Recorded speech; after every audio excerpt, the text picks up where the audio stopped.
Note to self, make custom countdown videos. Also, I'm annoyed by the fact that I just saw at the end of that it was AI. I was really hoping it wasn't AI, but oh well. Dadgum, Nate.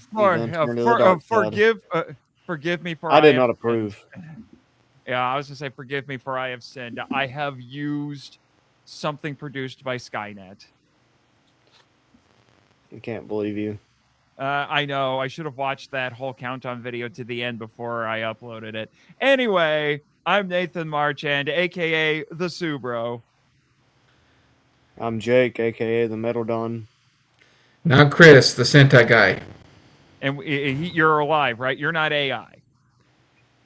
No, I'm AI at this point. Oh, he admits it.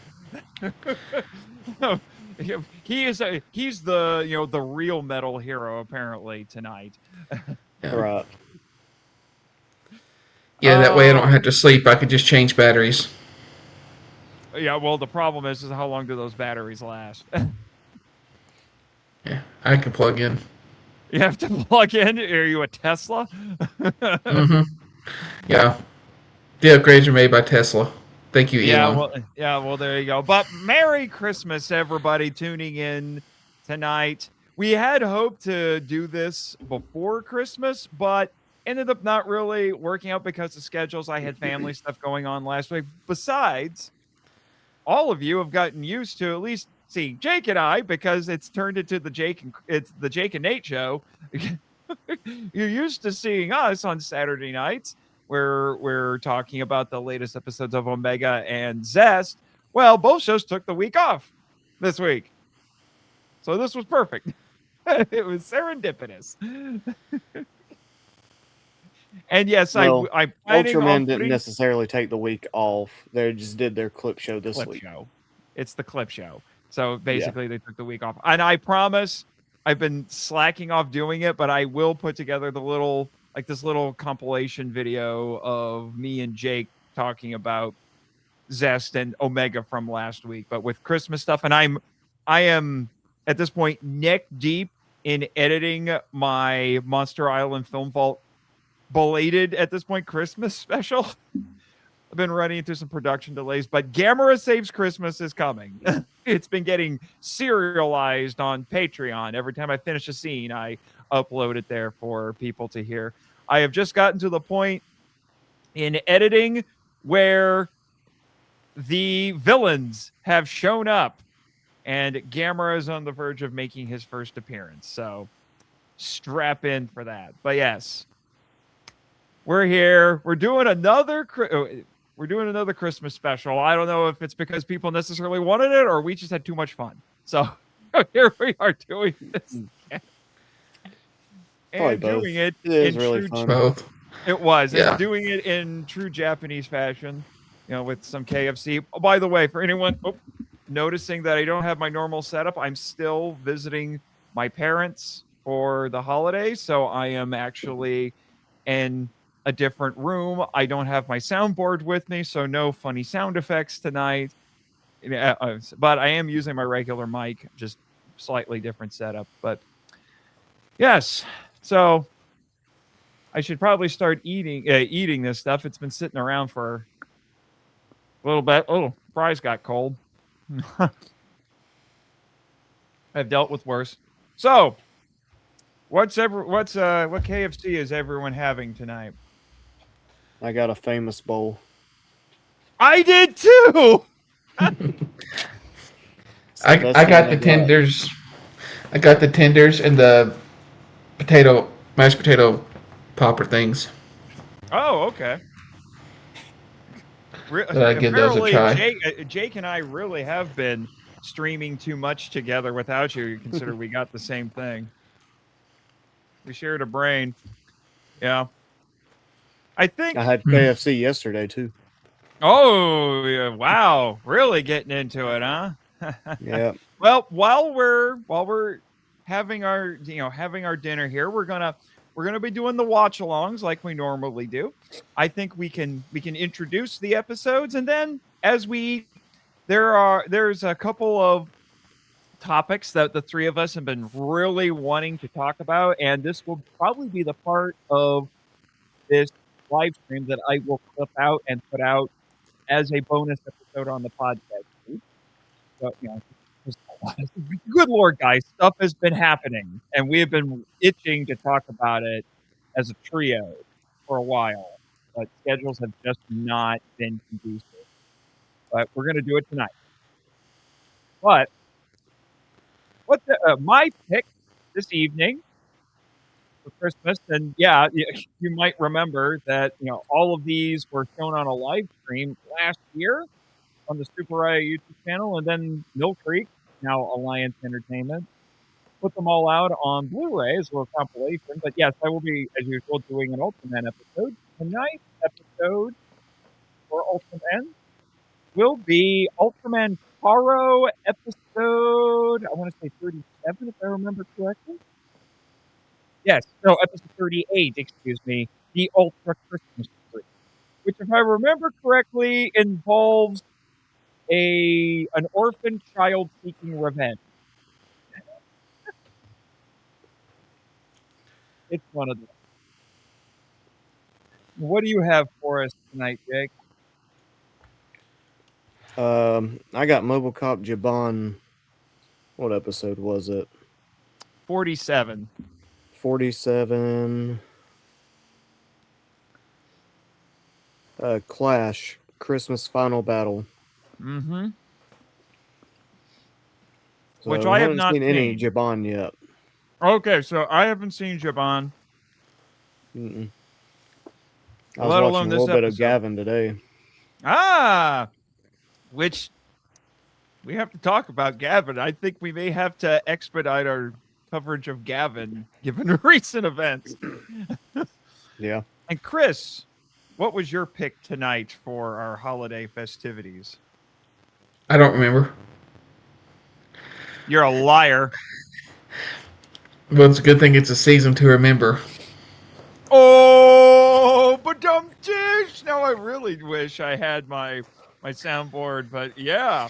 Which we totally Mandela affected the title. I've been swearing up and down for a while that it was called a Zeo Christmas. We got Edwin in the chat too. Yeah. What's up, Edwin? He's throwing a litany of stuff at us tonight. Let's see, what do we have? Today's an anniversary of one of my favorite childhood Henshin heroes. Oh, and the three men who would turn Ranger Academy into military school, and one who would use, I think he means corporal punishment. Fun fact: I found out that in the state of Indiana, where I live, corporal punishment is technically not illegal in schools. It's just that all the schools frown upon it. Sometimes Not surprising. Sometimes I remind the high schoolers of that. So, it's the Ben 10 anniversary. Been binging a ton of fan stuff and content since the franchise is on pause. And the official stuff is still 2 months away. And the reboot was garbage. Well, there's more Ben 10 stuff coming out, but the reboot was bad. Is it a sequel to the reboot or something? But to read and watch the comic dubs has reminded me of the old days. Oh, what is this? I have no idea what these are from. You guys, I have no idea what these sound like Ninja Turtles characters. These are our Edwin nicknames for the evening. I am Stinkfly, Jake is Jet Ray, and Chris is Amphiban. Yeah, seriously, they sound like Ninja Turtle characters. I like yours, Nate. Yours is accurate. Ooh. I wear deodorant, sir. Guess which Gamera film you'll be reminded of with the Taro episode. Oh, man. Apparently, Edwin watched ahead. I will probably start to remember when we start watching it, but I have not watched this Taro episode in a hot minute. Let's see. For Ben 10, a new comic book means new timeline, new version from Dynamite. Nicknames are Ben 10 Aliens. There you go. That's what I kind of figured that he was on you got a Ben 10 theme tonight. Flying Ones. Yeah, Stink Gly. That must be a bit of a typo there. But yes. And Chris, you actually, for a hot minute last year, wanted to have a season to remember for last year's live stream, but opted to watch Rito and Goldar take over the North Pole. But yep. Here to what? Yep, no Rito this year, gang. Sorry. No, he's in the episode. Briefly. Yeah, but not enough to count. Mm-hmm. But would you like to tell everybody your hot take reason for this selection? Tommy and Kat forever. Yes, if you are a Tommy and Kim shipper, he wants to stick it to you. Yes. Be it known. Another hot take for you. Kim was actually a mean girl, and the way she did Tommy was wrong, and I hope she broke Jason's heart too. Wow. So are you saying that the 2017 movie was more accurate than people want to admit? No, they were actually together in Turbo. They just cut out their kiss scene. I'm talking about how people always were like, "What did they ruined Kim in the 2017 movie?" You're actually saying that they got Kim more accurate than they want to admit. No, because anytime that she was put under an evil spell or whatever, basically it just removes her inhibitions. Her mean girl came out. And when she wrote the Dear John letter, it came out without evil magic. Yeah. And you even see it like whenever she was put under the love spell and she fell with Skull and she came out of it. When she saw him, she screamed "ew" and ran away. Total mean girl move. Wow. Although, I'm with you there. I didn't realize this was a hot take, but apparently it's a hot take. I'm sorry, people. Kat's better for Tommy. She just is. Mm-hmm. She is. Yep. Not gonna lie. So I was about to ask, Jake, are you a Tommy and Kat guy? Apparently you are. Yeah. I like Kim being with Jason. It makes more sense, to be honest. So yeah. Sorry to disappoint people.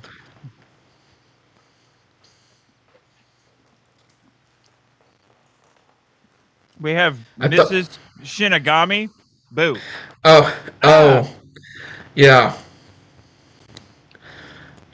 Mm-hmm. I know why she's saying that. She's a huge Tommy Kim shipper. Who is? Mrs. Shinigami, I know her. You know Mrs. Shinigami? We went to high school together. Oh, did you? This is her mic that I'm testing out. Oh! Maybe you should ask her questions about the mic on here that you're experimenting. She does. Yeah, there's a reason why I'm testing it out. We're trying to figure out how to get it working right. So, sorry, people, if the sound quality is not that good, if there's too much ambient noise, I'm still figuring it out. It's the first time I've ever used a soundboard. Mm-hmm. Oh, by the way, my beverage for this evening is, I think it's called Mountain Dew Sweet Lightning. It's the exclusive flavor at KFC. Uh-huh. So I will be caffeinated and motivated. Oh, it's fantastic. They were out where I was at mine. I was very disappointed. My beverage of choice is a Godzilla Pabst Blue Ribbon. Yeah, Godzilla. Godzilla.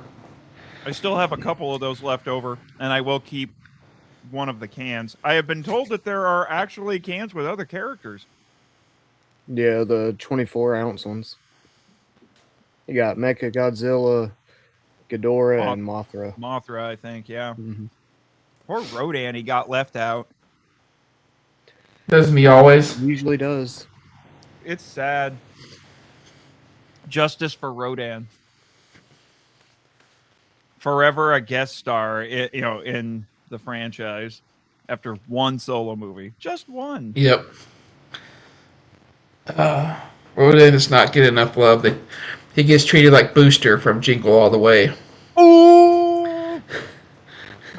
I have to find the Ultraman Taro. Oh, that is my favorite guilty pleasure Christmas movie. It's yes, and it is a goal of mine to get the Turbo Man doll. They actually make them now. They have it for a couple of years, and I have one. Oh, lucky you! I'll have to pay through those to get it, but I'm going to get one. It's Turbo time. It's Turbo time. I mean, come on. You should have learned your lesson from the movie. Yeah. The only Turbo that Nate approves of is from Jingle All the Way. We approve of Turbo Man. Oh. Although, it's very obvious when you watch Jingle All the Way that Turbo Man was inspired by Power Rangers. So it kind of counts. Oh, very much. So it kind of counts as tokusatsu. Mm-hmm. Yeah. And I did do an MIFV episode on it. Mm-hmm. But yeah. But anyway. Yep. Those will be our festivities. We're also going to be opening our gifts to each other live on the air as we usually do. Mm-hmm. I think we can do that once we're finished eating. And then, like I said, I have a couple of discussion topics here. Yep. I'll be showing up one gift that I got that is relevant to our podcast. Oh, I actually have several of those I could do that with. But yeah, while we're finishing our food here, how was everybody's Christmas? It was good. Anybody do Tell anything me. fun or any? Oh! But can you play it? There you go. Nice. Is Yes. that the Playmates one, or? No, this is the from the Lightning Collection. It is Oh, the the Lightning Lightning. Collection version. Okay. Mm-hmm. Are you gonna poke Yes. yourself with that every time you need to rant master and drop some F-bombs? No, I'm just going to do this so you don't have to play the effect anymore.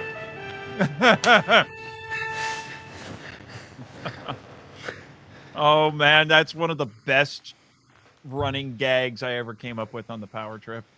Yes. The Dragon Dagger. What's the Dragon Dagger? But no, I had a great Christmas. Did you have the kids over? Good. No, well, I did some stuff I opened some gifts from Saiyan Girl, but I'm doing most of my stuff with the kids in January. Okay. What about you, Jake? What'd you do? Well, we opened presents on Thursday morning and went to my dad's house later that evening. Ate, came back home, went to work the next day. Per usual. Yeah. I mentioned that. I did work. Yeah. I mentioned that, I was doing stuff with the family last week. We do this thing now where we rent a cabin at a local state park. And then, the whole family stays there for the weekend. That's what I was doing last week. I did watch the episodes that we were to discuss, but, I was at the cabin most of the weekend. Got to see my nephews and my niece and discovered that we live in the worst timeline because state parks no longer have legitimate tire swings anymore. They have replaced the tires with large blue donuts that are carved to look like tires. I was upset. That makes no sense. They're legitimately getting rid of a way to recycle old tires. I was like, I can't. You're telling me this is cheaper than finding an old tire? Mm-hmm. Whatever. And then went to on Christmas Eve. We went. My brother and I went to our church for the first of the two Christmas Eve services. Then we went back home to see mom and dad. And I'm happy to report that annual tradition that my sister and I have. I call the Christmas Day ambush, where we try to see who can shoot each other first with Nerf guns. Happy to say this year I won. And boy, howdy, I went out of my way to make sure I won. I overdid it. I would tell everybody on the air what my tactics were, but I don't want to give it away in case I use it again next year. So Jake, I'll tell you what I did after the stream. All right. And we'll send it out on Facebook for everybody to know. Oh, you bastard. I'll link it on Reddit. Oh, Reddit. What a cesspool. And then, isn't that just the internet in general now? It is, but Reddit's one of the worst ones. Reddit is the cesspool. I think TikTok deserves that title, but and then yesterday I hung out with a couple of my local friends here, and where did we go? We opened gifts, and I got one of my friends. I got him a 1977 movie called Sorcerer. Has Roy Schneider in it, directed by William Friedkin, who directed The Exorcist. And we ended up watching that, and I thought it was absolutely fantastic. I see why Criterion wanted to pick it up. It's one of the tensest movies I've ever seen. I'll have to get. I think I was about to buy it whenever they went on sale. But yeah. And despite the title, it is not a fantasy movie. It's actually a thriller. It's about three basically expatriates hiding in a South American country who have to transport unstable dynamite in military trucks across 200 miles of rough terrain where the slightest bump will set the things off. And the four of them don't necessarily like each other. So lots of complications.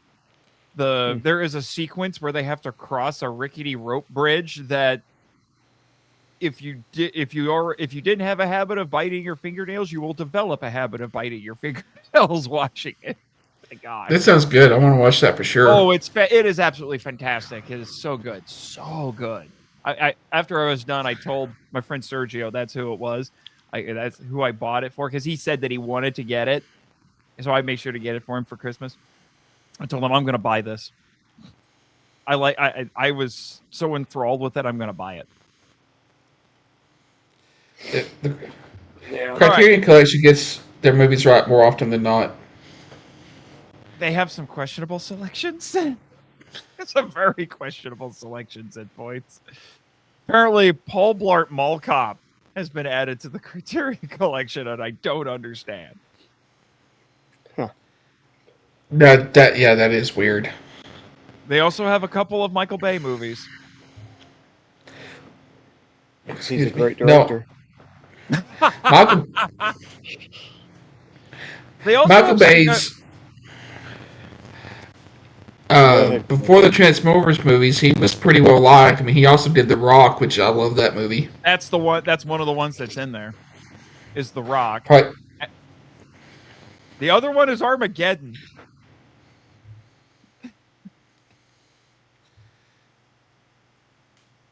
I only have a handful of Criterion movies, minus the Godzilla. I was going to say, yeah, I have a handful of them. A handful of them too. They are the place to get Kurosawa. So at some point, I'm going to be dumping a ton of money into their pockets because I'm going to be getting more Kurosawa. I'm going to tell you right now, if any of my patrons are watching this, if any of you submit a Kurosawa movie to cover on MIFV, I will accept it. I'm just putting it out there right now. I don't care which Kurosawa it is, although I have a few preferences, but just give me an excuse to talk about Kurosawa. No kidding. Most of the Criterion stuff I've looked at is their older stuff. To be fair to Criterion, it's not like there's a whole lot of new stuff that would really level up to the, it's probably just them trying to like get people to actually buy something to help support their other stuff.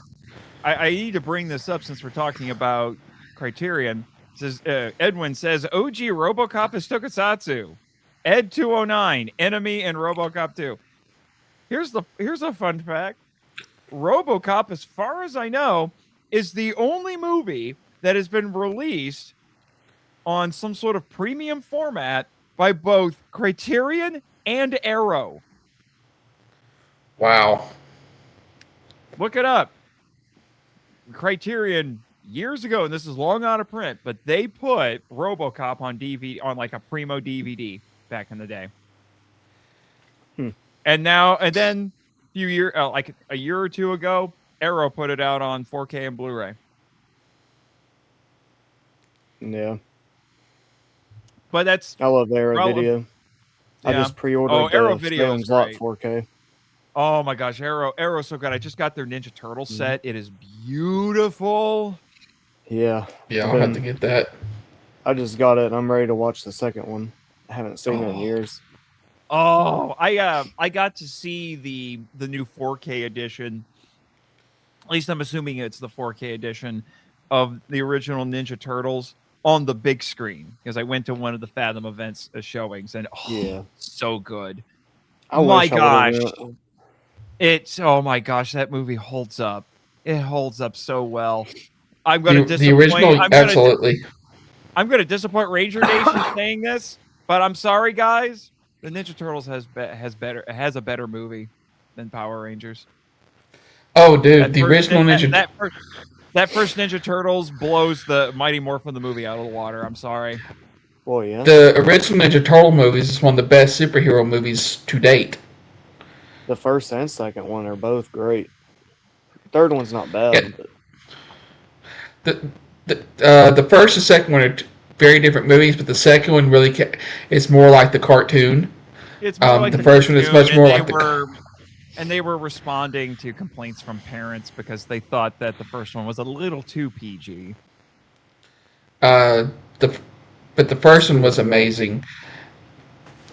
Because what I love about that first Ninja Turtles movie is that it cherry picked the best elements from both the comics and the cartoon and then blended them seamlessly together. It is just a work of precision with what they were able to do in that. It might honestly be the perfect synthesis of everything that is Ninja Turtles. If you include like what was established in the comics and then what was established in that original cartoon, because those two sources are it's from those two things that everybody has been mining for Ninja Turtles ever since. And then what they did is they took all those elements from the different Ninja Turtle stuff, and then they include that in what is an excellent coming of age story. Yes. Boys learning how to face the world without their father holding their hand anymore. With one of the best villain introductions that I've seen in a movie, and people don't talk about that enough. Oh Lord, the introduction of the Shredder. That intro to Shredder. Oh my gosh. That was one of the parts of this movie that stuck with me ever since I saw it as a youngin'. Yeah, the introduction, just the way he walks in and that speech he gives like the outside world. Our family. I am your father. I totally didn't steal this from another supervillain. Yeah, but it makes like, or why would all these kids join this Foot Clan criminals and stuff? And it follows that gang mentality of, you know, we are a family. This is a family. I am your father. Giving them something that they're missing, Mm-hmm. or they feel like they're missing, or or they're rebelling against their father. That like in the with we could go on forever about this movie, but Yeah. it's a fantastic You know film. what? You know what, Patreon? Give me an excuse to talk about that. Give me Uh-huh. an excuse to talk about that first Ninja Turtles movie. Because I will do it. I will make the argument that it qualifies as tokusatsu. I don't care. Absolutely. It's funny because I was going to text you today and ask you if you thought it did. Hey, I think it does. I think it does. Especially, I know people tend to think of tokusatsu as strictly Japanese, but if you look at the techniques that were used to make that first Ninja Turtles movie, it's the stuff that all of these Japanese artisans have been using in tokusatsu. yeah, So and it's we all could the same stuff. Suitmation, voice acting, practical effects. yeah, and both in the comics art. and on television, the Teenage Mutant Ninja Turtles has been linked to the Power Rangers universe. Therefore, it qualifies. We don't talk about the next mutation, but sure. And in the Boom comics, you had the original 6, and then TMNT, like they're 3 times. I think they're going for 4 now. 3 times, yeah. And I've read the first 2, and then as soon as I finished the graphic novel for volume 2, they're like, and there's a 3rd one. Oh crap. Yep. But now Ninja Turtles is crossing over with Godzilla, so yeah, I can't. I'm just sitting here and was like, guys, this should have been Gamera. Mm-hmm. Gamera, the original Ninja Turtle. Fight me, okay? I should do that. I should set up a sign someplace, like one of those Steven Crowder signs, and say, "Gamera is the original Ninja Turtle. Change my mind." Yeah, there you go. All right, but anyway, since we got everybody here, let's do the gift opening, and then we can do our topic discussions, and then do our watch alongs. And I will be sharing links to the watch along for those of you who may not necessarily have the physical editions of these. If I was back home, with the exception of Jiban, because I don't have Jiban, but I would be watching both Zio and Taro on physical. But I was like, there's no way I'm going to be able to quite set it up to use that. I need to invest in an external Blu-ray player for my computer. That way I don't have to worry about this in the future, because physical media forever. All right. Mm-hmm. So, Jake, I do believe you do have 2 packages, although one of them is from both Chris and I. So, I say you go first, Jake. Why not? No, you know what? Mm-hmm. Chris, you haven't been here for a while. Screw that. You haven't been here for a while. Chris, you get to go first. I get to go first, huh? You get to be the center of attention. Well, I'll say this. I have 2 boxes. So I actually technically have 3, but but Chris had to send his in 2 parts. It's a 2-parter. Yes. All right. So my first one is from Jakey Poo over here. Jakey Poo. Yes. Jakey Poo, Blood and Honey. It is an Ultra Christmas for me. Ultraman Z. Or Zet, and however you want to say it. And Ultraman Trigger. Trigger! Thank you, Jake. The new generation Tiga. Probably the better one. No, it's not. Mm-hmm. We'll see. That is both my opinion and the general consensus in the Ultraman fandom. It's not as good. However, I will tell you about something that when I first watched the episode, people online were like, let's just say, if you like mud wrestling, that first episode might be a little more exciting. Because there's an evil lady Ultra who's one of the recurring villains in the show, and yeah. Can't go wrong with that. And to make it even more interesting, it's technically Martian mud. Ooh, Jake, you get the best gifts, man. I know. It was weird, dude. It was weird. It was really weird. All right. Ultra Martian Mud Wrestling, I'm sold. It's beating Tiga just off that. There you go. There you go. We just created something new. Ultra Martian Mud Wrestling. The UMW. No, the UMW. Now we're going to have to create an actual. No. Well, would it be? Or I don't know how we do it. Yeah. We're going to have to create an actual wrestling federation based off this now, just so you know. Red King shows up. As a bonus for our fans. I'll be the referee. I'm sure you will. You'll be there to fix any wardrobe malfunctions or cause them. Mrs. Shinigami says needs shirts. Welcome to the Ultra Mud Wrestling Federation, brother. Boom size ready. I'm gonna have a good shower tonight. That would have to be Ultra 7. Ultra 7. Are we gonna start? Oh crap! Are we gonna start casting ultras as professional wrestlers now? The original Ultraman's going to be Hulk Hogan. As Hulk Hogan, or would he be Andre? Who's Andre? Who's Andre?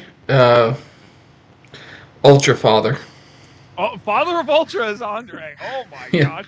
And then 7 is Randy Savage. Oh yeah.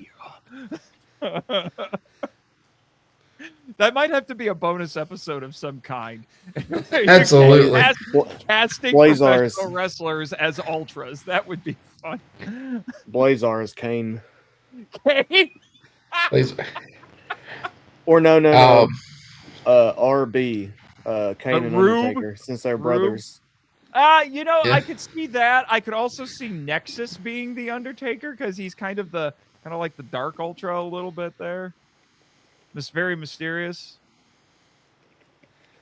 But hey, why don't you open mine?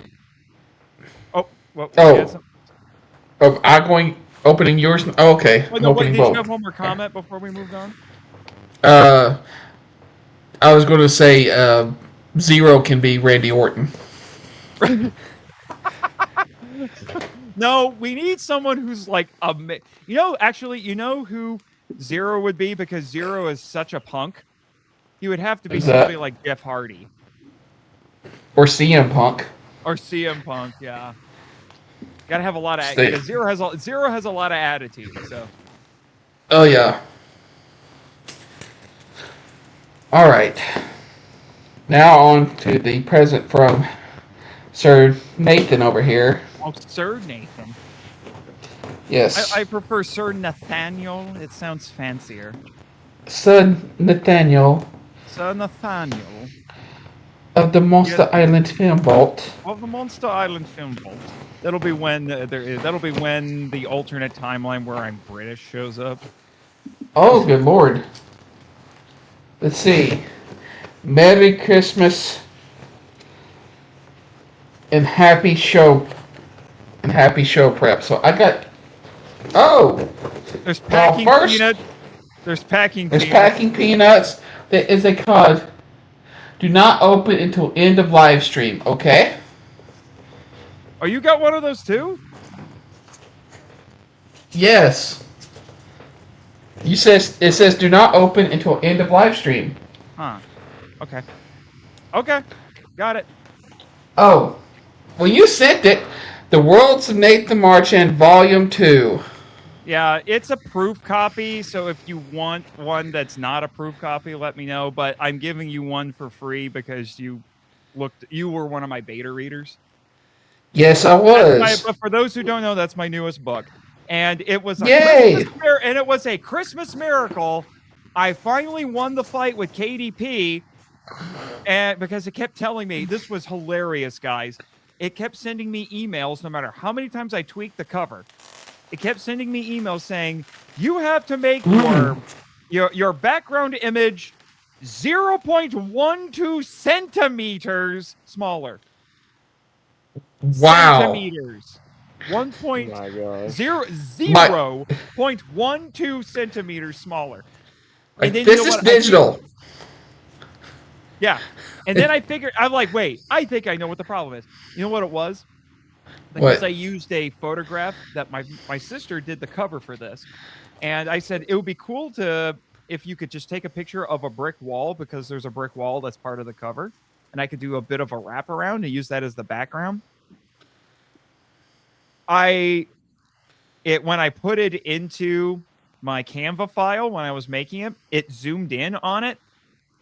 And I'm pretty sure, I am 99% sure that what was going on was KDP saw, and it's black and white, it interpreted the close-up of the mortar between the bricks as just plain white space, and that's why it said that I needed to make the cover bigger. Ah. Because once I went in and just changed it so that it wasn't zoomed in, it was fine. Yes.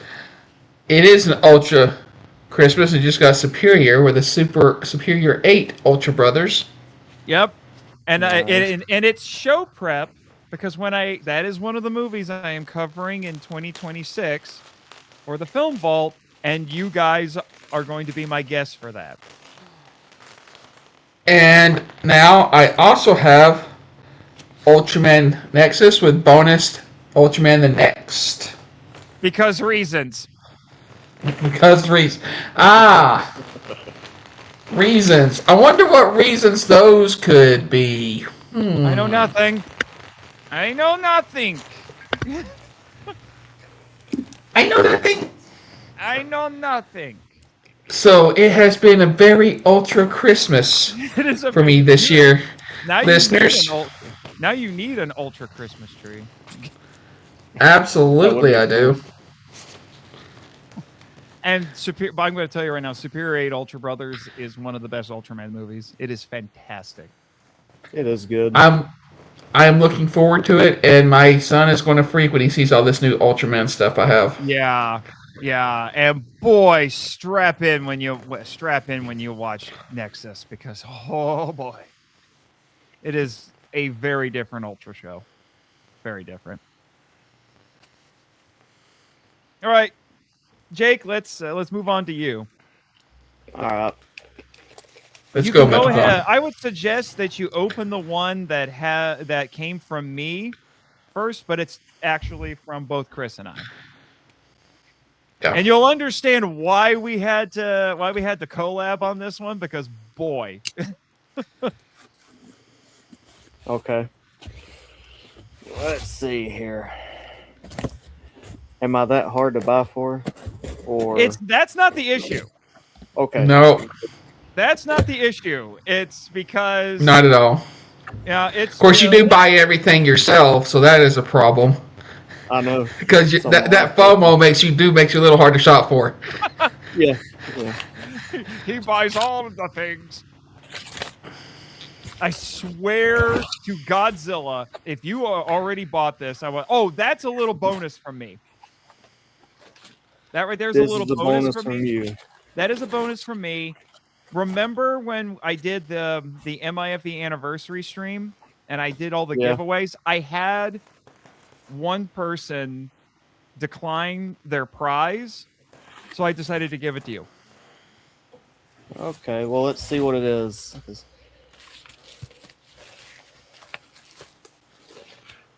And the sad thing is I could send you more of these if you wanted. Oh, the Media Blasters. Nope, not Media Blasters. They're not Media Blasters. It's SRS. SRS. All the extra SRS postcards and posters that I have. I have some of them. I'm sure you do, but I got, I swear sometimes they were just like, just stuff a ton of them into this box for this guy. He keeps ordering from us. For real. Well, I appreciate that. So there's a ton of them. Most of those movies I've never heard of. As many times as I've perused the SRS website, I'm like, I don't even know what half of these are. And for those who don't know, SRS Cinema is a boutique label that specializes in like underground, often Z grade movies. Most of them horror. Well, they've been getting into releasing kaiju and indie kaiju and tokusatsu, and I've bought a lot of stuff like that from them. And my friend Elijah Thomas does special features for them. Now, what I want to know is this the one you bought at G Fest or no? Okay, good.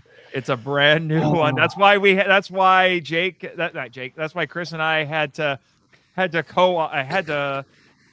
co-op on that one, because there were points when I was looking on eBay where there were ones that I would have had to pay through the nose to get them from Japan. I got lucky. That one came from America. Nice. I love it. Thank you guys. So there you go. Now you can leave me alone. You have Shadow Moon. You have Shadow Moon now. Now you just need Black and Black RX. I still need Black and Black RX. And Black Sun would be cool too. What? I said, and Black Sun would be cool. And the Black Sun Shadow Moon. Yeah, because they have figures of those two. And I will admit, not a big fan of the shows, but the designs are cool and the toys of them do look good. Oh, yeah. All right. So there you go. You've got a ton of posters to hang up. Just fill that wall space. I know. I still have a lot I need to hang up. I have no idea what this is. It's got some Naruto. Naruto, Heck yeah. Yeah. Triple feature. Some and of the movies? Sentai collection, yeah. Ooh. Heck yeah. Thank you. Well played, sir. All right. All right. So I think I'm going to save Jake's for last, because Jake went the extra mile with this one. Gotta say, I don't know where you got that tape, but I want some. Oh, I got that from the Zets driver when I bought it. Okay. I was about to throw the box away, and I was like, no, it's perfect. I was gonna say that it looks. You'll understand here in a little bit.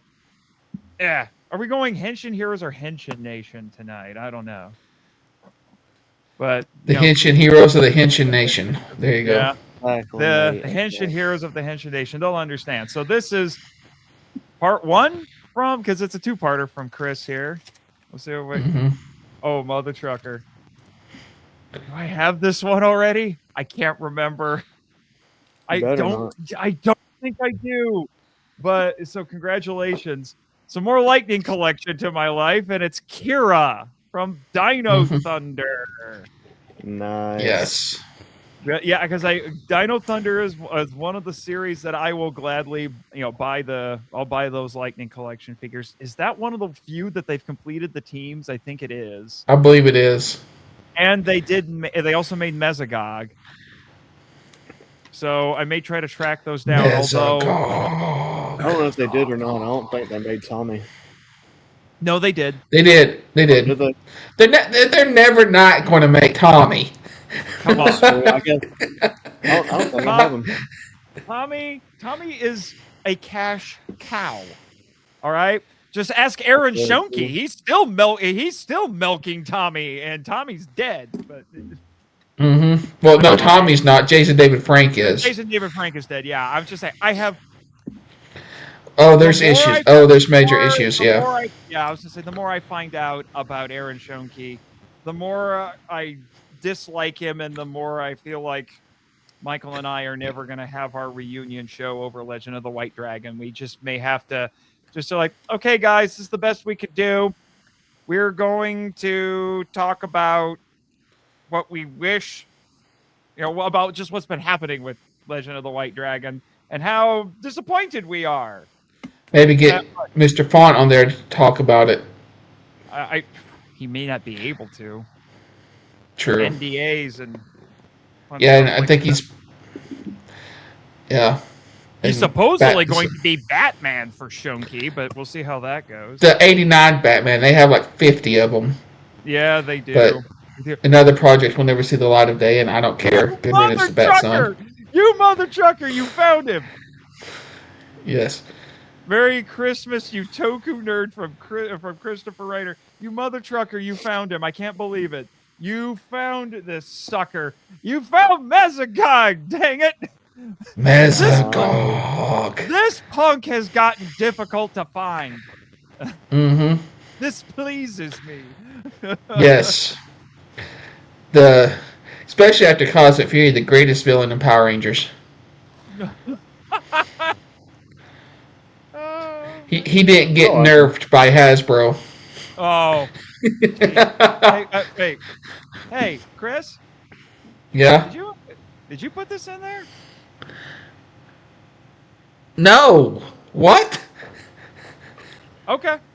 Apparently, we're not to open. Did you get one of these, Jake? Yeah. Huh. Yep. Okay. This is a little weird. We're not at the end of the stream yet, so I guess we're not opening it. But anyway, check out this tape. I love it. Oh, man. Oh, yeah. This is gorgeous. I feel bad even cutting this. All right. Let's see what Jakey Poo. Apparently that's what we're going with now. Let's see what Jakey Poo gave me.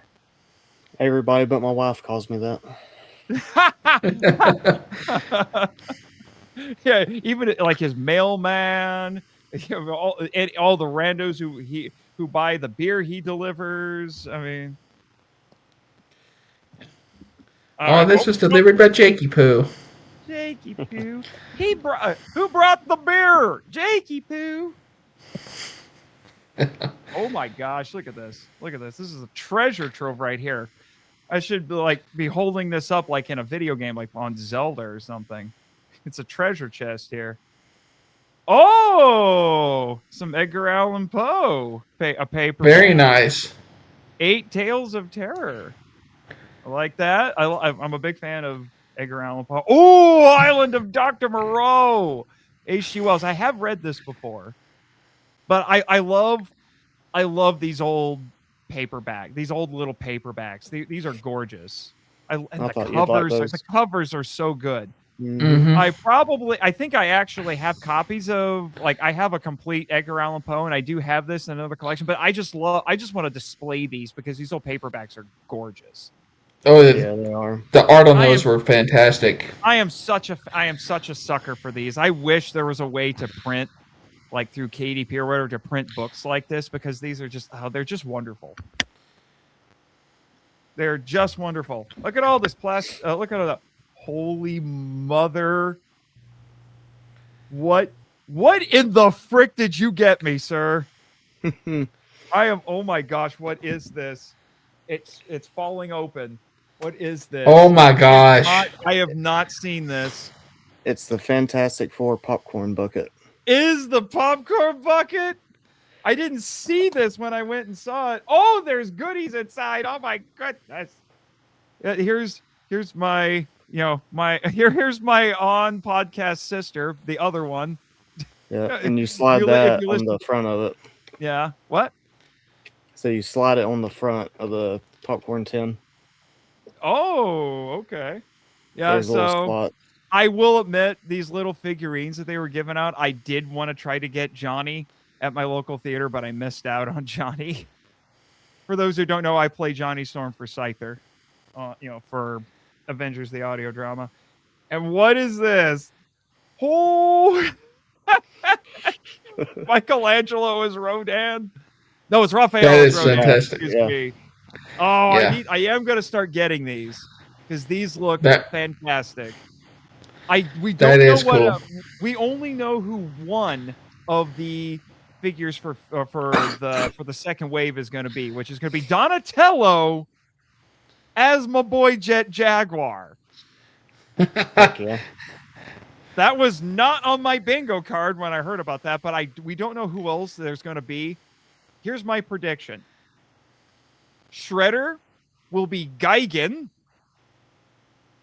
Probably. And they will have April, and April will be Mothra. That is my prediction. Or they could do the Lady Turtle from Next Mutation. Who? Venus. Venus. No, yeah. No, I'm trying. No. I'm trying to. The creators of Ninja Turtles pretend she doesn't exist, so that was a little joke there. No, they created their own female turtle. Yeah, there's a new one now that apparently people do like a little bit more. And there's one more thing at the bottom of this box. Is this? Wait a minute. Oh, it's a different edition of the Delos W. Lovelace novelization of King Kong. Oh, nice. I have not seen this particular edition. Let me see. What do we? Because it says adapted by Judith Conaway, conceived by Edgar Wallace and Marion C. Cooper, novelization by Delos W. Lovelace, illustrated by Michael Berenstain. Oh, I see what it is now. Because I'm like, is it just the novelization? No, it's an illustrated edition. Oh, that's beautiful. Heck yeah, that's cool. I wonder if it's meant for maybe for kids because it's large print and it's got these illustrations. Well, aren't we all just big kids? We are. Yes. Yes. Oh my! This is so cool. I have never seen this before. I need to show this to some of my kaiju buddies. Let's see. Yeah, I'm guessing. Yeah, because it says Judith Conway says she's a freelance writer. Right, it specializes in writing educational audiovisual materials. So I'm guessing she adapted it probably for a younger audience to go with these illustrations. This is great. Like I said, I need to show this to people. Where did you find this? I don't know. He forgot. Let me see. When was this? Let me see if I can find the copyright on this.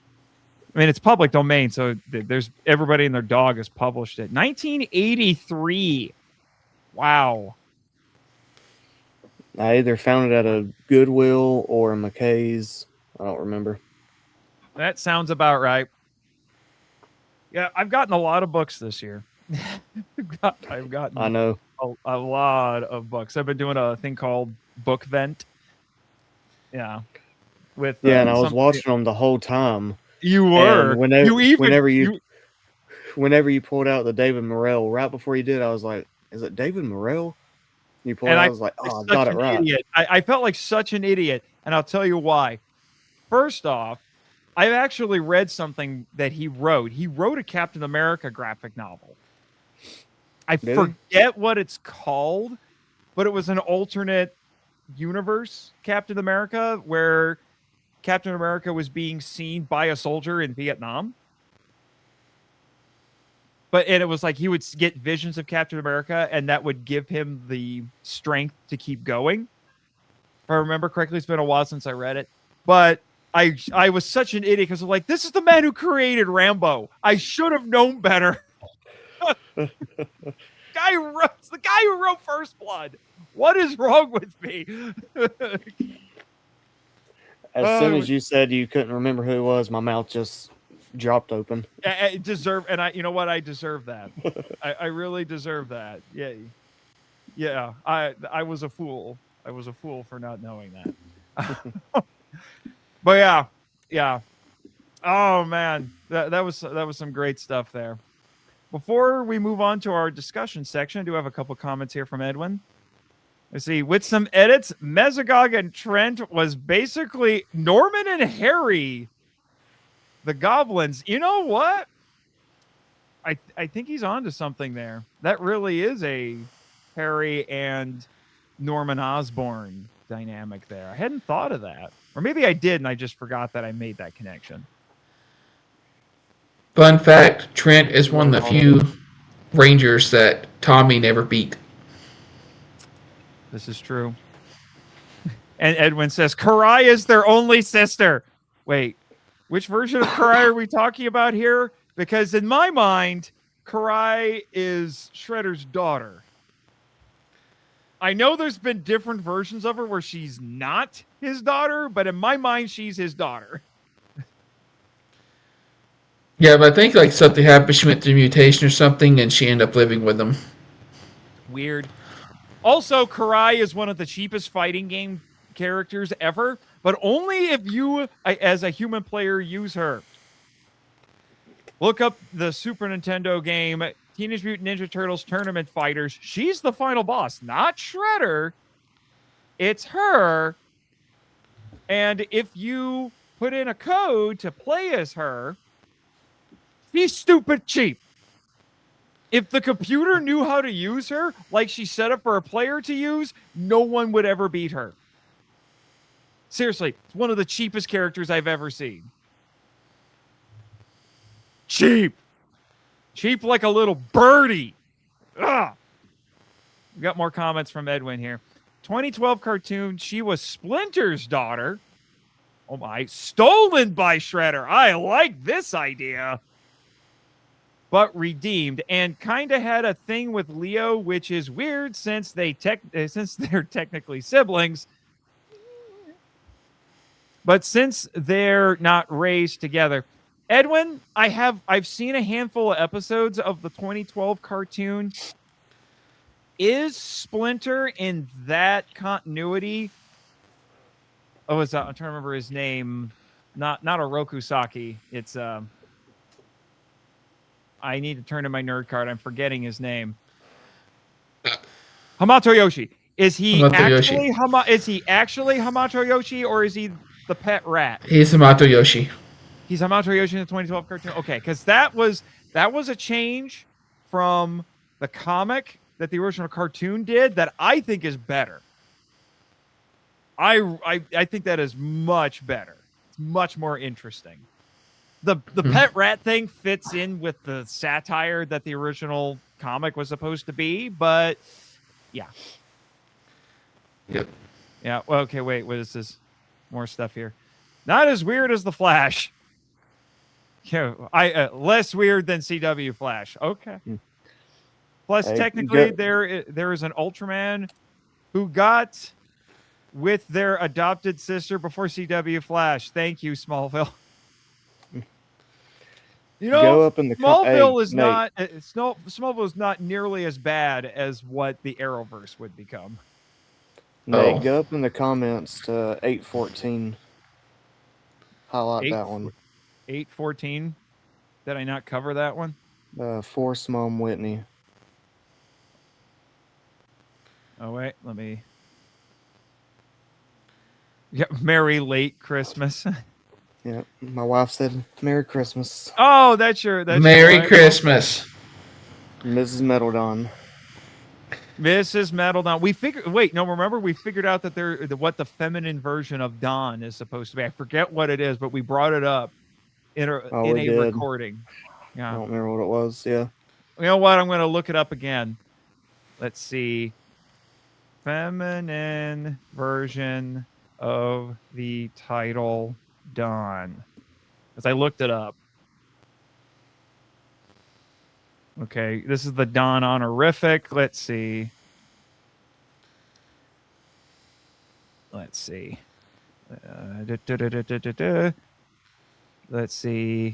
The feminine equivalents are Donye, which is the Spanish version, Donna in Italian, and Doamna in Romanian, and Ona in Portuguese. So I'm guessing we're probably going to go with the Italian version. So she's the Metal Donna. So she would be the Metal Donna. There you go. Plus, it flows the best, I think. It does. Yeah, okay. Yeah, in Smallville, Clark, raised by the Luthors, ended up as well-adjusted and moral as expected alternate universe. Yeah, I remember that episode. I remember that episode, but still not nearly as unhinged as Mother Trucking Arrowverse would become. Although I don't know if you guys knew this. Did you know there's actually an episode? This might be. I might have to do a bonus episode of the Film Vault about this. Did you know there's actually an episode of Legends of Tomorrow that has a Shiro Honda? Yeah, you told me. I did not know. Yep. Someone was trying to go back in time to kill Shiro Honda. So Why? I forget why, but somebody was trying to kill him. So the characters from the show had to show up to keep him safe. And interestingly, it was before Godzilla and Honda was working on, and this much is actually accurate. It was 1953, and Honda was working on a movie in the episode called The Blue Pearl, which is historically accurate. That was the movie he made just before Godzilla. Now it gets completely unhinged after that, and has to have the finale of the episode when the heroes and the villain fight each other, and it's conveniently on a miniature cityscape. And after all is said and done, and Honda watches all of that happen, you see him right at the end of the episode. He's like, I think I have an idea. And they just leave it at that. So I'm like, okay, guys, you're getting a little too cute there. I wonder if it was a situation like in Supernatural. This one angel ended up changing history because he went back and stopped the Titanic from sinking, so there would never be the movie Titanic. Teenage Nate might have wanted to do that. Because Teenage Nate was annoyed that all the girls in the youth group kept talking about Titanic and Leonardo DiCaprio. Yeah. Rightfully so. He was a good-looking man. I mean, no argument there, but Teenage Nate kind of hated his guts. Oh, so you were happy she murdered him? I didn't watch the movie until it had been out for like a year. It was on VHS or something. I don't remember. And I've only seen it once, and once was enough for me. Yeah. Okay. I don't need to see what's her name's boobs that bad again. Even if they were in 3D. I remember when the 3D version of Titanic came out, and I'm like, do you have to see the 3D boobs? There's a 3D version? I'll watch that one. It's a 3D version. Well, that might get me to theaters. Not anymore, but shout out to Wolf Girl Annie. She's in the chat. Another comment. Hey, Annie. Another comment here from Edwin. Though the Legends still dare to talk to Barry about the timeline, Legends lost me before the end. Most of the Arrowverse stuff just came off the rails after a while. I watched the first couple of seasons of The Flash, and then I just got fed up and bored with it. Because Arrow was great all the way through. I was like, Barry, what Arrow? I've heard good stuff about Arrow, but I'm like, Barry, you keep making the same stupid mistakes. Oh my gosh. We could have a whole podcast on the CW. Now, Flash was good up until about season 5, and Supergirl, it was all right. I watched half of the first season. I didn't watch Legends. The first season was actually on CBS. I watched it for a while, but then I got bored. With that, and it was just too much. There's just too much superhero TV. Which movie are you talking about? I must have missed. He's probably talking about Titanic. Titanic. Okay, that's what it was. Okay, yeah. Well, anyway. Now, to transition us. So, for those who are listening to the audio of this after the fact, hello, Henshin heroes. I'm Nathan as usual, and with me are Jake, Metal Don. Chris, the Sentai Guy. Who is actually alive. So, we're going before we. No, we established this. I'm AI, sir. I have been augmented by AI Musk. I am a Tesla bot now. Yeah, you're a Tesla bot now. Yeah, we've been over this. But if you want to get all the context for all this, watch the Christmas live stream. But this is probably going to get clipped out and put out as a bonus episode. because we need to do some follow-ups. A lot of insane things have been happening. The three of us have been wanting to talk about it, and we finally were able to find the time to do it tonight for our Christmas special. I also need to do a follow-up, and unfortunately I haven't released this audio yet. I'm still going to, but I did a bonus episode talking about the whole Maya Gate scandal with with the current Sentai and that actress who just got run through the ringer. I did that with Rizwan Merchant from from Toku Secrets, our friends over there. We did a little crossover episode about that. Well, it's a little over 3 hours, but we did a live stream for that, and we did get into some of these subjects, but a ton of new stuff has happened. We also need to do a follow-up with a discussion that we had in one of our actually, I think it was our Halloween live stream, because we have an update on the whole Ninja Kids Power Ranger scandal. That blew up too. Right. Yep. Oh, what wonderful gifts we have been getting right before Christmas. Thank you, Hasbro. Yeah, because it's all Hasbro's fault. Mm-hmm. It is all mother trucking Hasbro's fault. All right. So what do you guys want to talk about? We're not the Maya Gate stuff. That's done. So, you know what? Let's start with the Ninja Kid stuff, because we actually talked about that, and there's a lot to update. So, the Ninja Kids Power Ranger series has been officially canceled by Hasbro. They made this announcement. Because it looked too good. Yeah, the exact word was it looked too professional. Now, a statement was put out by the guy who runs I'm going to find it. By the guy who runs Ninja Kids, which is basically a martial arts club. From what I've been able to piece together, it's a martial arts club. Yeah, his last name is Myler. Let me see if I can find his full name. Let's see. Because I don't remember. Shane Myler. Okay? He issued a statement to a YouTuber and a website called Legacy of Nerd. He's and Legacy of Nerd, that guy over there, he's a massive Power Rangers fan. So he issued a statement talking about all of this. And it's clarified. So again, I want to say this.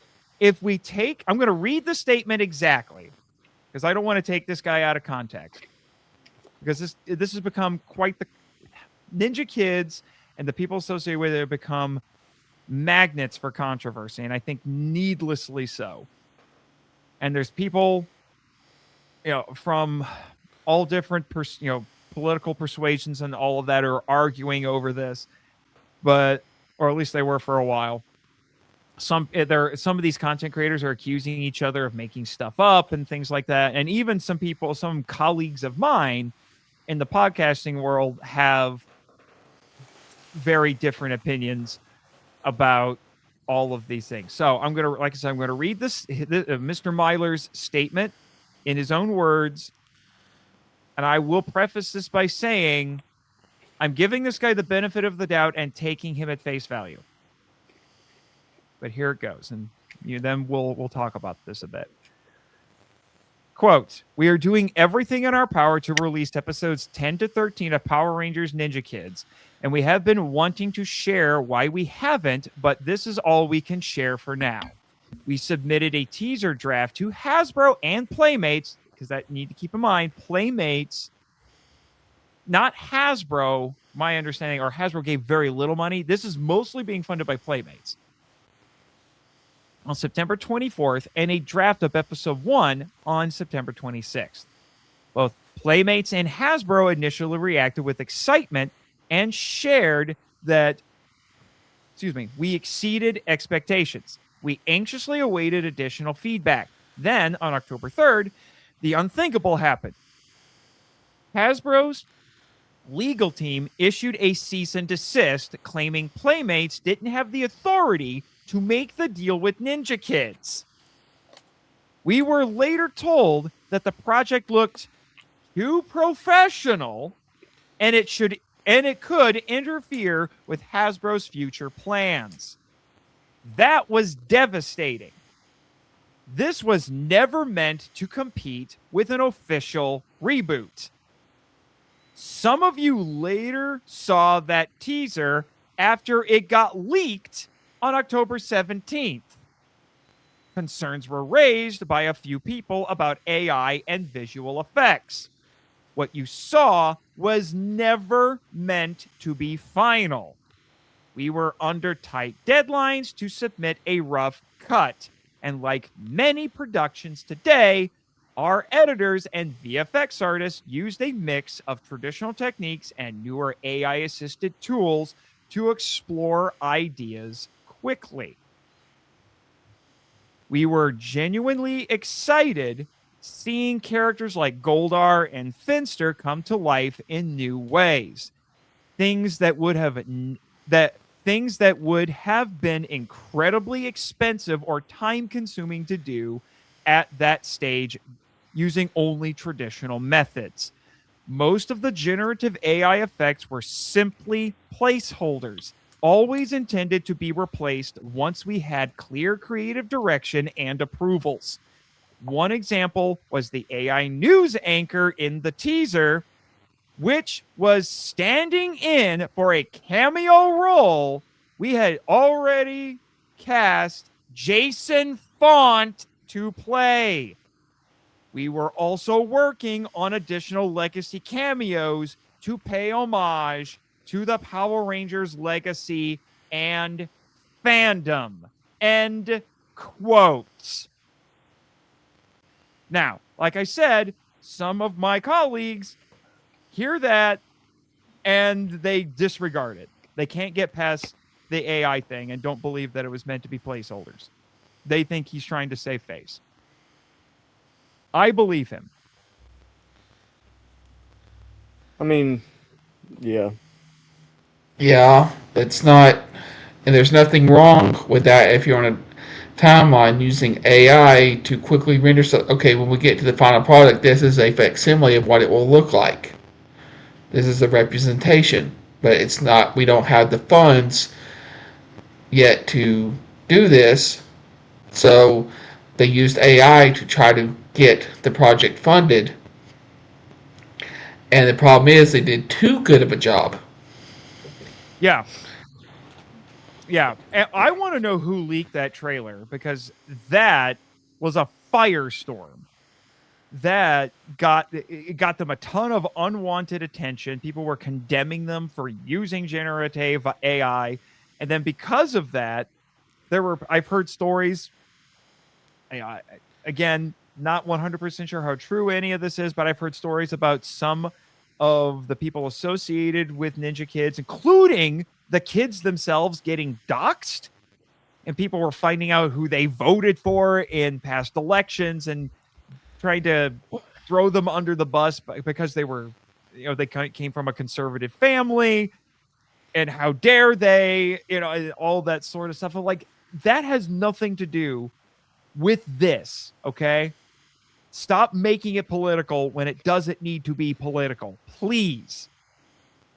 I tell you, some of the content creators in Ranger Nation are potentially insane, and not the kind of insane that I like.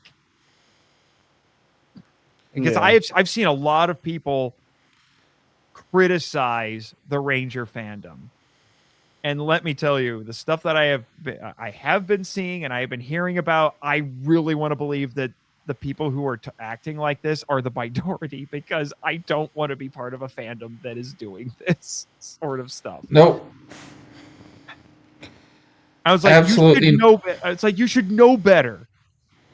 This thing that you say you love would not stand for this sort of stuff. I even saw a guy who went so far as to say, if Jason David Frank was still alive, he'd be disgusted with all of you. Oh, for sure. Let's put it this way. Whoever's doing that, you are not fans of that franchise, because you're doing everything that, especially early on, they were teaching you not to do about being bullying and harassing people, and just because they had a different point of view than you. I mean,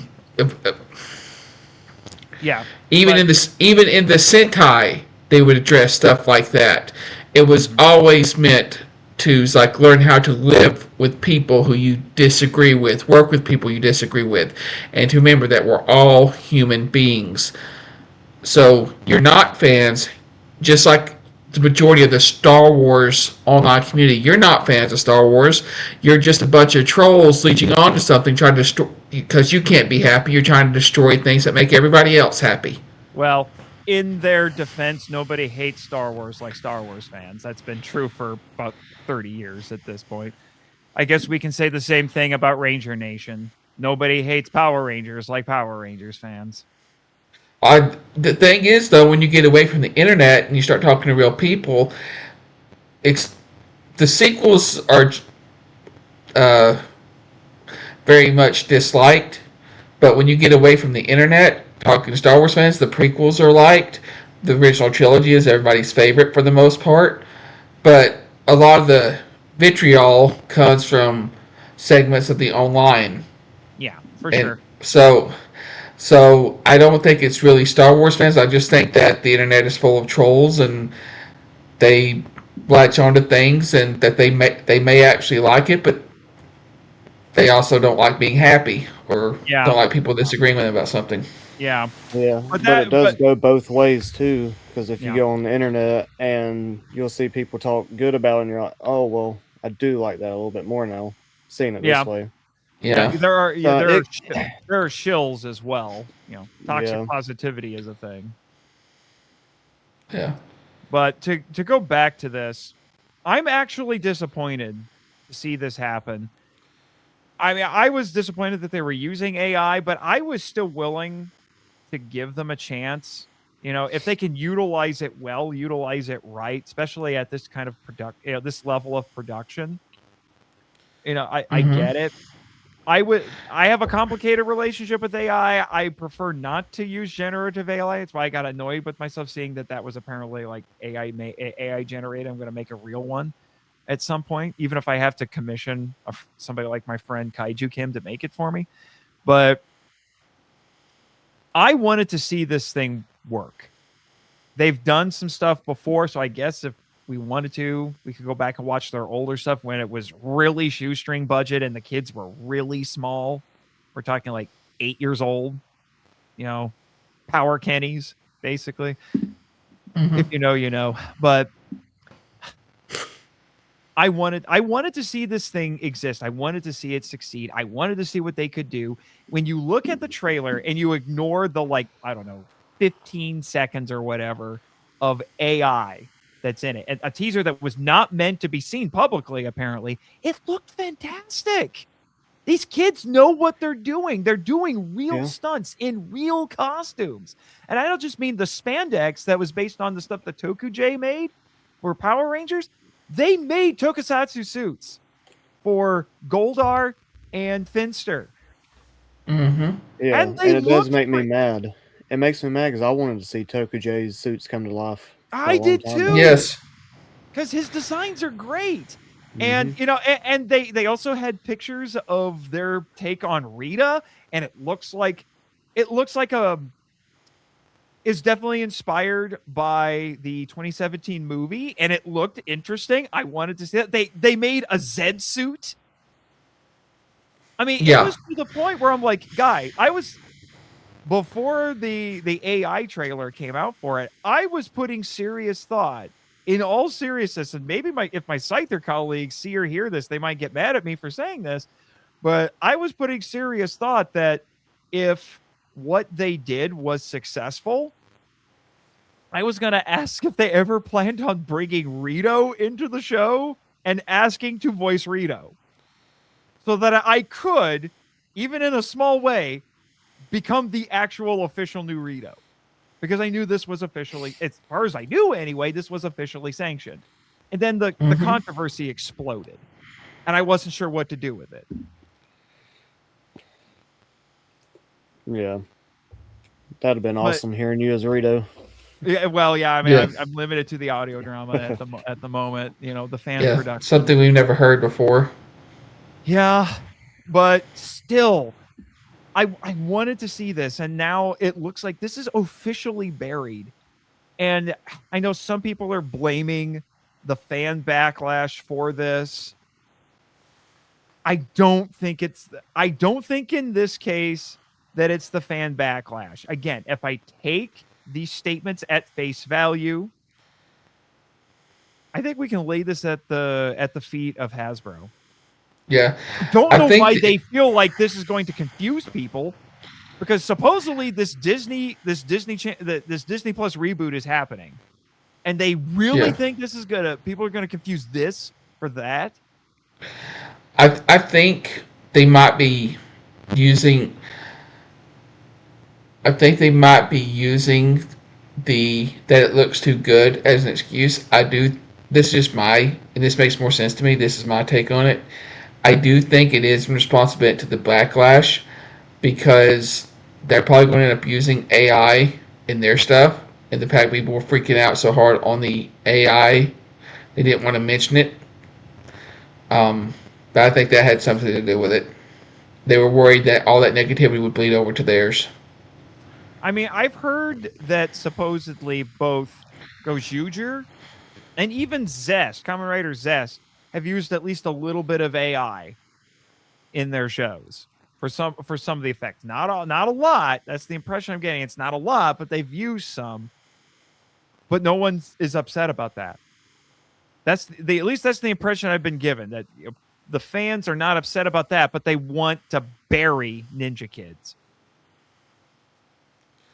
And I don't know. If we take what this guy says at face value, that's not the final product anyway. They're going to actually use real VFX artists. Well, that comes from, because probably a lot of these people who are bashing the AI that hard are also people who think there's nothing bad that ever comes out of Japan. Sorry, you're wrong.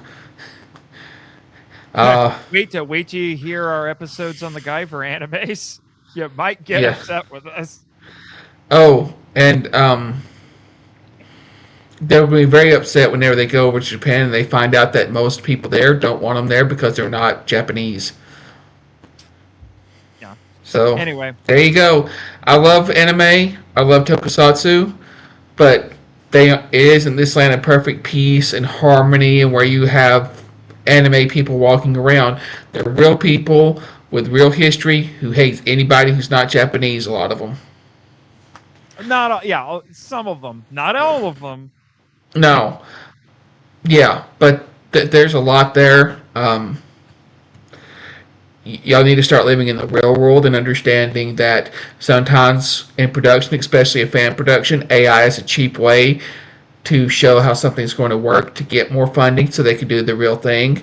You should have looked how good that the real suits they were making gave them some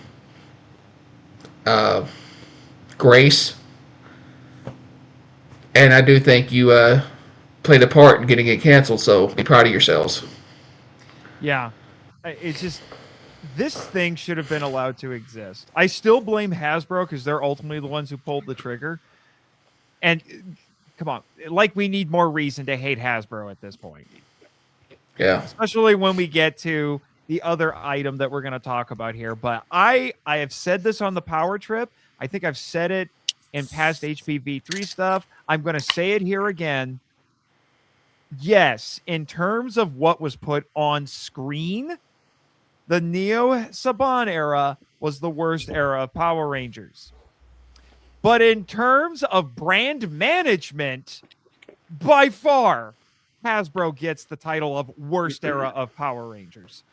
Absolutely. And I'm not going to go too far into what I'm going to say, what I want to for a while until you get to the meat of this story. Yeah, but I'm just saying, for whether it's because of the backlash, which is probably just overblown online backlash, and I hate to break it to some of you out there, but the internet is not real life. Mm-hmm. This has become a cliche at this point, but I'll say it here. Go frickin' touch grass, all right? Get off your computers. Get off of your devices. Go to the real world, okay? And talk to real people.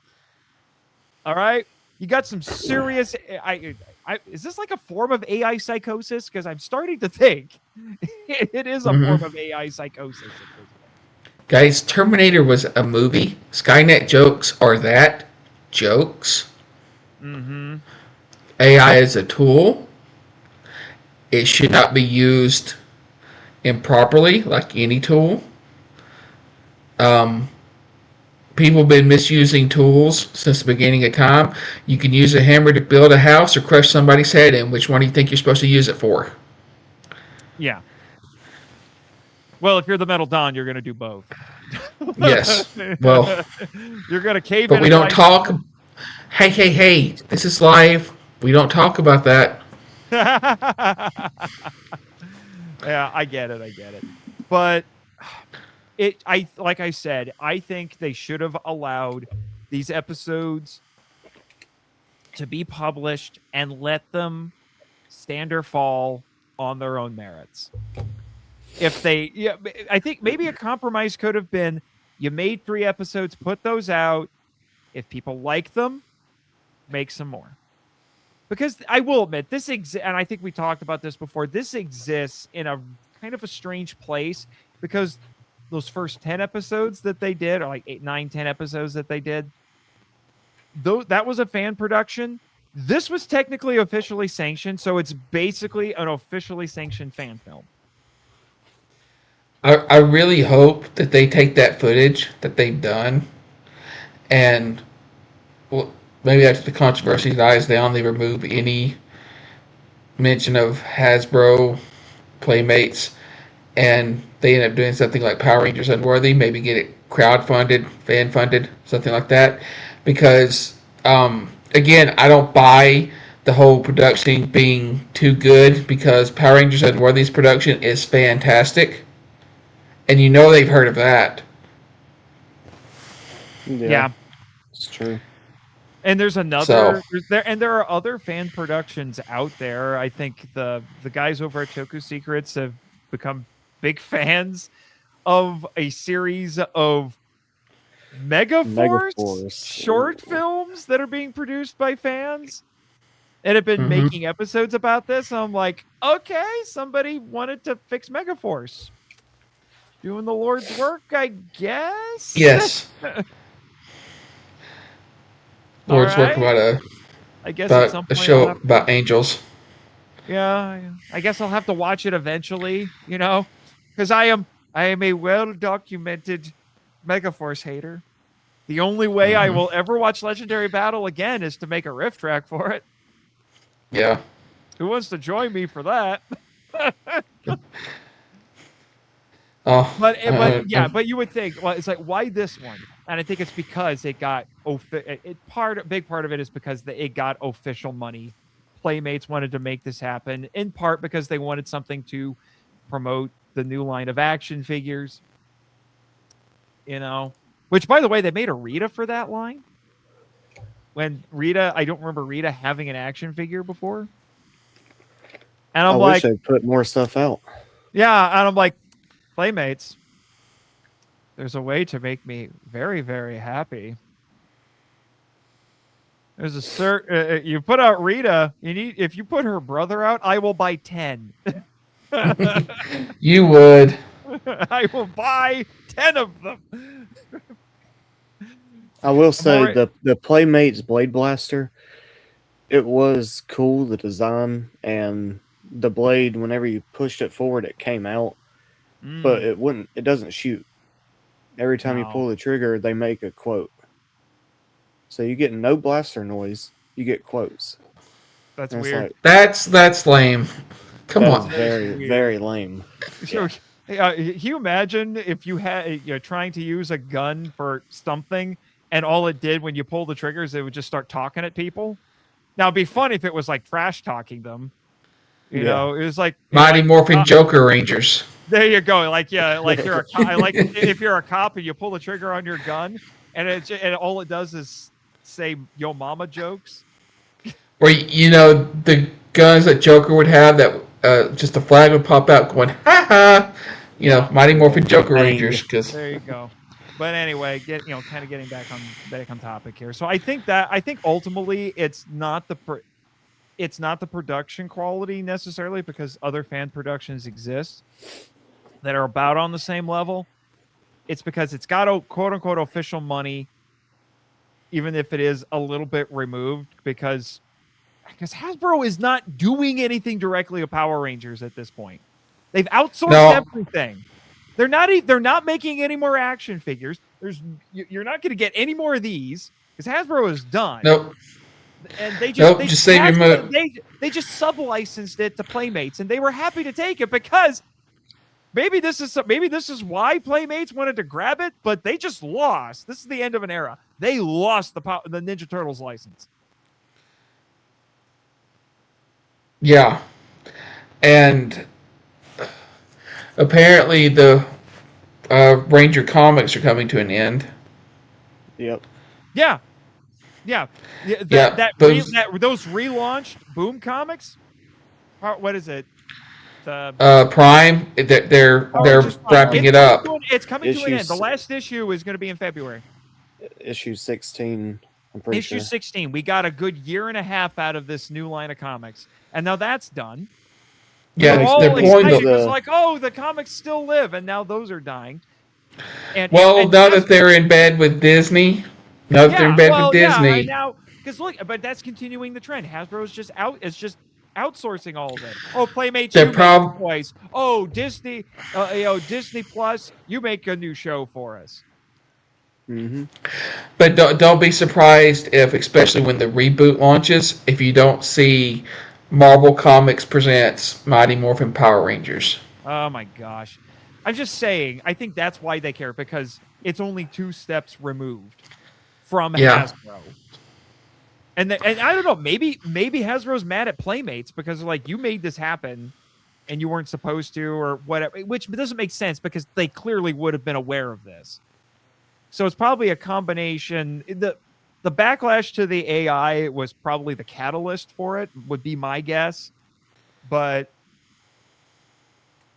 I don't know. Chris, maybe they do going feel back to what you said. Chris, going back to what you said, Marvel Comics already made Power Rangers. I know. But they'll get it back. Probably more than likely, Hasbro will just hold on to the license and keep selling the licenses to different companies. Like the comics license will go to Marvel. Disney will do the shows, and then they'll keep selling the toy license to like Playmates and places like 3-0 or Big Zero, whatever they're called, which are doing those beautiful, like they're like look like the actual original suits and everything, the cloth suits and stuff. So, which is what I want to save up and get because those look gorgeous. Yeah, those are awesome. Yeah. I think Hasbro will probably just keep it until they're hurting for money, then they'll sell it. Oh yeah, they'll end up selling it, and if Disney has no best interest, they might end up buying it again. I'm going to laugh if Saban buys it back again. Oh my gosh. I wouldn't be mad. If Saban buys it back for like half of what he got for it, this is what he did the first time. I know. I'm like, he's just going to keep like buying it and reselling this thing for the rest of his life, and then Disney's like, no, wait, we'll buy it back for so much, and he quadruples his money. I hate to say this because some people might get upset about this. This is going to be a hot take for some people, but I'm going to tell you right now, Power Rangers, you cannot deny this. Power Rangers was at its peak when Saban owned it, and even when Disney owned it, a bunch of people who were with the franchise since Saban carried over, which is why the Disney seasons were as good as they were. I'm sorry. Yeah. And even the Neo Saban era, which only had one good TV show, and hot take, the 2017 movie, which I think is good, Saban knew how to manage the brand. Even if the shows were terrible, he knew how to manage the brand. Yeah, the mistake they made, the only mistake they made with that reboot, I mean, inside you can argue about, but as far as the handling of it, the only mistake they made is they tried to go against the live action Beauty and the Beast. They released the same weekend. They were also competing with Kong Skull Island and Logan. There is a rule in gaming. It's the before and after rule. There's a set amount of time that they don't release. Other game companies don't want to release before Rockstar drops a game or after Rockstar drops a game, because they're not going to. They know everybody's buying GTA. And even their secondary title, Red Dead Redemption, it's hard to compete with it. And it only sold 75 million copies. Only 75 million copies. So you don't compete against Rockstar. You don't go head to head with Disney. And then on top of that, you're going head to head with a staple of American film history with Kong. So they and Logan. So that's Marvel. Yes, they honestly should have pushed it back. They should have just pushed it back. Yeah. But if you really want to have a reason to be angry at Hasbro, boy howdy, we gotta talk about this. It was officially confirmed. Sentai is in fact ending. May or may not come back. Okay? If that wasn't bad enough, an Toei executive came out and made a statement. I forget the gentleman's name. I did have an article about this brought up. Let me see if I can find his name. Oh yeah, here it is. No, this goes into the details. Shinichiro Shirakura, a senior executive director and head producer at Toei. Head producer of character business at Toei. What a title. Can I have that job? Head producer of character business. I need this job. Hire me, please. All right. So he was interviewed by Asahi Shimbun, which is one of the prominent newspapers in Japan. I highly recommend following they have an English language edition and an English language Twitter, X, whatever you want to call it, Zwitter. I've seen my friend Daniel Damana has now started calling it Zwitter, which I think is genius. But I highly recommend following them if you want to stay abreast of news in Japan, but be able to read it in English, because they do make an English edition. But he was interviewed, and he talked about why Sentai is officially ending. Now, there are multiple reasons for this, which Riz and I did get into a bit in our previous live stream, but now we have more, and we can expand on it. So the first thing he mentioned, I'll bring this up quickly. You know what? I'm going to screen share this. I should have screen shared for when I read the statement from what's his name, but I'm going to screen share this so everybody can see it. We'll do this like real YouTubers, okay? But he brings up the two black ships. Now, for those who a quick thing, if you don't know what this is a reference to when Commodore Perry came to Japan in, I believe it was the 1850s. It was not the first outside contact that Japan had with, the West, but it was the most significant one. And a lot of people consider the moment that Commodore Perry showed up in his black ships, came to Japan in those ships as a major turning point in Japanese history. Some for the good, some for the better, I should say, some for the worse in some people's eyes. So he said the first one that didn't help Sentai was COVID and the advent of stream. Well, specifically the advent of streaming, how streaming got way more popular during the COVID era. And that made people more interested in the back catalog of old Sentai shows in particular, and also Kamen Rider, as he says here. And they weren't as interested in the newer stuff. So basically, all the nostalgia got people interested, but not necessarily the new stuff. And then he also blames, interestingly, the huge American comic book hero wave. So basically, the MCU contributed, according to this exec, to the decline of Sentai, because people were preferring that over domestically grown superheroes like Super Sentai. Okay. Here's the thing. Now, I want to comment on this before we move forward. That's on them.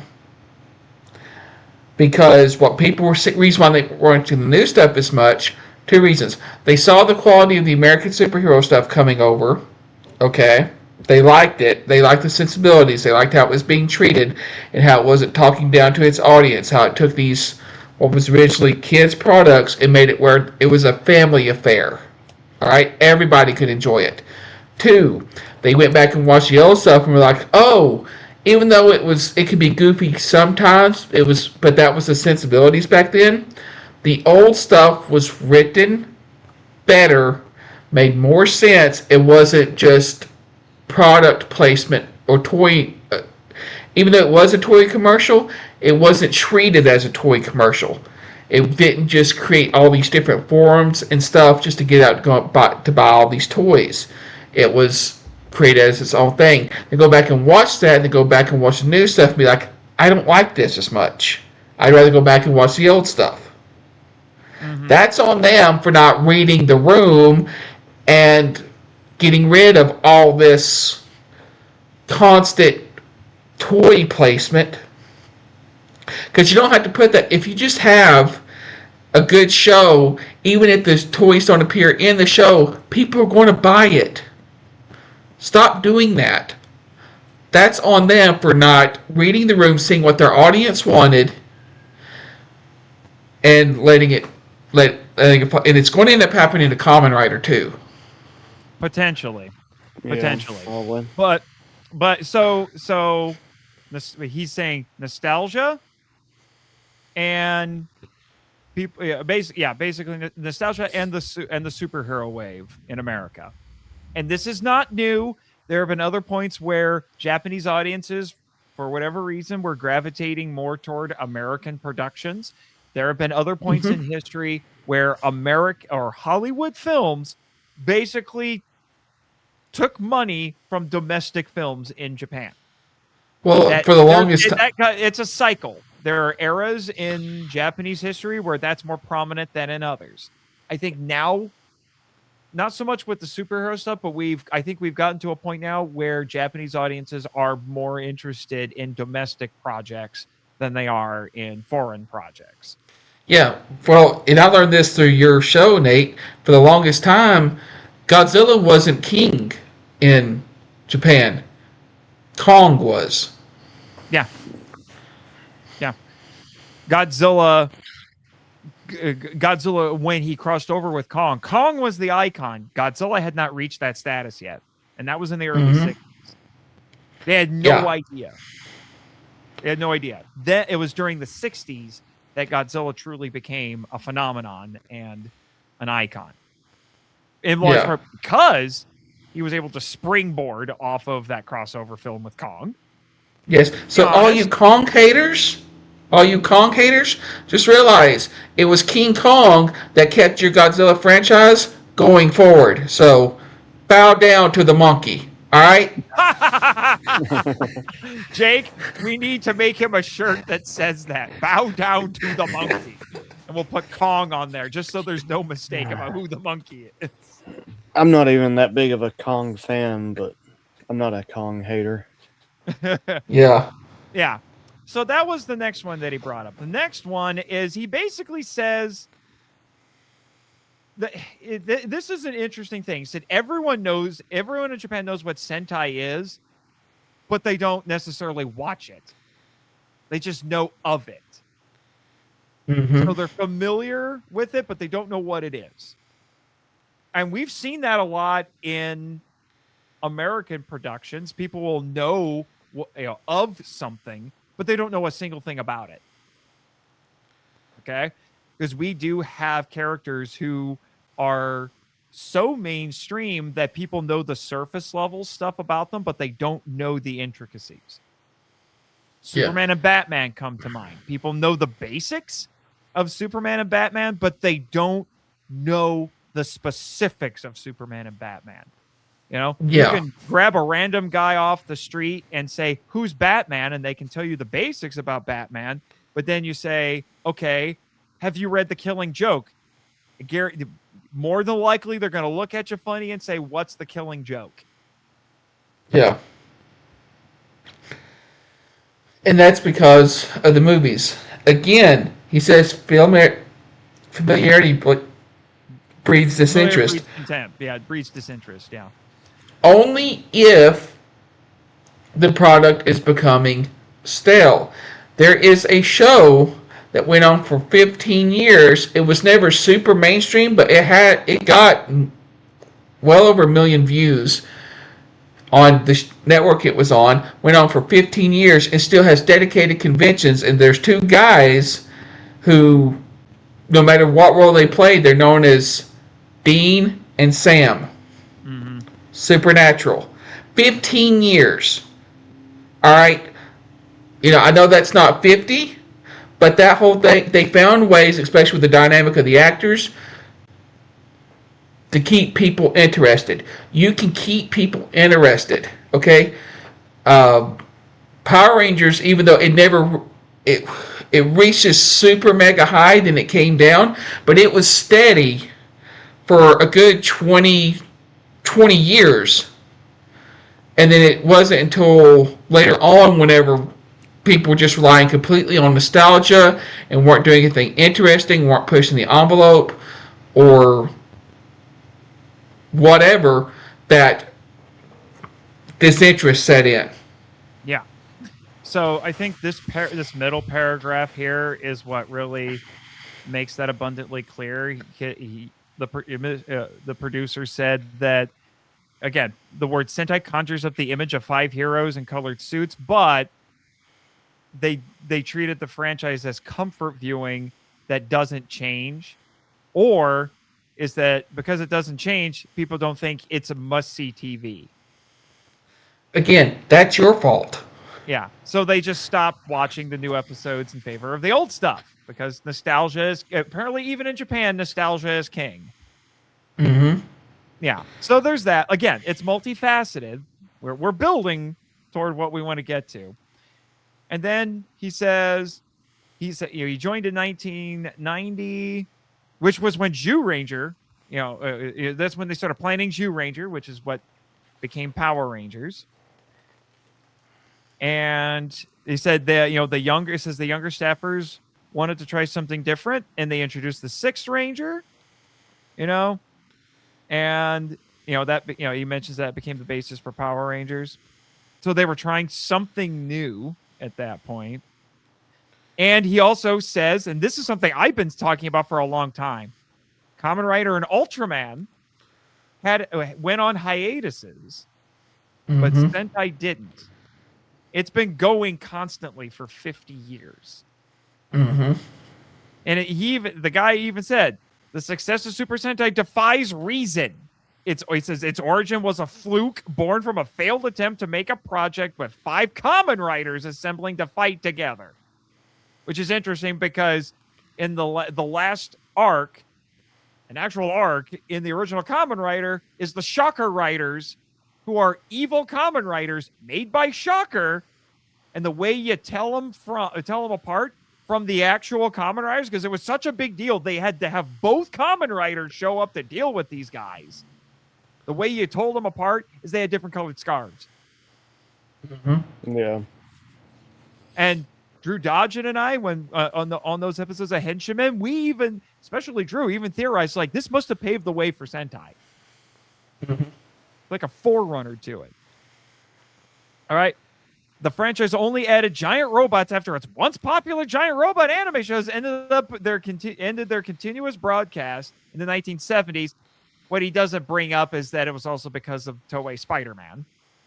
Mm-hmm. The Super Sentai Show Battle Fever J took over the Tosho Daimos robot anime's time slot. So the show's been on for 50 years. Its creation was a bit of a fluke. So there was that. Oh, he doesn't get into everything in this, unfortunately. But the other things that I've heard people, I'm going to X off of this now. Some of the other things that I've heard people talk about that's been contributing to this is also the birth rate in Japan declining. So there aren't as many kids watching tokusatsu. Mm-hmm. So the audience is dwindling. Yep. But the big reason we want to talk about, and I've seen other comments from a Toei executive, I wish I had brought them up, just so I didn't have to play the "Trust Me, Bro" card. But he said, oh no, because he came out and made a statement that basically said, "Thank you, Power Rangers, for keeping Super Sentai going for 30 years." So I ended up being right. I have been theorizing for a couple of years now that Sentai has been kept active because of Power Ranger money. And you want to know why that is? It's the toys. This is where we get to the part where you can hate Hasbro. All right? Yeah. He Because did make the model that was. I was going to say, he made a point of saying that Zyuranger they were thinking it was going to be the last one, and then Saban picked it up, and Power Rangers became a thing, and that's why we started getting more Sentai after that. Yeah. So, here is what happened. This is a genius model, and I get it, and yet I don't get why Hasbro would screw this up. This was like I said, this was genius. So, Toei produces Super Sentai. Has Bandai, those pesky Bandai mandates, they make the toys. Said Sentai gets sent to America to become Power Rangers. You know what they do? Bandai just sends the molds over. They don't have to make new toys. Only on rare occasions did they make brand new toys that were exclusive to the American market. And they would maybe tweak them slightly, the design slightly for the American market. But for the most part, they're just sending the molds over to America, and they remanufacture the exact same toys. They save a ton of money in production and then recycle the same toys in another country, and all that money comes back. Well, not all of it, but a bunch of that money comes back to them. And then you know what they do? They take that, reinvest it, make another Sentai. And then they kept that cycle going until Hasbro bought it and ended that deal. Because they're like, we're a toy company. We're going to make our own toys. Why do you think the last few years of Super Sentai, after Hasbro bought it, have been drastically different and weird? It's because Toei was trying to basically remake the face of Sentai into something more distinctly Japanese, hoping that they could capture a large enough Japanese audience to keep it going. Yeah. Because, and this is something people in America don't like to deal with. This confirms for me that despite the fact that Sentai is ubiquitous and has a ton of nostalgia in Japan, it is nowhere close to the institutions that both Kamen Rider and Ultraman are. Yeah.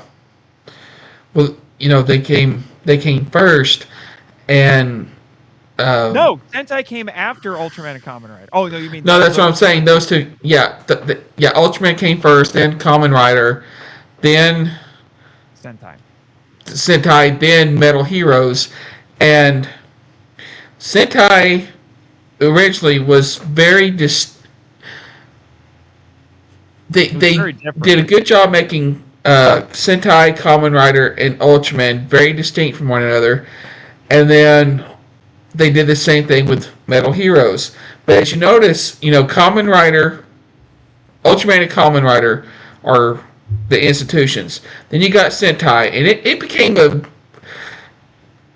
Kamen Rider's Ultraman's McDonald's, Kamen Rider's Burger King, Super Sentai would be Wendy's, and then you have Metal Heroes. Though while good, was more like would be more like whatever before me. I guess like Arby's. I guess. So it was an era of you can only have so many chains, and there's diminishing returns with each one, and there can only be a number one, and there can be a number two, and McDonald's and Burger King do legitimately compete, at least at that time. I think a good superhero analogy, not just in terms of what big icons they are, but also in terms of the kind of the style of storytelling and all that. Ultraman is Superman, Kamen Rider is Spider-Man, and then you have everybody else. Yes. Because both Spider-Man and Superman are iconic heroes who everybody knows, everybody recognizes, and that's them in Japan. They're massive. Yeah. Yeah. And then, like I said, you have everybody else. And everybody's like, well, then who's Batman? Anime. I am not. Probably anime, but yeah. Anime's Batman. Yeah, Dragon Ball Z is Batman. It's Batman. Yeah. Because Dragon Ball Z apparently saved the Japanese economy. Yeah, it did. I mean, to this day, I think it will still makes not just yen, but billions of US dollars. The billions and billions. If Dragon Ball were to actually stop, it would be very bad news for the Japanese economy. Yeah, there's no equivalent here. Yeah, but anyway, going back to what we were talking about.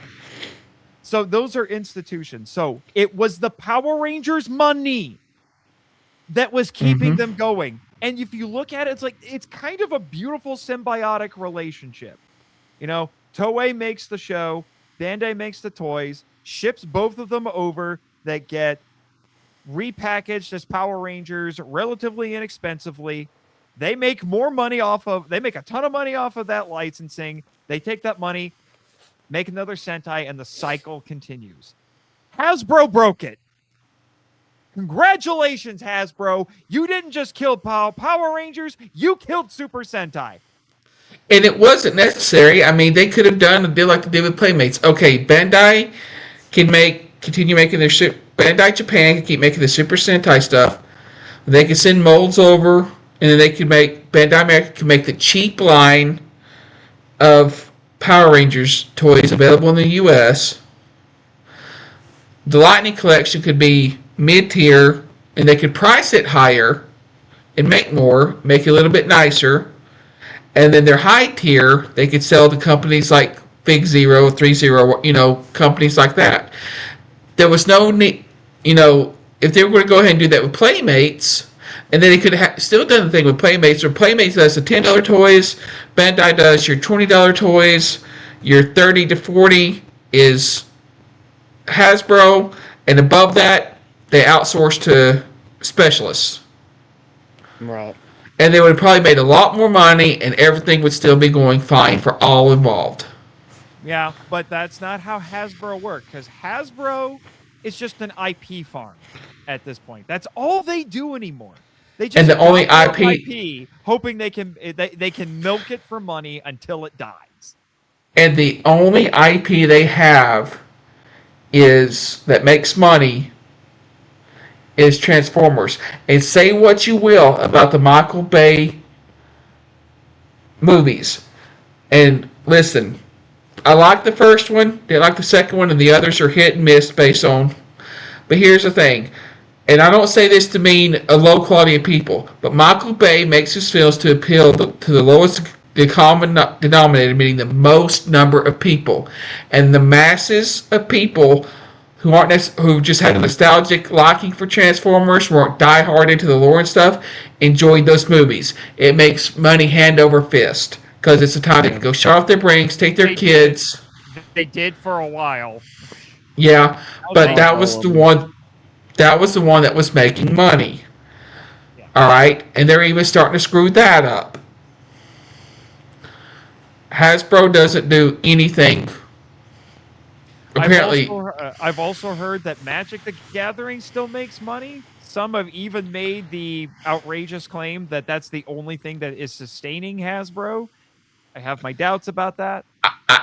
Magic helps because Magic also, one thing that, from what I understand, and I haven't followed Magic as much, but from what I understand, one thing they do to keep their money, they've now started getting licensed to do like Lord of the Rings sets, things like that. So Magic is very gimmick driven now. Yeah, so again, they're trying to broaden their base a little bit, get more people, even if people don't play Magic the Gathering. And I don't, but as a Tolkien fan, I want that Lord of the Rings Magic set because I love Lord of the Rings. Yeah. It's a great way to make money. If they wanted to license out to Power Rangers fans would buy it just because, like, oh, look at these cards. Even if they don't play, they're going to buy it. Chris, don't get my hopes up for a Rito Magic card. Please don't. Because I want to know what they do with Rito. Although I swear, if anywhere on that card, this hypothetical Rito card, if it says Snarky Bonehead, I'm suing. Yeah. I am suing so much. Anyway. But yeah. in that, and we're all fans of stuff that is a niche product. But to keep those things going, they have to start selling, and people say it's selling out. However, I would rather them to start doing things like that to get people who don't play to buy their stuff to keep the game going, to keep the franchise going, than for it to go away. Yeah. But, and even if Power Rangers theoretically continues, if the Percy Jackson team does actually go through with this proposed reboot, we're definitely not getting Sentai adaptations now, unless they want to go back and grab some of the ones from the last, I don't know, 15 years or so that they skipped. Well, released. They're not making new ones, so what do we do? They released a statement, and this was years ago. It was right after, I think it was actually before they started Dino Fury, and I read it, and people argued about what it meant, but I said this was what they said flat out. One guy said, and it might have got redacted later, and it's proven true, they said flat out they were getting away from the Sentai model. They were not going to be doing that going forward. Then you saw they did original suits for Cosmic Fury. The only thing they brought was the Zords. Sort of from technically some of the villains. Yeah, but to say for cost cutting measure most likely, but they were going to be getting away from that. And people are like, no, they're not going to do that. I'm telling you, they're not going to be adapting Sentai in the future. Market. I'm like, after Cosmic Fury, I don't expect there'll be anything related to the Sentai going forward. And the only reason why it will be is because in the reboot, they'll have suits based off the Zyuranger suits. If they don't do a complete redesign of those. Yeah. Yeah, I swear, if they do the reboot and it's just Mighty Morphin, I don't know if I'll watch it. If I get to be Rito, you'll watch it. Well, yeah. if it's just Mighty Morphin, that would be open. If they kind of like start there, but they show other things that are going on, like maybe they show how you see a young Andros becoming the Red Ranger on KO-35. Yeah. Other things going on at that time, going on in the Ranger universe, that would be fine. It would. Which would be a good way to start introducing people to, like, there's more to Power Rangers than Mighty Morphin Power Rangers. Right. But if it's just another rehash, I want it to be completely new. No returning characters, anything. Just start fresh. That's the thing. This was a little bit of a debate there for a while in the tokusatsu fandom and in Ranger Nation, where they're like, can Power Rangers exist without Sentai? Without getting too much into the weeds with that, I do think Power Rangers can survive without Sentai. I have been saying for a while that I think the only reason that this model, this very like 70s, 80s, 90s model of localization was still being done by Power Rangers. I think once you got to the I would say like probably the tail end of the Saban era into the Disney era. They were only doing it because tradition. All right, so but Jake, you're saying you don't want to see Jason or Andros or any of the characters from the old series in it? They had 20 years to do that. No, I'd rather just see something new. So you don't want to see any more Power Rangers then?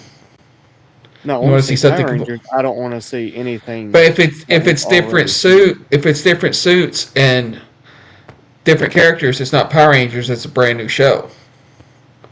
That's not Power Rangers. That's what Sentai always does. They keep a certain aesthetic, but it's new characters every show. Yeah. Yeah, but I want no. to see a completely new Power Rangers series. Nothing from this past 30 years into this series. I think it can be done, but I think you need the right people to do it. And I don't know how many of those. I don't know if you can find those people in Hollywood right now. I don't think you can completely divorce it from the past 30 years. It'll fail. But it can be done in a way that feels new. Because they've been able to do that with Steve Rogers. They've been able to do that with... I mean, we've had, in the past 20 years, 3 different actors play Peter Parker, and they each feel different than the other. Yeah. So I think they can do it with the characters. I think now they can start setting it up where there are characters we haven't seen before, which is fine. But I think you're going to have something that anchors it to the past, at least starting out. Maybe the compromise can be you set it in the Ranger universe proper, but the past Rangers are at most background characters, and you focus on a new team, a new young team with a new power set, new suits that are completely original, and you go from there. The other Rangers are just these veterans that they know of. It's kind of like what the Star Wars sequel should have been, which is you set it some years after these legendary heroes have done their thing, and you have these new young characters, and they meet the old legends like, oh my gosh, I didn't think you were real, or something like that. But Yeah. Look at you. What can you teach me? How do I do this Ranger thing? Possibly the only issue I see with that is I think it would be very unlikely that they would get... I'm not saying that there wouldn't be anybody from the past who wouldn't want to do it, but I think it's going to be very unlikely for them to get any of the old actors to play. Probably not. Which then at that point would be defeating the purpose. Well, So, I shouldn't say probably not. There's, obviously you can't get JDF or they won't get Training Austin Jack. St. They definitely won't get Austin St. John. They won't get St. John because of legal issues and possible PR debacle. The only person but you could get David Yost and dang it, Amy Jo Johnson. I don't know about Amy Jo Johnson, but I think she wouldn't come back. Zach. She wouldn't even come back for Once and Always. Yeah, she wouldn't put on the spandex again, but if she was going to come back and be like a teacher or mentor or something, she might do that. Yeah. Because they didn't offer that to her. Yeah. I don't know. It could be possible, but I'm with Jake. I do think that you just need to move on from all of this. But I do think allowing for some sort of an anchor point.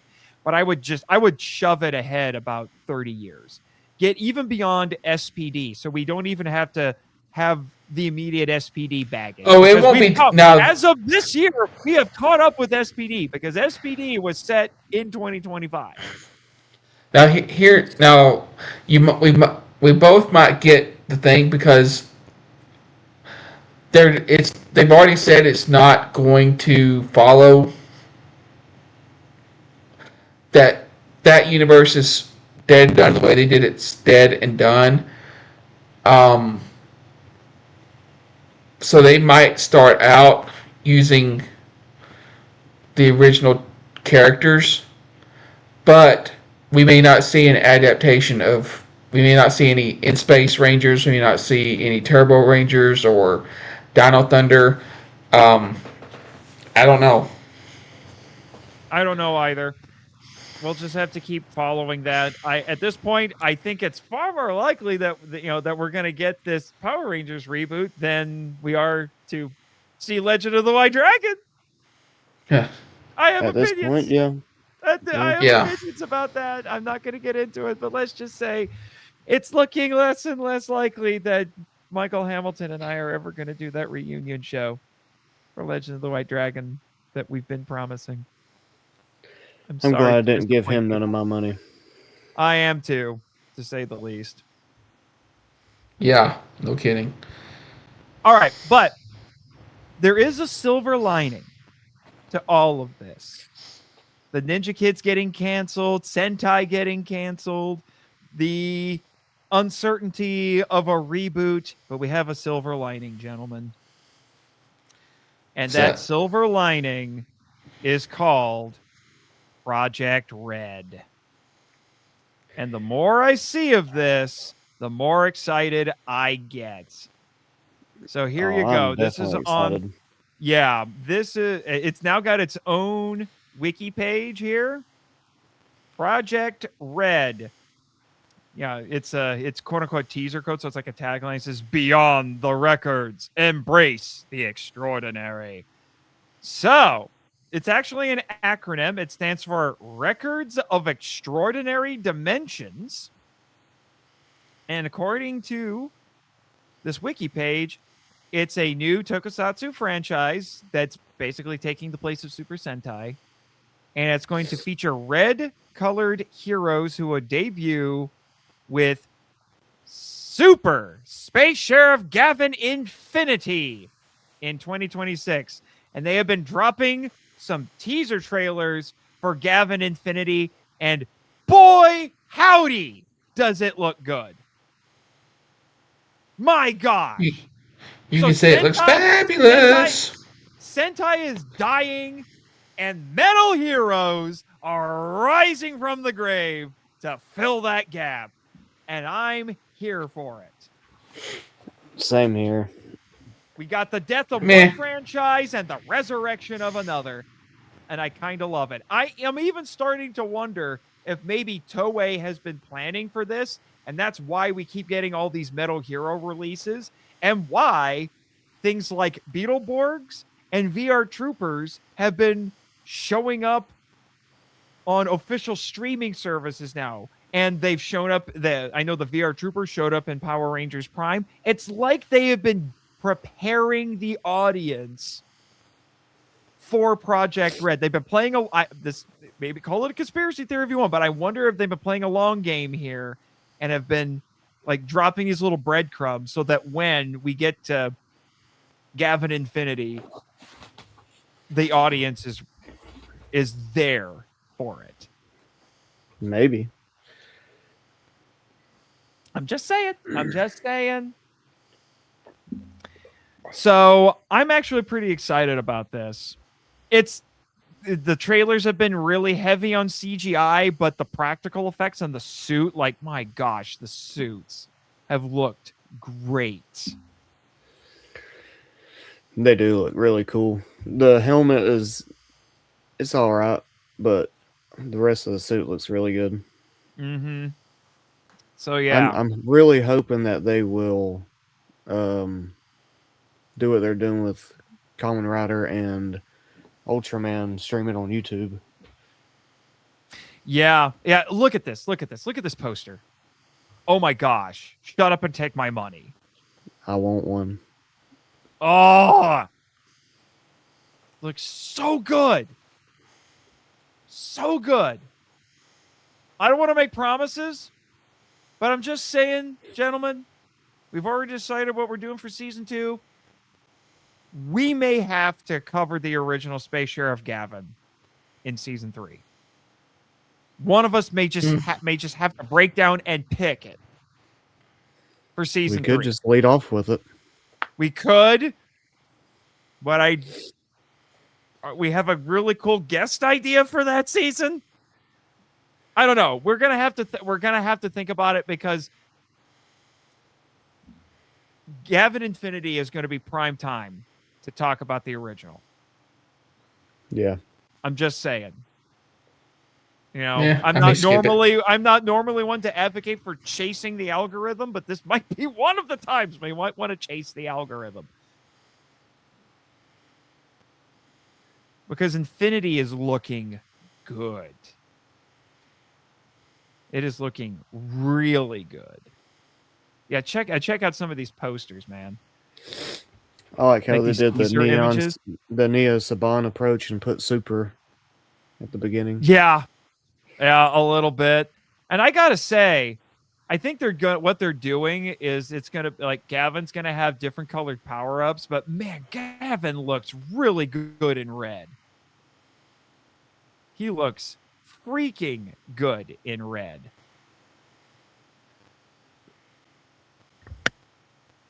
I'm liking this.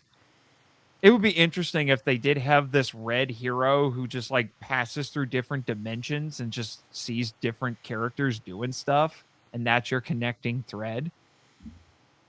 I don't know. I'm looking forward to this. I'm wondering if this means, okay, we've got Gavin. I would love to see them not just do remakes of Metal Heroes. I'd like to see them bring in new Metal Hero characters, or maybe we're going to get different kinds of heroes that don't necessarily fit into, these different franchises. Maybe next year we'll get a Sentai style hero, but there's only one of them. That's the other part that makes Sentai, from a production standpoint, difficult. Is they have to invent minimum 5 or 6, about 5 or 6 characters, and then they have to invent robots for all of them. Whereas generally with something like this, you come up with one hero and maybe one vehicle or a couple of vehicles. But yeah, I'm looking forward to this. And I've said this before, and I'll say it again. I do think Zest was made from the ground up to be, to be simulcast outside of Japan, because they know they have to. If the domestic Japanese audience is shrinking, then they need to expand out into the rest of the world. Yeah. And Tsuburaya has been extremely successful doing that. Ultraman is almost mainstream at this point. I don't think it's quite hit mainstream status, but it is working really hard to get there. And I think Toei is noticing that, which is why Zest is being simulcast. And I would like to see them continue to do that. That was one of the things that was holding Sentai back, was the contracts with Hasbro. I think that we've now had that confirmed.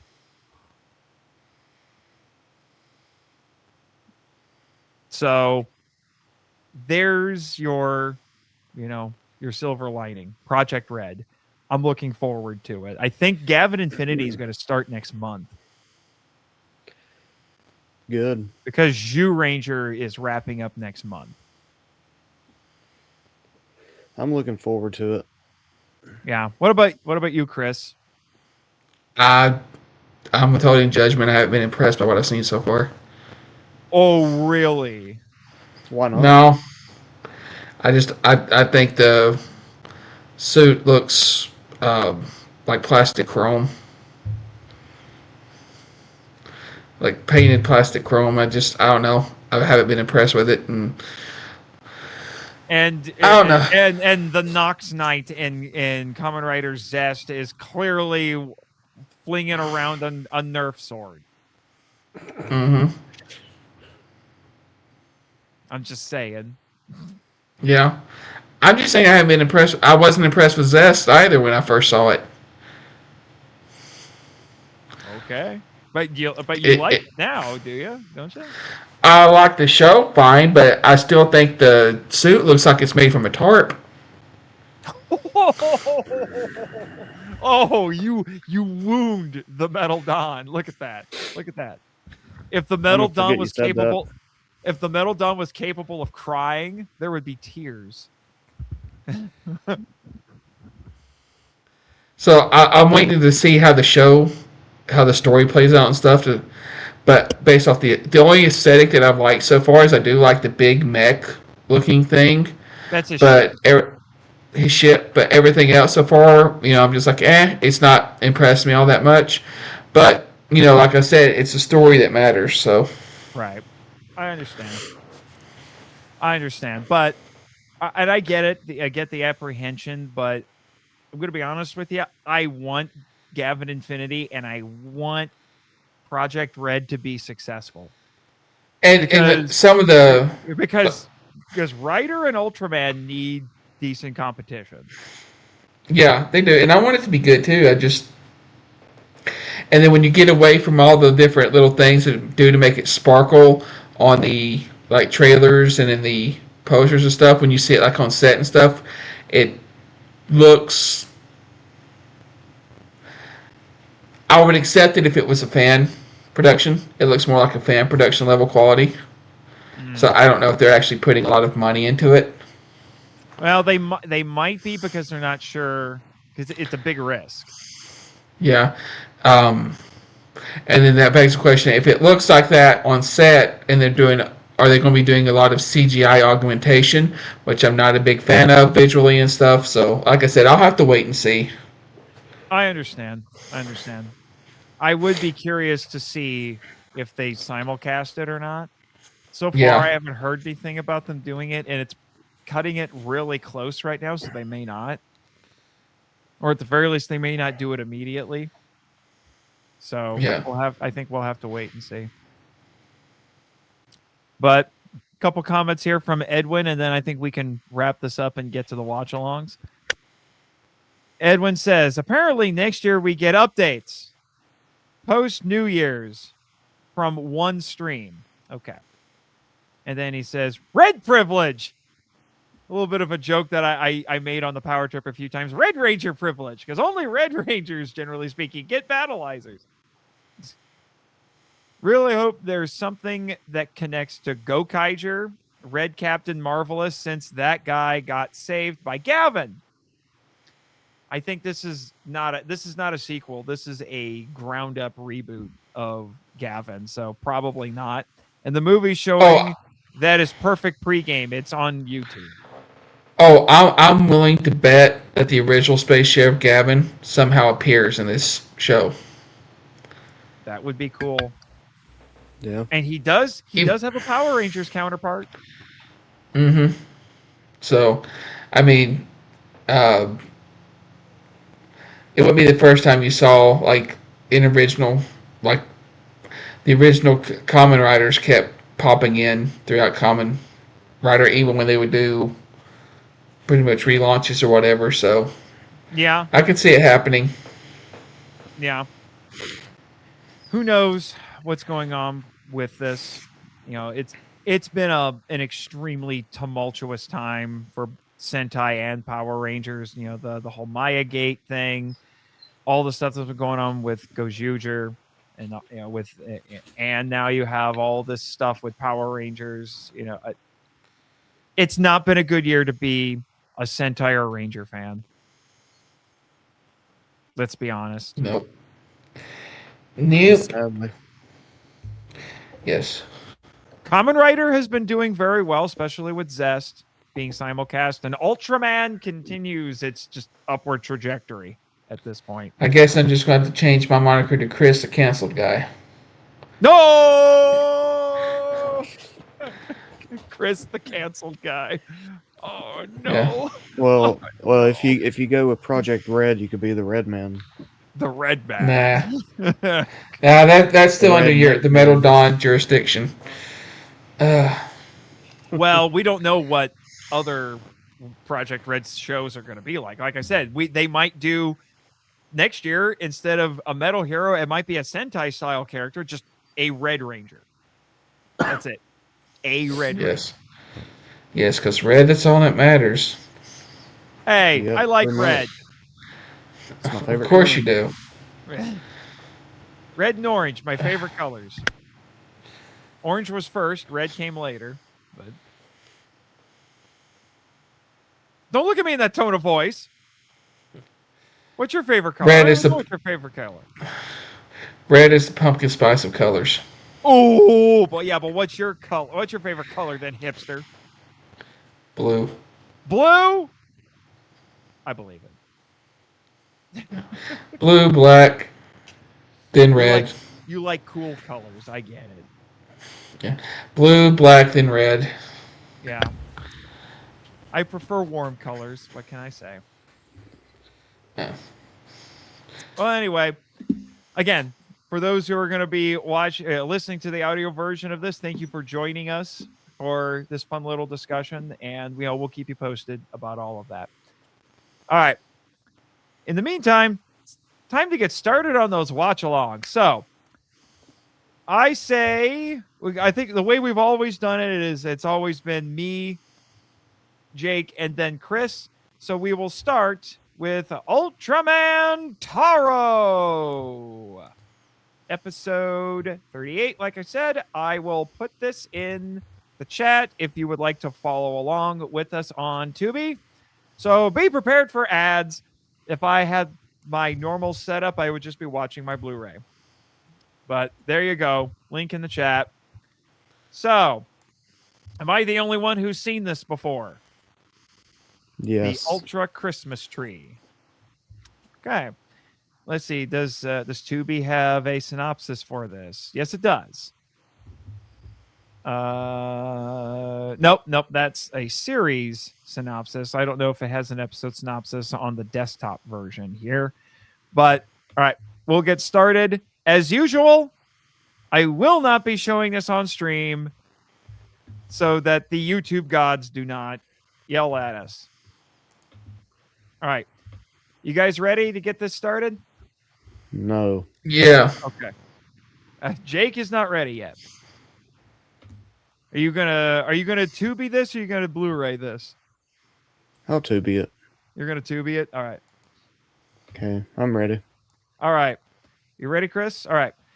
On a count of 3. 1, 2, 3. Thankfully, it doesn't launch with ads. Why do I not have sound? Do you guys have sound? Yes, I do.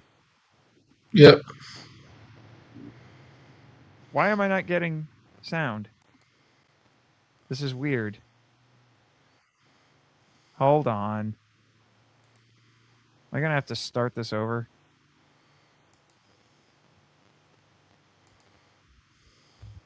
Hold on. Pause, guys. I'm going to refresh this and see what's going on here. I've never had this happen. Why? I am still not getting sound. What is going on? Do you have the sound all the way up? I do. All right, I'm going to X off and go back. Let's see. I'll be back. I'll be back in just a second. I'm having a technical issue. All right. He has to be. What is going on? This is so bizarre. It's still not giving me sound. Because the sound, I just X'd off the sound. And I X'd it back on and it's still not. What is going on? This is so weird. Okay, let me try a different browser. Can't imagine that Tubi would be so busted that it would disable the sound.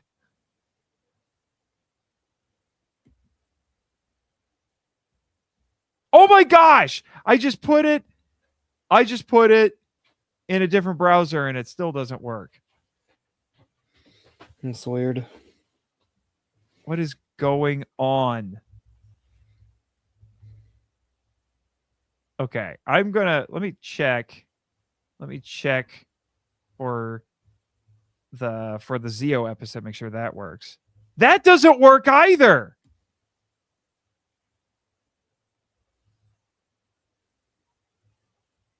What? What? Did you just? Are you back officially? Yes. Okay. Oh my gosh! I Now have he- discovered. now Chris is the void guy. Something weird is going on. Yes, because all my shows are in the void now. Yeah. Something weird is going on. I think because of the setup I have, I don't know if I can, because I tried even playing this on YouTube and it didn't work. I tried playing one of the YouTube episodes and it didn't work. Okay. I think it's because of how I have this set up to hear the audio. Okay. We'll do it live. We'll do it live. Yeah. All right. Let me try switching this up. All right. Because I have this headset to, so I can hear you guys on the stream. That is still not working. All right. Let me see what happens if I unplug this headset.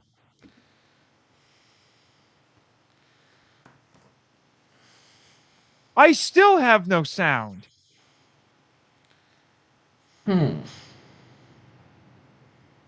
Are you kidding me?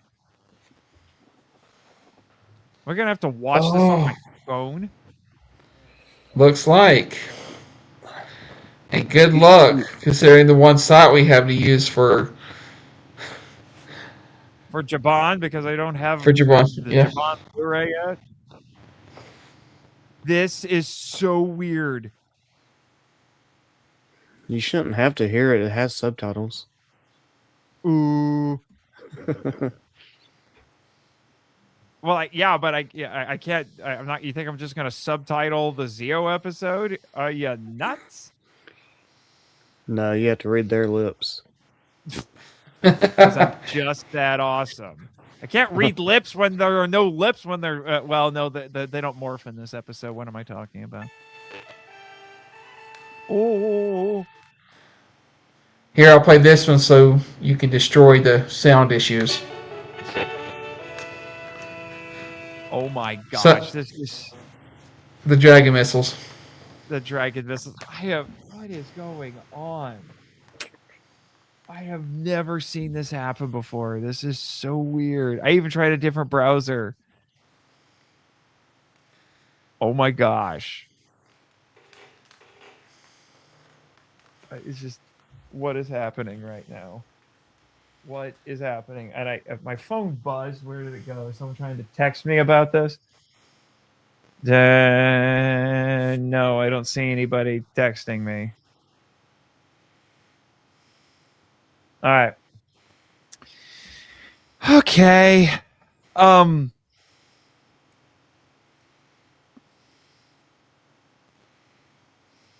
Okay. Let me see. Maybe it's it's something to do.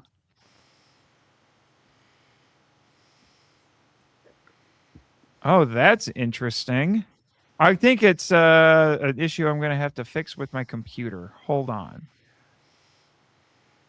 Let me bring Hold on. Yeah. Let me bring up the sound settings. Nope, that is the wrong one. All right. I don't want to do a search. Let me bring up, let's see.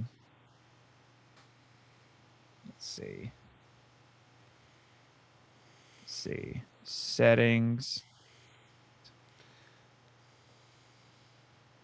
All right. Yes, people, we don't script any of this. This is such exciting live streaming. We show up 5 minutes before the live stream and just hit go. Yeah, we don't test anything. All right, let me check the sound settings. Like, we'll figure it out live. Let's go. Oh, see, that's interesting. I'm messing with the master volume. I've had this happen before. I've just messed with the master volume, and it and nothing is happening. Interesting. All right, shit here.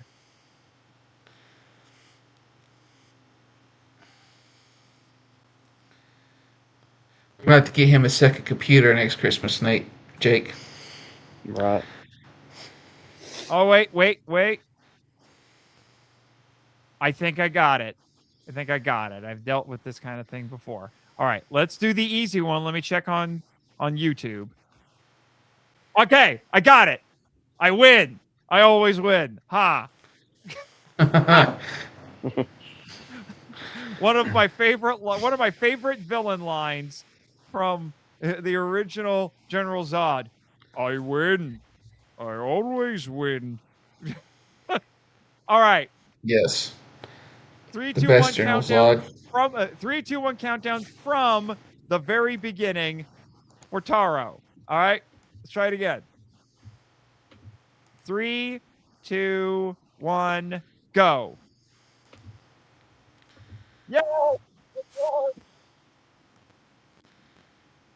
This is the first time you guys have seen Ultraman Taro at all, right? Yes. All right.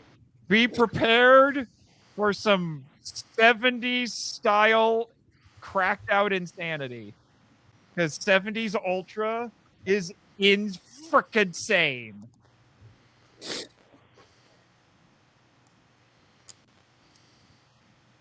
Although I'm going to say it right now, next to possibly the original, the 260s themes, this is my favorite Showa Ultra theme song. This is a banger.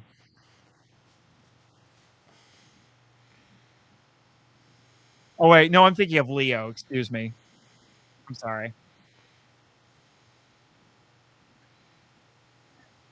These are definitely the remastered versions of the episodes that Mill Creek was given. It looks really nice. It does. This was also a thing back then. In the 70s ones, you're not going to see the Ultras. They're just going to show off the models. I don't understand it, and yet I get it. Alien Miracle and Alien Terrorist.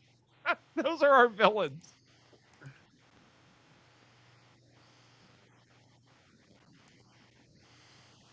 Even though, I wonder what presents they'll get, even though it's actually a romantic holiday in Japan. It's just lovers who give each other presents.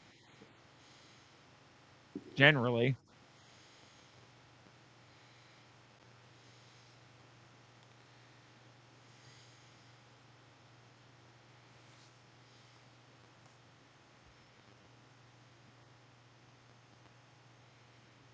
I know it seems pretty tame right now, but give it a little time. Taro is heavily inspired by fairy tales, just so you know.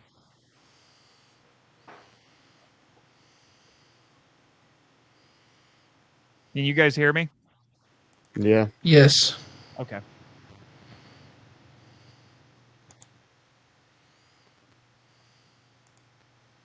If you guys would have learned how to sing Christmas carols in Japanese, well, there you go. Oh my gosh, this set. The costumes and sets just get progressively more insane as the franchise goes. I think it's a cool set. I'd like to work there. I don't know what anything does. The Little Match Girl, which is a European fairy tale. I think that's a Hans Christian Andersen story. Very sad one, too.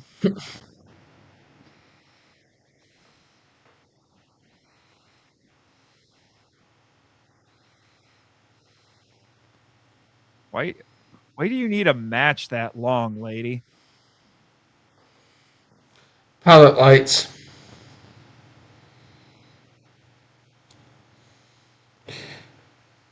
Or something that's whenever the... I forgot she far into something. She fantasizes about getting married to this guy. And it's a Christian it looks like it's a Christian church with very Christian iconography and everything too. Can you tell TsuBro was Catholic? Uh-huh. Wouldn't you like And to Shang Tsung was Orthodox. Yes. He was also Hachi Mishima in a obscure Tekken movie. Let's play with matches. I approve of this. Playing with matches is fun. Don't try that at home, kids. Let's play with matches and daydream. This can only end in good.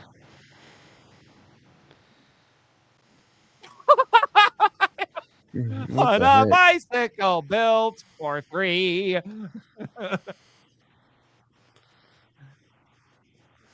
Guys, this is only a little weird. Just a little weird, you say? Yeah. Hey, you get a tricycle and training wheels. Eat it, kids.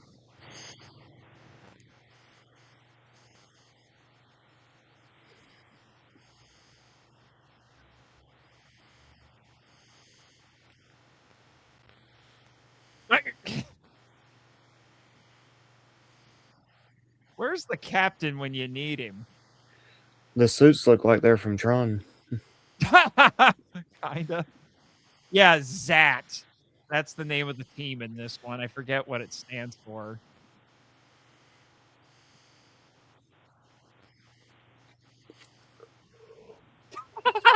It's Mother of Ultra! Whoa, some double D's. Yeah, she was very well endowed at first. And fun fact, that's a man in that suit. But yeah, this was the first series that Mother of Ultra appeared in because she is Taro's mother. Because the first episode of the show, you see the birth of Taro.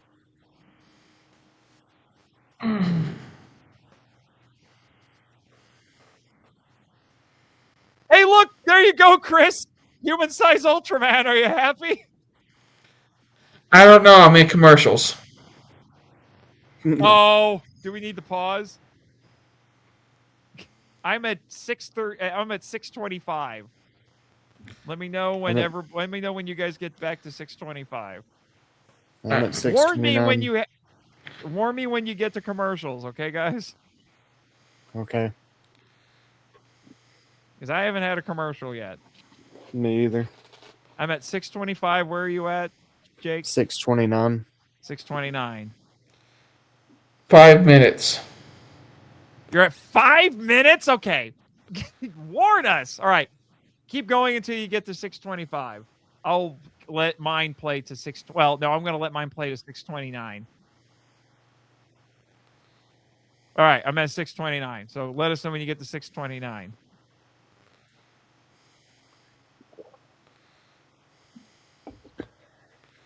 This is why I wish I could stream this and get away with it. Honestly, I wish Tubi had a paid version. They'll never do a paid version because it goes against their whole model.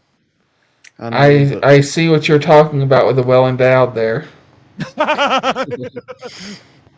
Yeah. Mother of Holy Ultra. crap! They even had nipples. Well, looks like it, but when you actually see, Yeah. that's in that weird silhouette thing. When you actually see Mother of Ultra, no. Yeah, I've seen Mother of Ultra, but in that, yes, Mother of Ultra had on nipples. On the show, even. Yeah, there we go. Yes, very happy. It's a for those who don't know, it's a running joke. I always tell Chris, because he was asking, he's like, "Are there any Ultramen who don't get gigantic?" And I said, "Well, there are times some of them don't." So Alright. it's a running joke. I'm caught up. All right, 6:29. 1, 2, 3, go. So, I want to meet Taro. Because they make it, the theme song makes it abundantly clear. This is Ultraman number 6. Because they do have crossovers. This was when they started doing crossovers with the past Ultras. Oh, so she has wedding fever too. Or is she the same The same one? guy? Oh, is it? It's the same guy. Oh, yeah, there you go. Oh my god. How dare you crash my wedding by practicing polygamy? What do you think we are, Mormons? I'm not moving to Utah. Apologies to all of our Mormon viewers. Well, given the number of men to women ratio, it may become common for men to have more than one wife in Japan soon. Oh my gosh. They are doing breeding visas. Oh gosh. Oh, a Christmas tree, a mother and a father too. So she's an orphan, in case you didn't know. Because it's impossible to hate orphans. It's not Christmas without an orphan. Yeah. To my surprise, I have still not gotten a commercial. She's fantasizing about having parents.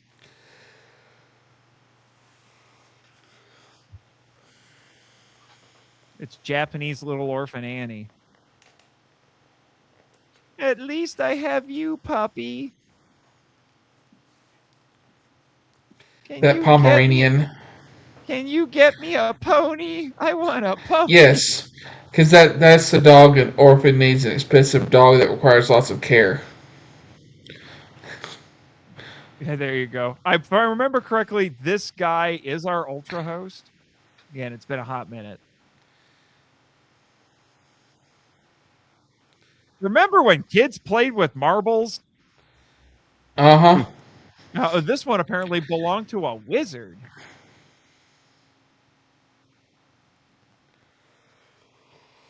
Kid, have you seen Men in Black? The universe is in a marble.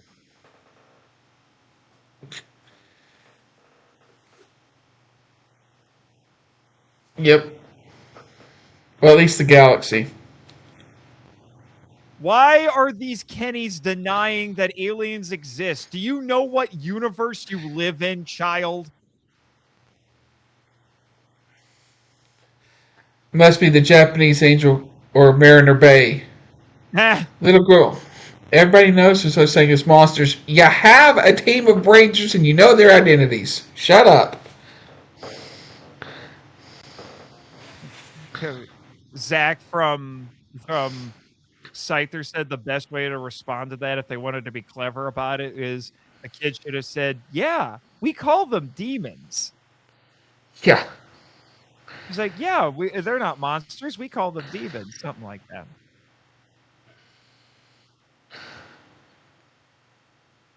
And then he looks in and sees a parallel universe. Well, there you go. You're getting green flashbacks to previous episodes. Taro versus Timu version of Gamera. Horny Gamera. The Timu version of Gamera.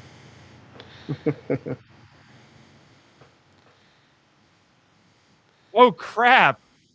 She's an orphan because of Taro. This is Gamera 3. Oh Lord.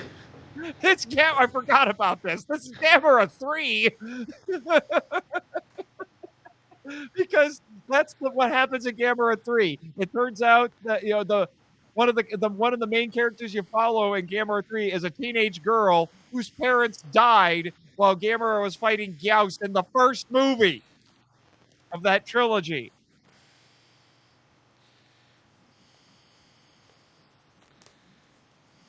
This is one of the few times the Ultra series acknowledges that there are people in those buildings and they're probably going to die.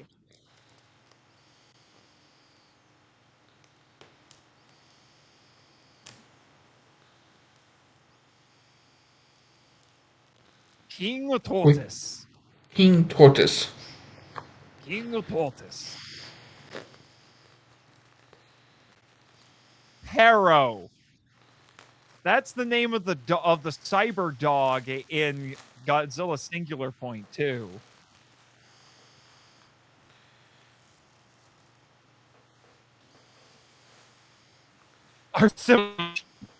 They always say we're behind. But even though we're behind, we're apparently special.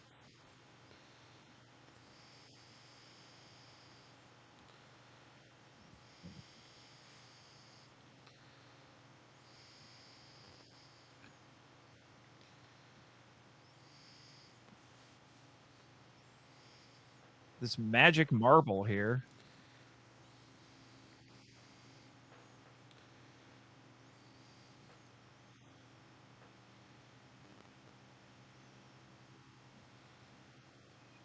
Can't say that I usually see green filters on flashbacks. This is an interesting choice.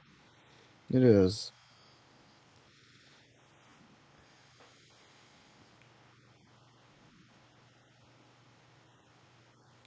Yes, because a stranger grabbing a girl and throwing her around is so normal.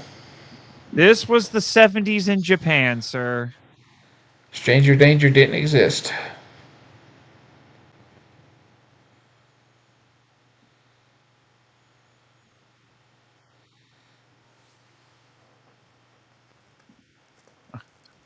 I must go. My people need me.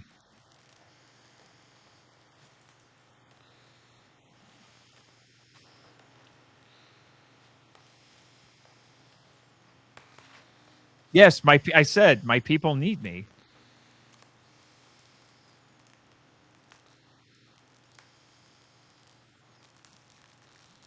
It's a marble that can see anything. I wish I had it. We know what you would use it for. Yeah.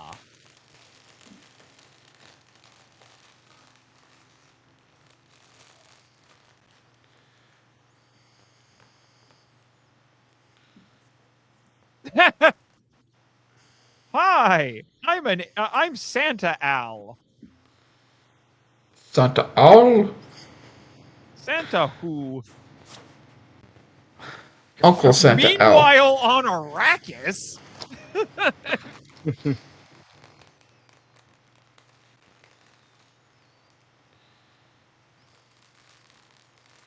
It's alien terrorist. I don't know why they felt the need to translate this literally, because it just seems weird. Alien terrorist.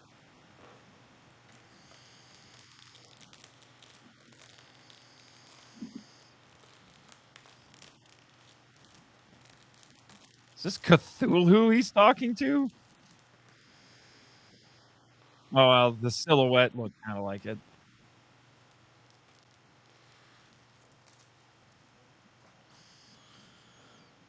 Where did they? Oh no! They'd never do that now. No. Straight up execution right there. They right don't have in the the heart. balls. Yeah, 70s Kids need to Ultra, witness a good execution from time to time. 70s Ultra was willing to get pretty gruesome at points. Even Ultra 7 had its moments. Actually, Ultra 7 had a lot of moments because he was. Ultra 7 had a lot of moments. I was going to say, Ultra 7 was fond of decapitating his opponents. Oh gosh, yeah. Ultra 7 was insanely violent. All right, I have hit a commercial. So Same here. Okay, at least we are coordinating our commercials. What about you, Jake? No, I have not hit one yet. Wow. You lucky SOB. I know. How did you do that? Right now, I am sitting through a Travago commercial, and I am really missing my Blu-rays. Note to self, buy a portable Blu-ray player if you're going to be doing watch-alongs anywhere but your apartment. And here's a Cascade commercial. Oh. What commercials have you been getting, Chris? I had my FICO commercial. Now I'm on the Travago. No, now you have the Travago. Okay, I started with Travago, and now I have Cascade. Let's see. What's my next one? What am I getting? What am I getting? Misplay? What the heck is this? All right. I'm out of commercials. Let me know when you. Okay. Misplay, which is apparently an app you can download that will pay you money for downloading other game apps and playing them. What is this? Yeah, that's what we call virus apps. This sounds like a scam to me. And now I am getting a Zootopia 2 commercial? Yes, it's a Zootopia 2 commercial. Wow. All you need for Christmas is zoo. Furries have ruined Zootopia for me because it's turned into a furry convention every time it comes out now. Oh Lord. Oh Lord. All right. I am at 1531. Where's everybody else? Same. I'm at 1534. All right. I'm going to let it play to 1534. Pause. Are All you right. ready? Yes. 1, 2, 3, go. All right. There's an alien approaching Tokyo. When is there not an alien approaching Tokyo? No kidding. Oh, yeah, dude, you're complaining about aliens invading on Christmas Eve. It's a good thing you don't hang out with the doctor.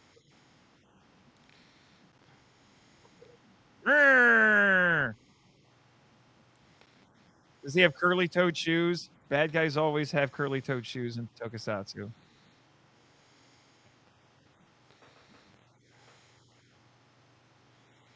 I'm going to avenge my uncle. How? She's a Kenny. They just think about these things.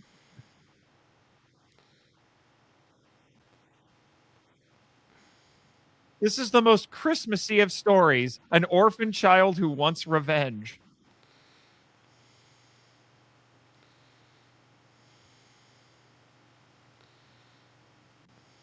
LP gas? Yep, Kotaro. I know for certain that is Taro because Kotaro. Kotaro is a very common boy's name in Japan.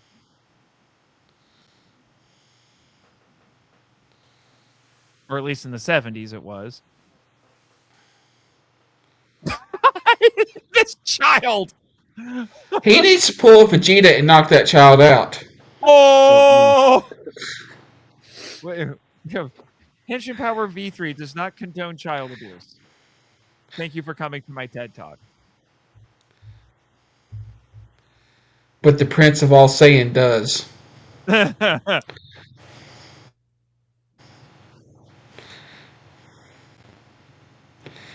Crazy thing is that is an a little actual child abuse. What were we going to say?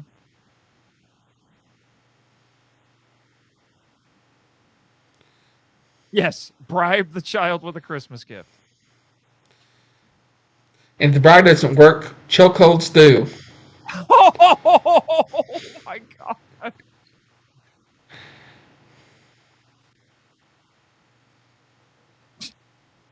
My Christmas gift to you, child, is vengeance.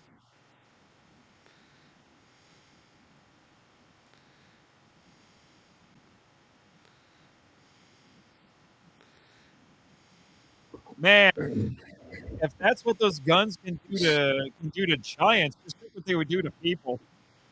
Yeah. If guns can do that, why do you even need Ultraman? Just get a bunch of people with those guns and he'll just be blown to pieces. Because they never work. Ultraman number 6. Taro! Yeah, here you go.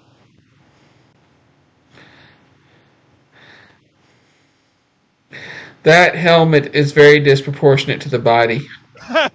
Get used to it. It really is. 70s Ultra designs are nuts. Yeah. Like, y'all should have put him in a muscle suit for that helmet. Good Lord. Yeah, His head's almost as big as mine. Yeah, and when I saw that, it's like, something. is it Taro because it's almost Taro? If the tank explodes, it'll be a catastrophe, huh? Yes, so our solution will shoot it.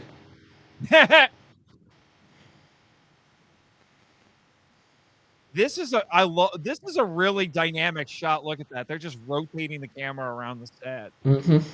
That does look really cool. And we got low angle shots here. Yes, so your plan is to stand in front of it so he can fire at you. Hey, it worked. What if he... Man. Ow! Yeah, but he just has to fire around it. Okay. Ow. Oh, you're a little behind me.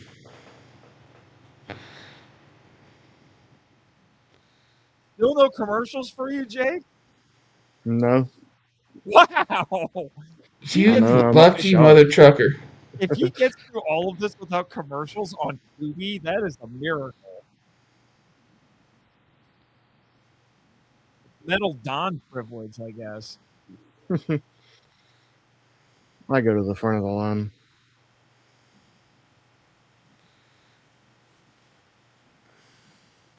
Watch, he'll get his commercials right before the credits. Yeah, it's like, it's over anyway.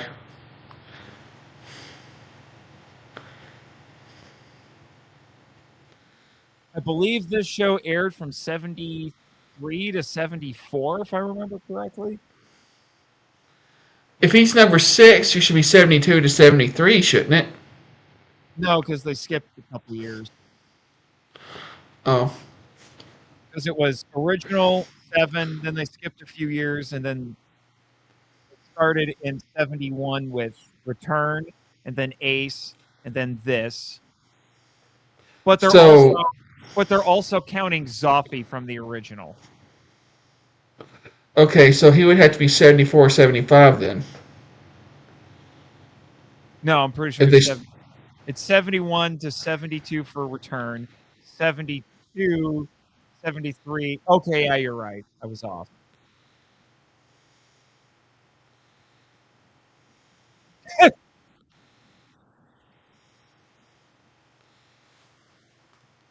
Exploding death. It's snow. It's technically dandruff. It's technically bits of dead evil alien, but it's snow.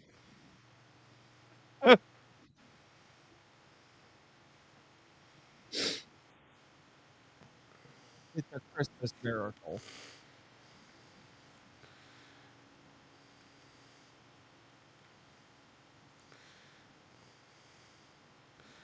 I will say, this is one horny Ultraman. But dumb fish.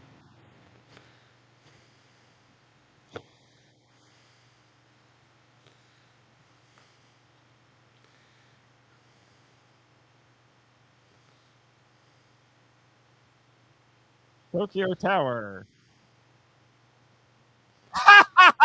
Oh my gosh, really? My gosh, wow. Not about this. At least we know McGonagall would give him an A for his transfiguration. There you go. There's the title. We finally have the title. The Tokyo Tower is in fact a Christmas tree. An A for transfiguration. I hit an ad. Oh! Oh, he hit an ad. All right, I'm pausing. He finally got an ad with 2 minutes to go. I should be upset, but I'm happy that the Metal Don's privilege finally ran out. I paused at 23:20, just so you know. While he waits through his ad, let's see if we have any comments. We got one here from Edwin. He says, wow, the Taro team clothes remind me if there was bad Captain Britain or Doctor Strange in blue knockoff toy clothes. I'm telling you, the aesthetics for the Ultra series, once you get to the 70s, it gets progressively more insane and weird. As do the shows.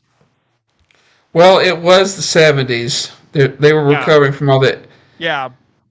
They were still recovering from the LSD of the 60s. I was going to say, because Return of Ultraman does get a little bit weird, but I don't think drugs were involved. Then you get to Ace, and everyone is on crack. And then you get to Taro, and I'm pretty sure everyone is on LSD, or at least smoking pot. And then you get to Leo, and somebody found the really good cocaine. What time are you at, Nate? I'm at 23:20. Same here. Have you reached 2320? Almost. All right, now I have. All right, 1, 2, 3, go. Here's your present, little orphan Japanese Annie. Japani. Little orphan Japani. I should be canceled for that. Oh my gosh. It's a doll! Yay! I love you, Dolly. I can forget about Uncle now because I have a dolly. They eat a birthday cake on Christmas? Are we celebrating Jesus's birthday? Is that what this is? Maybe.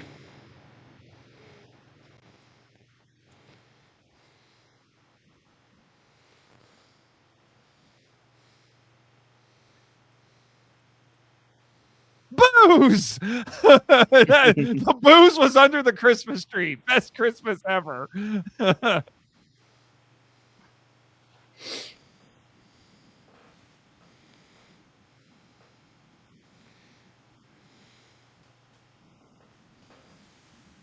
Is anyone worried about how, they're going to have to figure out how to de-tree that thing? Taro will do it. That's what the government workers are for. Oh. Oh, see? Look, it's already going away.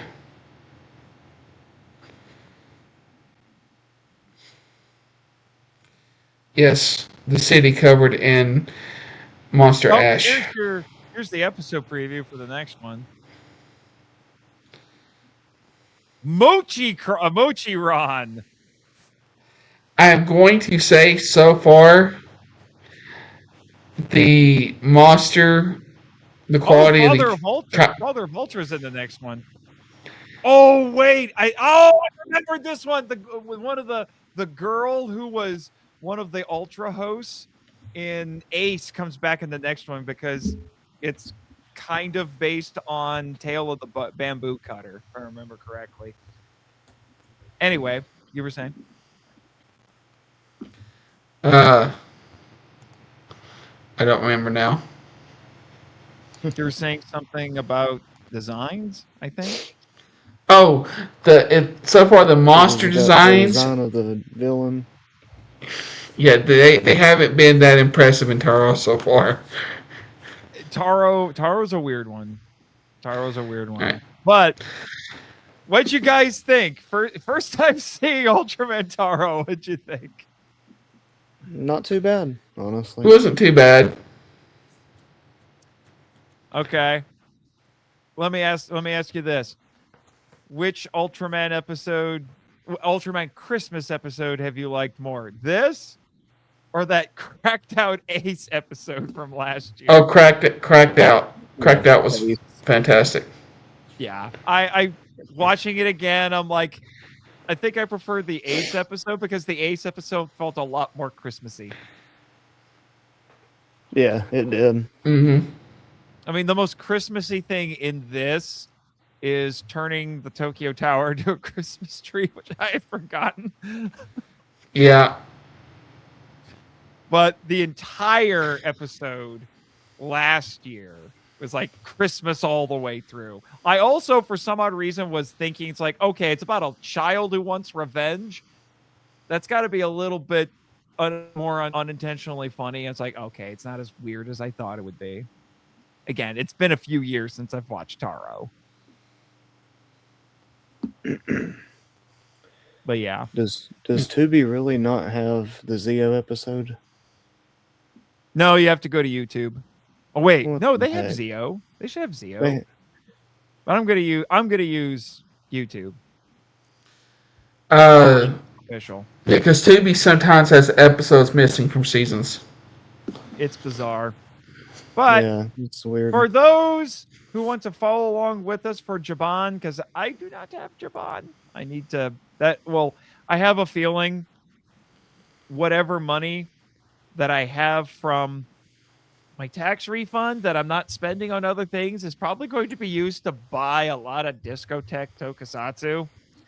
Oh, any money I have left over from my G-Fest savings, I will be putting towards buying some Metal Heroes and Sentai. Yeah, but for those who want to follow along with us, if you are not using the Blu-rays, I will put the link to our website where you can watch it, because this is what I will be using, and I am assuming is what Chris will be using.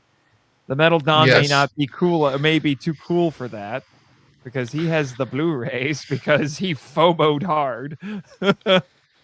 Oh, always. Always. Yes. If the Metal Don has one vice, it's FOMO.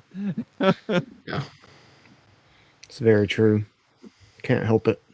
Yeah, I know. All right. So I have it pulled up. Let me know when the rest of you are ready. I am ready, sir. All right. I'm going into I'm this. not. Okay. I am going into this completely cold. I know nothing about Jiban other than it's Metal Hero and appears to be Japanese RoboCop. Mm-hmm. Also, this translation is a bit different. It says mobile detective Jiban, not mobile cop. Don't know why, but I will acknowledge that difference in translation.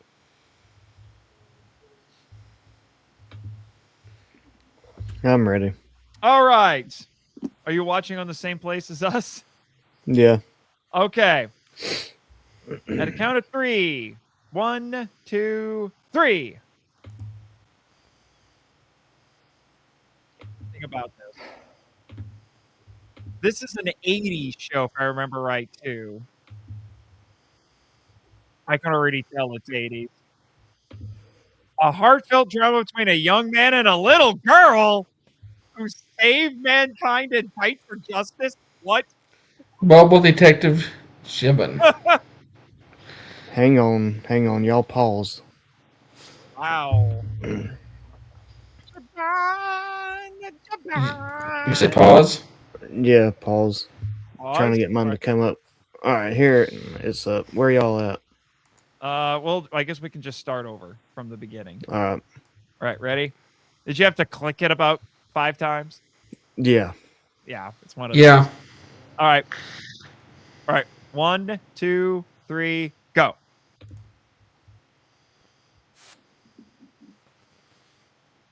Is this how every episode starts?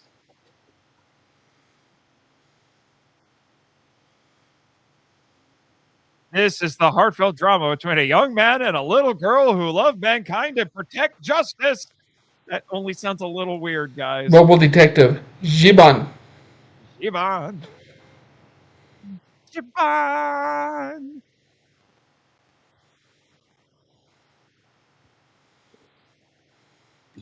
He even stands like RoboCop.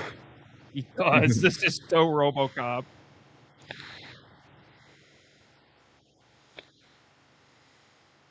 What? Is that Kit? Wow.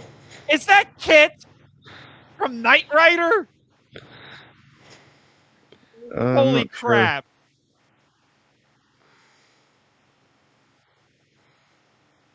Oh my gosh, he is freaking RoboCop. Look at that walk. Oh my gosh, that walk.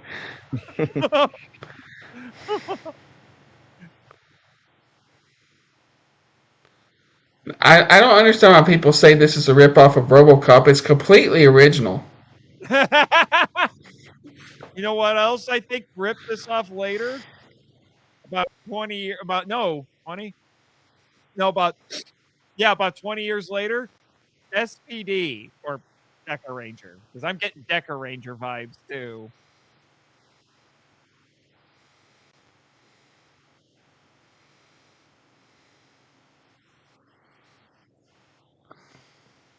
Wow. Wow. I'm going to have to look up what year this came out because I forgot to do that beforehand. Hey, it's my mailbox on Box Day. Oh my gosh! What is this? What are these bad guys? What are these bad guys? Oh my god!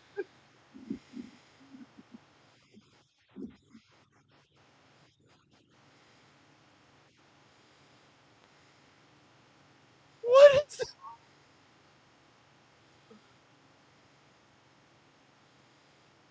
Did Keita Amemiya work on this show?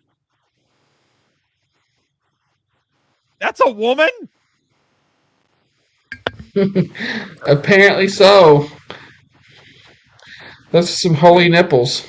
I was gonna say, I mean, that thing's chest already looks like cow udders. So far, all the Metal Hero villains I've seen, I've liked. This is gonna be a present to Jiban, huh? Are these monsters in disguise, or do you actually have two attractive women who work for you? What? What? What? So they're detailed drawings. Wait, they're gonna wait. They're gonna make a monster based on this child's drawing? Yes. Is this Power Rangers? This is a Power Rangers plot. This is a Mighty Morphin Season 1 plot.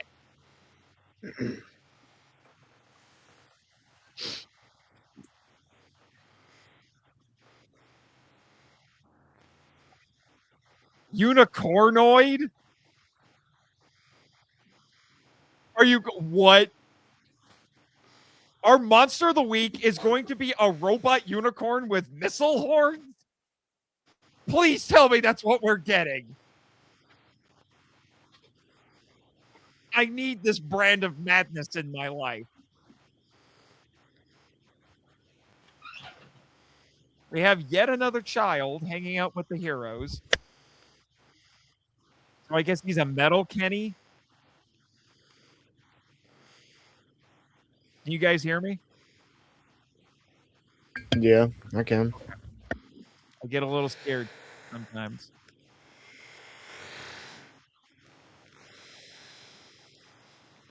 He's empty inside. Oh crap! There's a pilot inside. This is a mecha. Yep, he made his mecha. This is a mecha. Central City Station. What? He's gonna go hang out with the Flash? It's the Japanese Flash. Oh, That can be taken wrong out of context.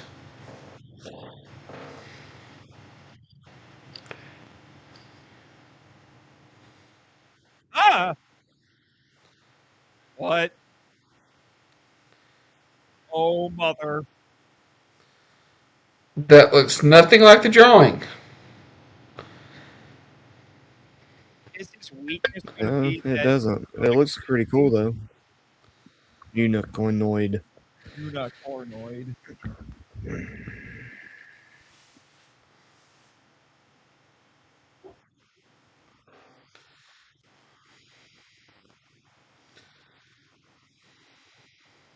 So this guy is the son of a military scientist.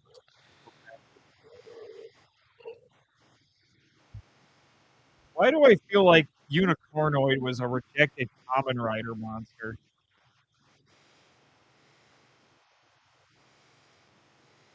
Jiban had a jetpack before RoboCop.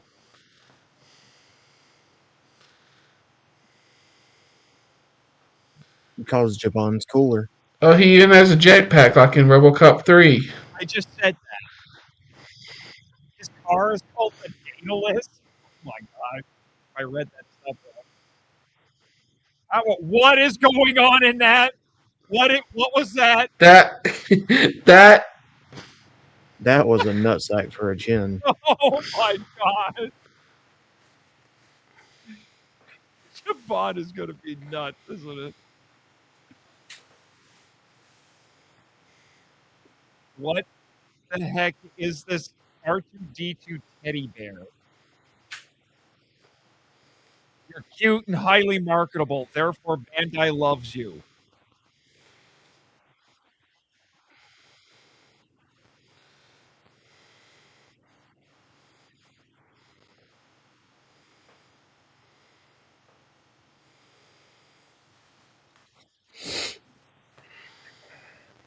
Scary Boy? Queen Cosmo?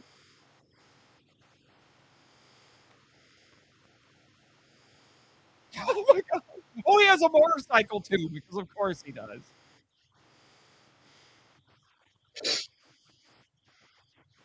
Viking and Spirus.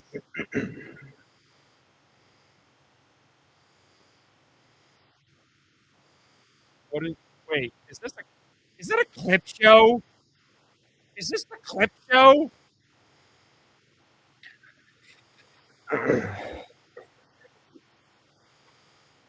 Hold on. Wait.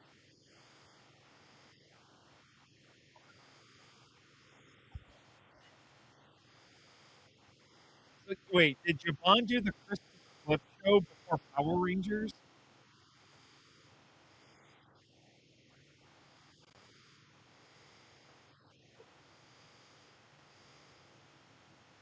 Stop staring into my soul.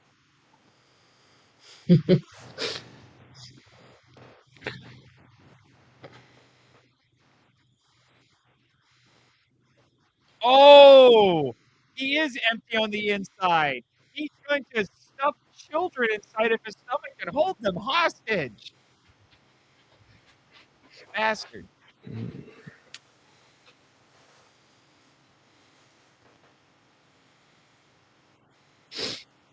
Child, where are your parents?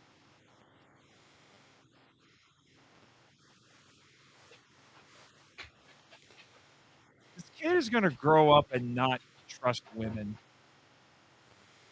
Smart boy. Ah! Wow. You're going to tell that to Saiyan girl? I don't know if she'll appreciate that.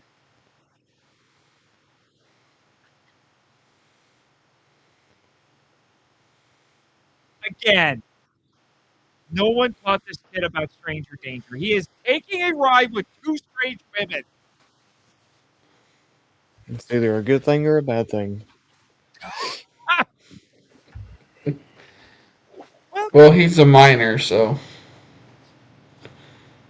it's an illegal it's a bad thing. Welcome to the scary factory. That's totally legit, though. Oh, now he gets scared. Oh my! That's a really good show. Hello, I am your drawing. He has guns for eyes.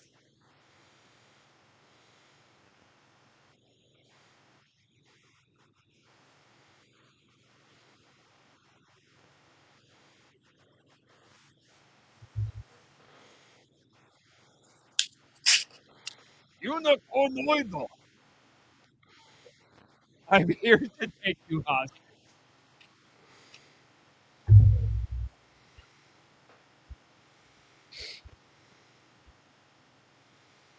What? Oh, Oh no! God. Oh my god! Oh my gosh, that looks so wrong. Oh what is going on? Oh my! What? What? I need a minute. I'm not gonna stop it. Man, what just happened? What? That? What? So many hentai jokes I could make. What was? Wow. What was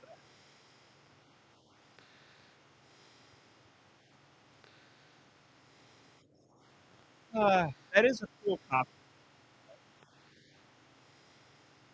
He's got the rancid one spike shoulder pad thing going.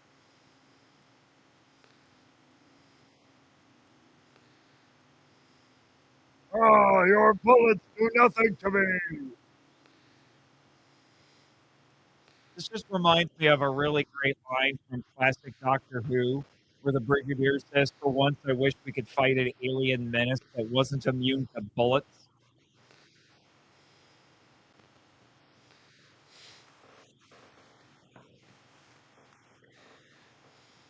A biolon, huh?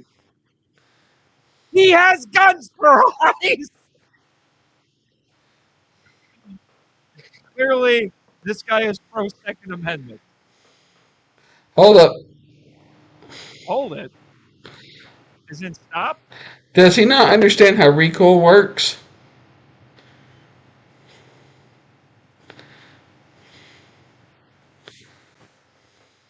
Oh, those actually hurt. Oh my gosh, he's got a gun in his hip, on his thigh. He's RoboCop.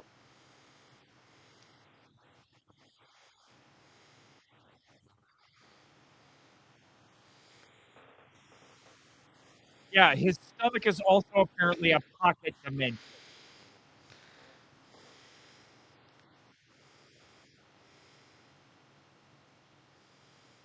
Wait, what? Wait, he has a sidekick? Oh no, that's another one of the bad guys. Never mind. Nani?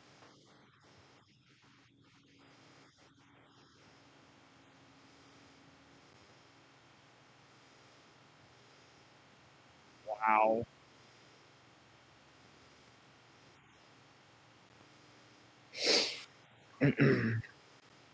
Oh, geez. Wow, he drop kicked him all the way in there. Dang. Oh, horn missile. It just throws right back. Apparently.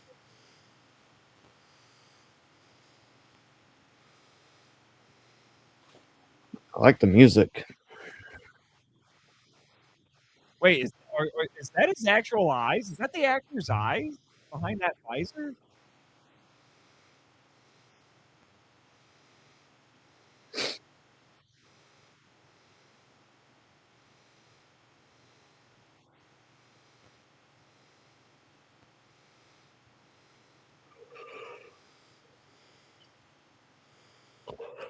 We already know that. They need to quit showing it. It's very disturbing. You can only save him through close combat. Okay.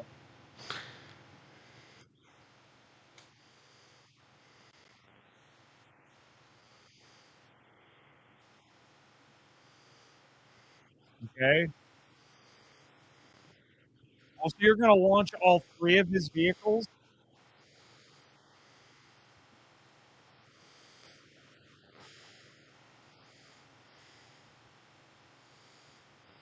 The music is fun.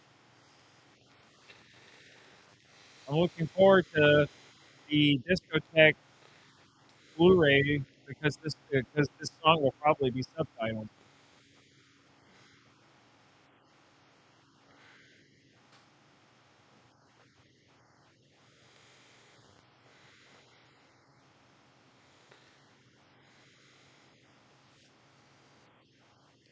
We got you, useless detectives. Oh wait, are these the 2 ladies that we saw earlier?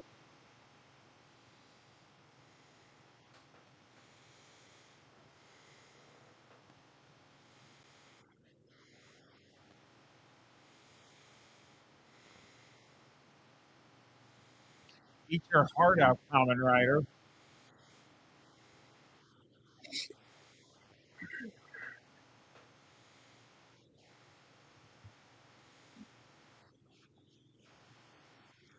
Yeah, I think those are the 2 girls that we saw earlier. So I guess they are monsters in disguise.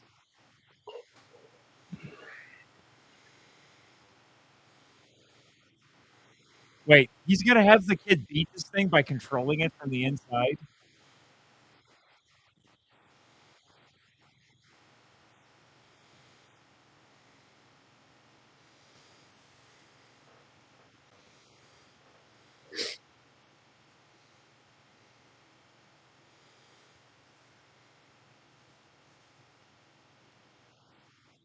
Nani?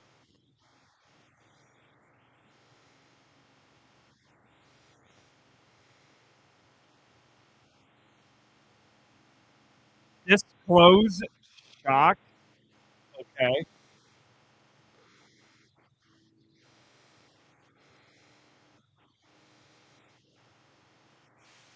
Ow. Yeah, RoboCop would never do stuff like this.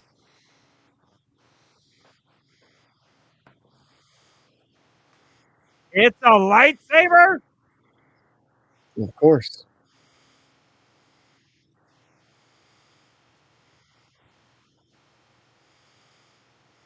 Oh, darn it. I was hoping he would control it from the inside or something. That would have been kind of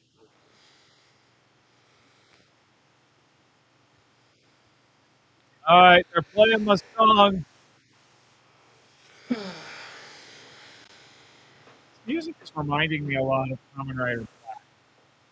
I guess this was made around the same time. Is he gonna? Is it Judgment Time?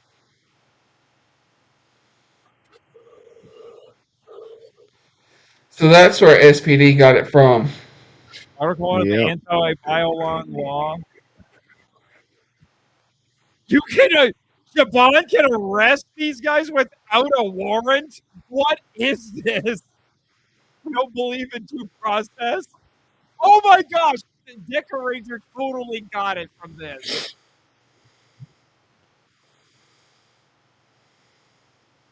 Is it unfair for me to call Jiban a fascist if he can do what he wants?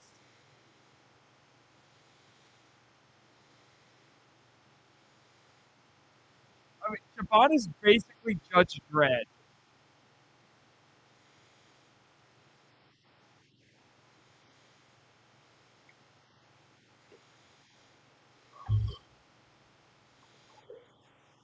What? Power Breaker? What? Addendum? Execution is permitted? Oh my And he stabbed him to the neck. Okay. Now he's got his Okay, Derringers are supposed to be small. he's got his comically oversized gun, like it's the 90s. Otto Derringer? Definitely not a Derringer. Now that's how you take out your enemies. More like a Wow. Desert Eagle on steroids. Wow. He actually reads the law to the bad guys and Jiban is Judge Dredd.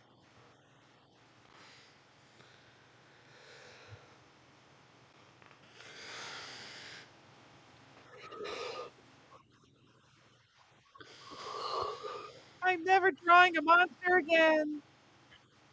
Oh, your dad thought of this thing and you drew it.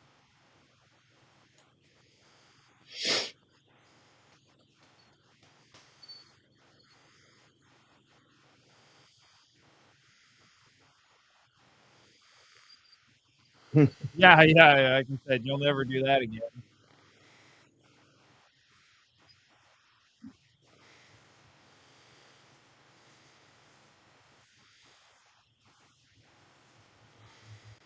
Hi guys, I'm totally not Jiban.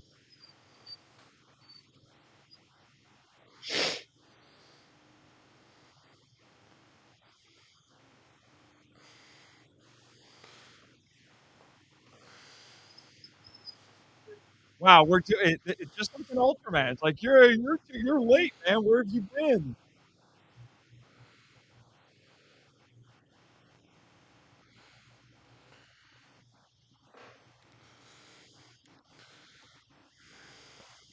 They go after children again, huh?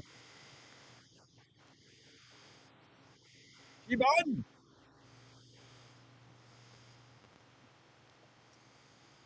Okay. Well, I'm on the end credits. I don't know about you. That was pretty cool. It was Wow. cool. Despite the intestines and the hanging ball sacks on the stomach, it was. Well, that was from past episodes. No, that was this episode. Well, no, yeah, but I think they were flashing back to previous episodes. When the kid was in the stomach, it looked like he had ball sacks hanging in his face. That's true. Got it. All right. Oh, I will be Mazda. right back, gentlemen. Okay. I'm just letting the credits play. I've never seen this before. What? Charlie Chaplin? What the frick is going on here?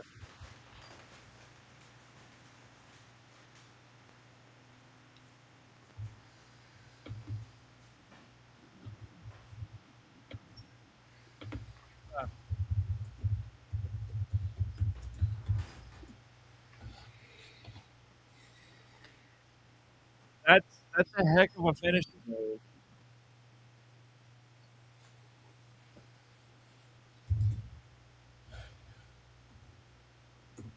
Mile on base has been discovered.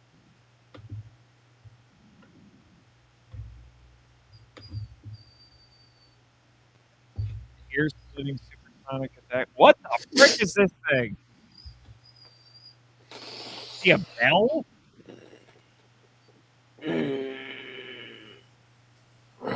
Leave last year behind and eliminate Biolon. So it's a New Year's episode, huh? Alrighty then. That was something.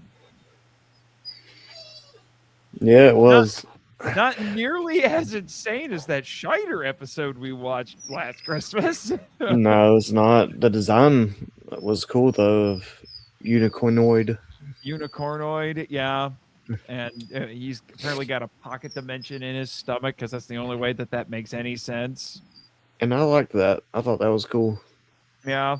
And but I was not prepared for hentai attack. Yeah.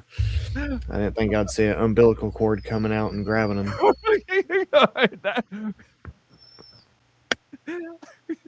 That's somebody. That's some twisted nightmare crap right there. Like somebody was on something strong. Yeah, for real. Oh my gosh! But when was? You need to look this up. When was Mobile Cop Jiban made? Because yeah, so far all of the Metal Hero shows that I have sampled have been kind of crazy in one form or another. Oh Yeah. crap! This was late 80s. It was 89 to 90. January 29th, 1989 to January 28th, 1990. 52 episodes. Interesting. So this was after Kamen Rider Black and Black RX. The music was definitely giving me a similar vibe. But Black RX in particular was taking inspiration from Metal Heroes. Yeah. Yeah. All right, Chris. What'd you think of that? We were talking about that. I enjoyed it. It was a good episode. It's different. It was definitely fully embracing Japanese tokusatsu and its weirdness. Yeah, I was looking it up. Jiban ran from 1989 to 90. 52 episodes. Yeah. But it was good. Yeah. I don't think it's not nearly as insane as that Scheider episode we watched last year. No, that it's gonna be hard to top that. That's good. That is probably the most insane Christmas episode of anything I have ever seen. At least I need to watch it again. I forgot it. Yeah, how could you forget Santa Claus being crucified on Christmas? I've slept since then. Oh, just once? Yeah. For us, it's the most traumatic thing we ever seen. For the Metal Dawn, it was Tuesday. Yeah. So, what do you think has been of the two we've watched so far tonight? Which has been the most Christmassy? The first one.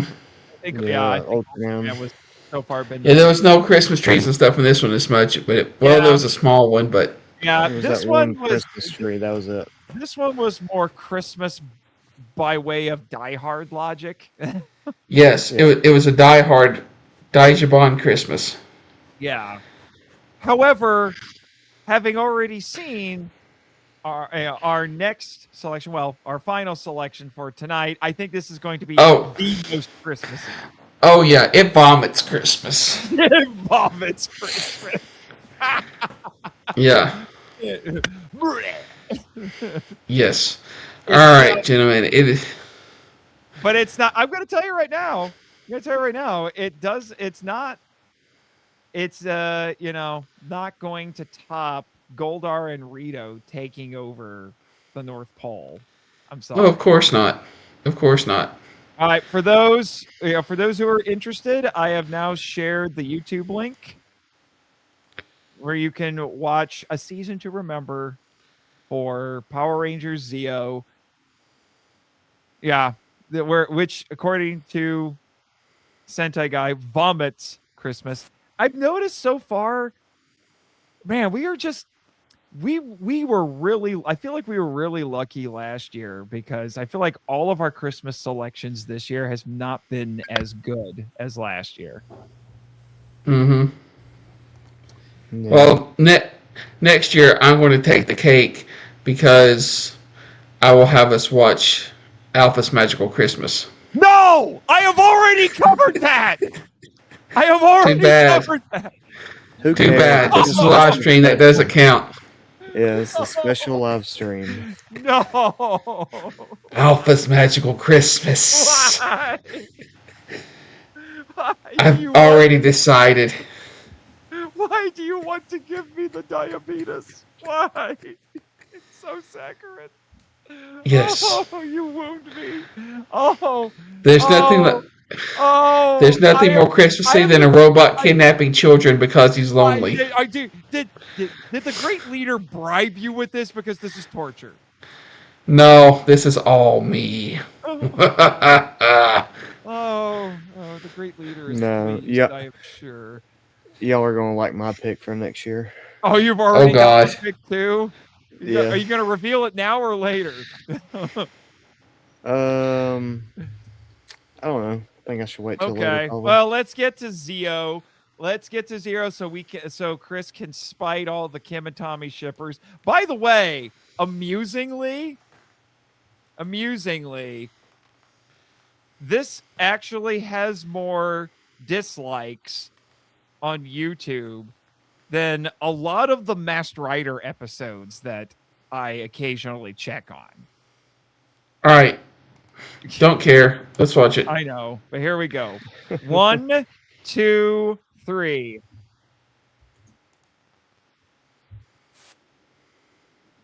Go-Go Power Rangers is always going to be the icon. Theme song.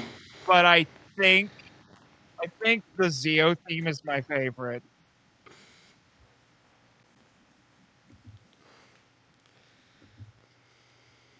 Are we in sync? Or at least close to it? I hope so. All right, this theme song just finished for me. Me too. All right. I'll warn you when I get the commercials because I'm not cool enough to have premium. Although I am using the HPV3 account on YouTube.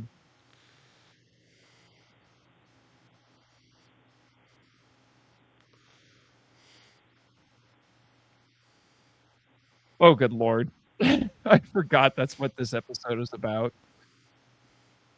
Written by Jackie Marchand. All right. Yep.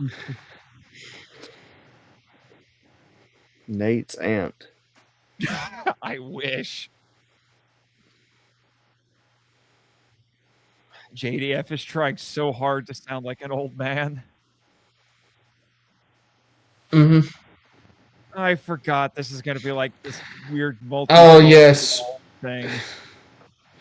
Oh, I have an ad. I already hit an ad. Good Lord. Same here. I hate you, YouTube. We're not Why are even you 2 using minutes your in. premium? All right. I'm smart. That's why I'm using mine. I've skipped the ad at 131. Oh my god. I skipped. I'm at 131. I'm at 132. Okay. Are we ready? Same. Right, Yeah.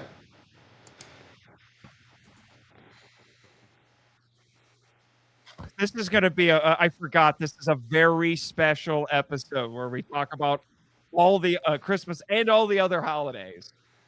Yes.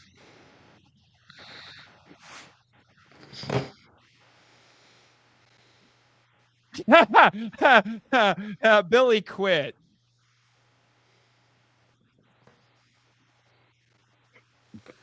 You can so tell this is out of order. Well, yeah, that's No why Jason. episode 29. Production order 29.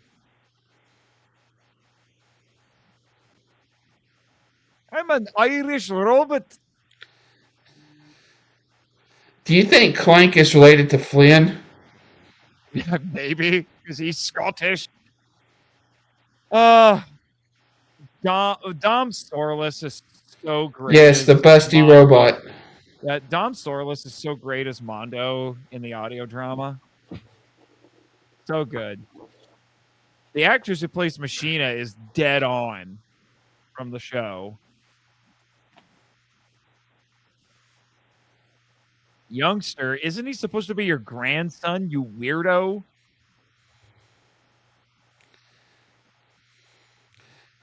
Because this is one of those episodes where the bad guys just want to be petty.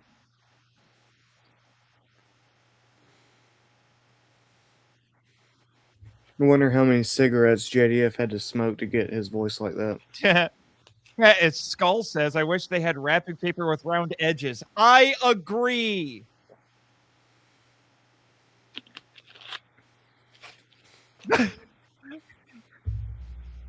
You know, Bulk and Skull are always some of the highlights of this show. Paul Schreier and Jason Narvi are just crazy talented.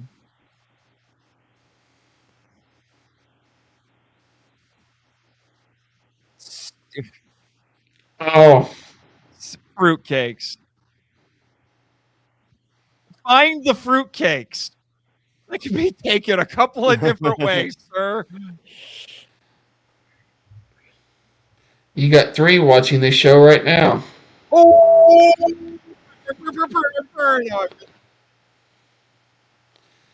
Christmas lights in the power chamber.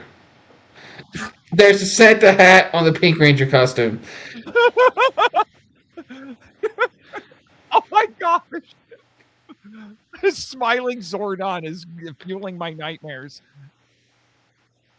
Remember when I made a Christmas special that's non-canon because I kidnapped children and made them do slavery for me? What the frick? This reminds me of the glasses and hair. Oh my god.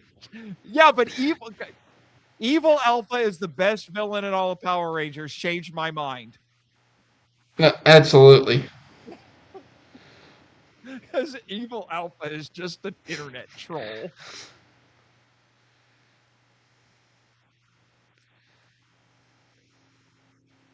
It's approximately 5 minutes old. Ah. Oh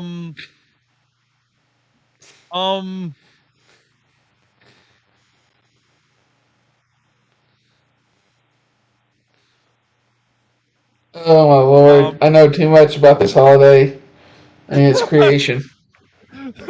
trying to bite your tongue there. About to bite it off.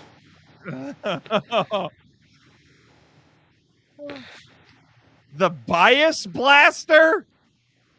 Man, it has been a long time since I've seen this episode, and I just hit an ad. No, I didn't. God. Nope, it just skipped like it was supposed to be an ad. You know what? This episode is starting to explain the internet to me. What do you mean? The Machine Empire hit us with a bias ray. Bias Blaster? Yes.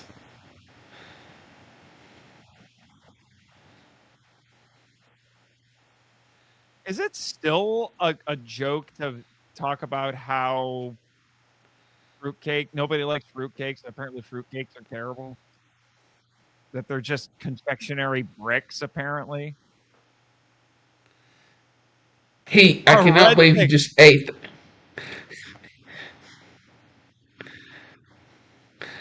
This explains Bulk will eat so much. anything. Good Lord. I don't think you have a thyroid problem, Bulk. This is just, I forgot that he would fly around like a flying saucer. Shout out to Rebecca Olivia Hodges, who voiced Sprocket for Scyther. Yep. Which is only a little weird because, spoiler warning, Sprocket is the same character as Gasket, and she voices Archerina. I'm just going to leave it at that. And I've hit a proper ad. And I am skipping the ad. I am currently at 7:31. I'm at Same. 7:38. 7:38. I'll let it run to 7:38. All right. I got it to 7:38, and this dude is with the bird nose is about to explain the menorah. So we're getting to the Hanukkah section of the very special episode. All right. Is everybody at 7:38? Yep. Yep. All right, here we go.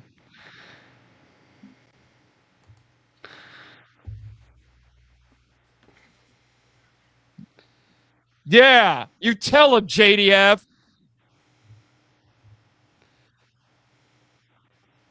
Yeah, what are you going to do about it, Ben Shapiro?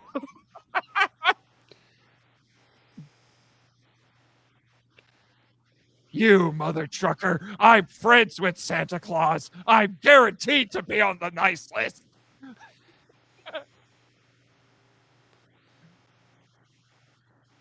My Kwanzaa.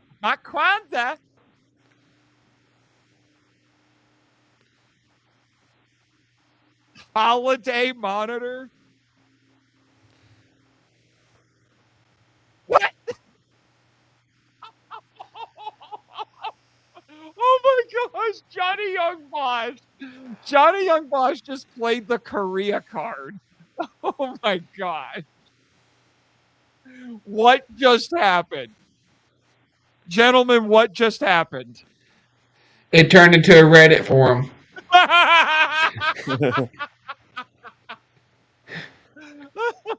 The Machine Empire doesn't need to send killer robots. They just need to start Reddit. Exactly. Oh my gosh. I thought when I was reading up on what this episode was to remind myself of it, because it's been a hot minute, I was like, man, I'm not going to like this. I take it back. This is incredibly entertaining.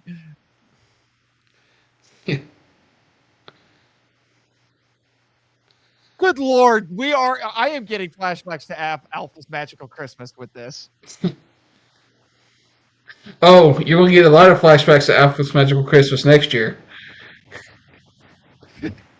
Or like PTSD flashback. Yeah. sorry, Nate's going to send me coal next year. I'm sorry, dude. I'm not going to be able to top my Power Trip episode on it.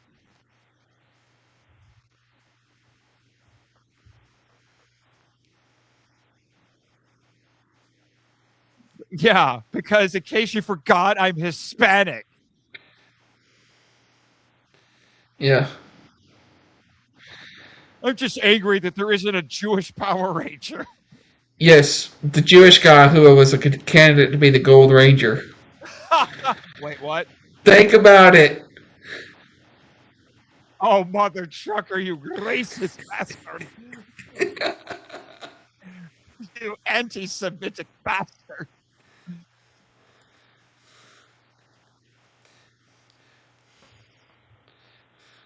Well, you've had a black Ranger, a Mexican Red Ranger.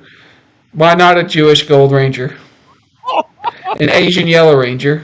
Well, and Tommy's half Native American and he's red in this season, so why not? Yep.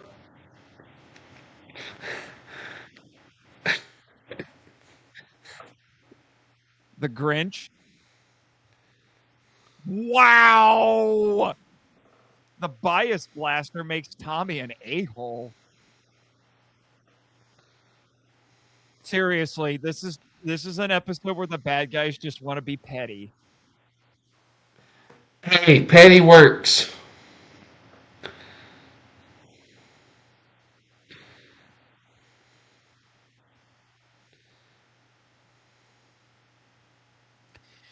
All right, here comes the saccharin.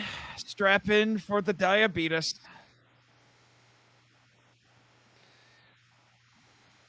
Because we all hate each other suddenly. Mother trucker. Ah.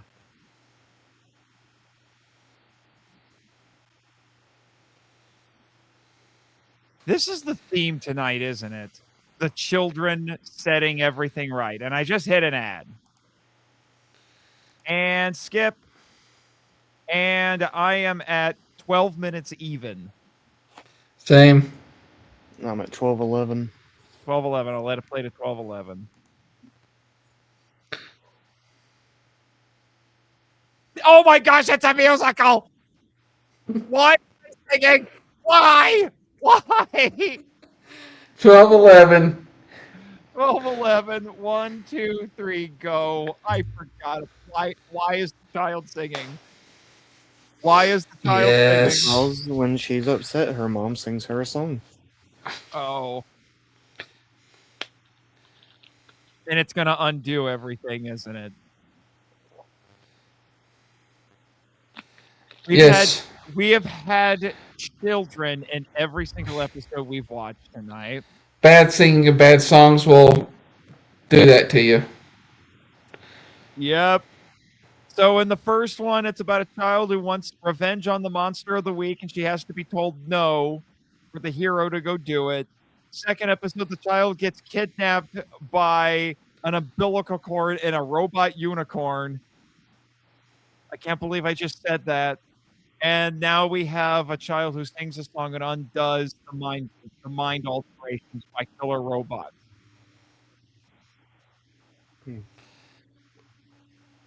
I swear drugs were not in my KFC.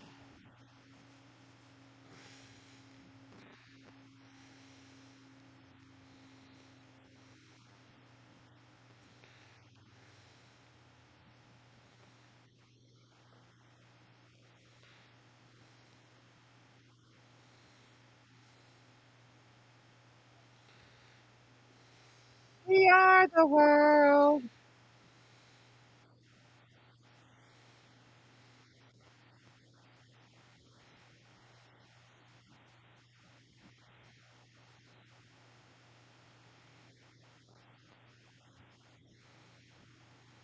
Oh my gosh. Apparently, love is a 4-letter word in the Machine Empire. Did anyone catch that joke? No.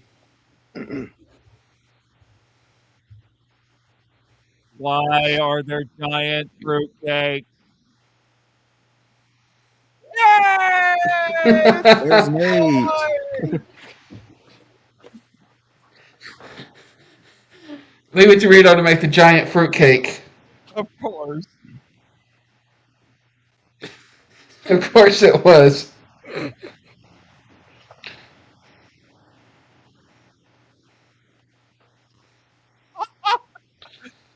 And full of fruity goodness.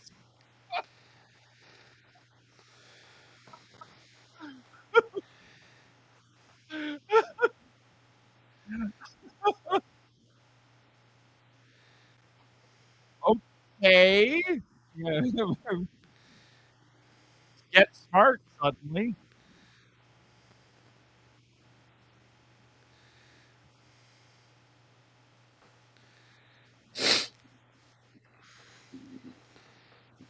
This show suddenly remembered that Tanya is super African. Yeah. She's supposed to be a 19th century African and somehow knows about Kwanzaa.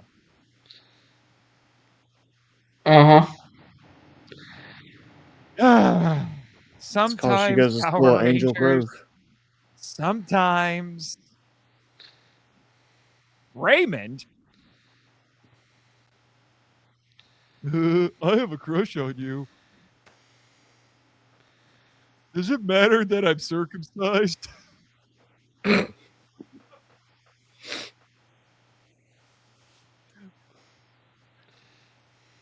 Menorah versus Kwanzaa candles. Fight.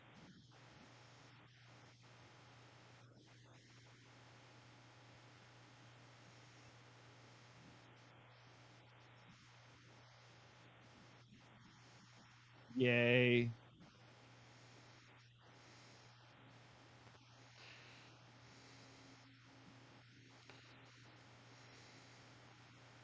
Pipsqueak, you're going to insult him? Why does Tommy sound super 80-yard?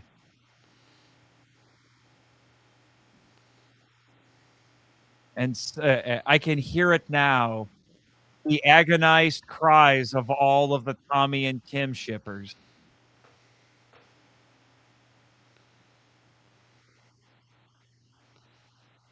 This is their son? So is this JJ? JJ, yeah. Is it? Can we say it's I'm guessing so. JJ? Oh, it Yeah. The communicator went off. It's freaking JJ. Yep.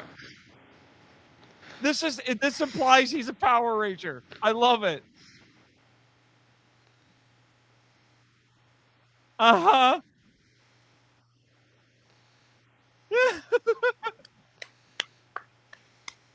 That last scene's the best part. It is. That last scene's the best part. Oh, bloopers.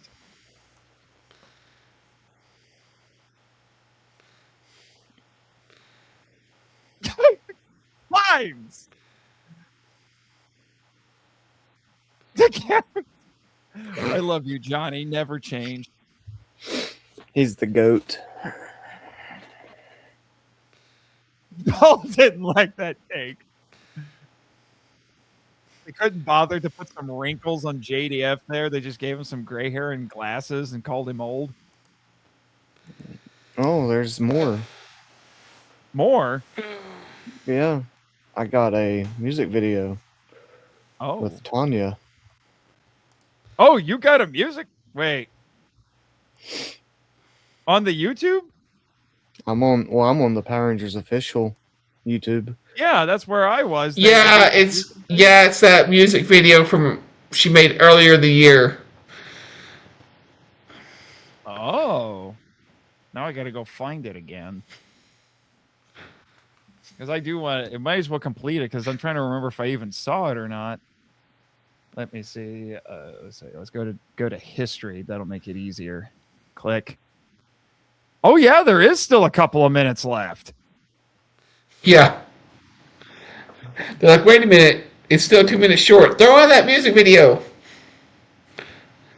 Oh, yeah, give us a music video, not an actual Ranger fight, because Godzilla forbid. It's a Christmas episode. Of course there's no Ranger fight.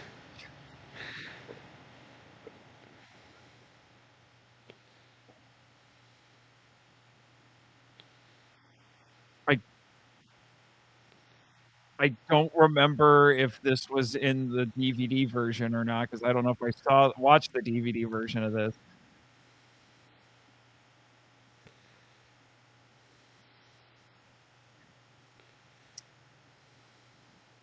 Once again, the show forgot that she's supposed to be a 19th century African.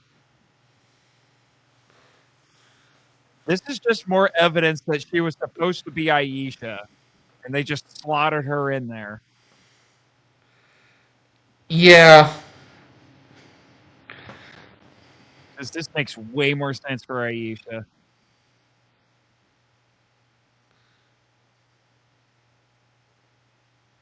Eh. Good Lord, this is bleeding 90s. feel like I'm watching a cheesy contemporary Christian music video.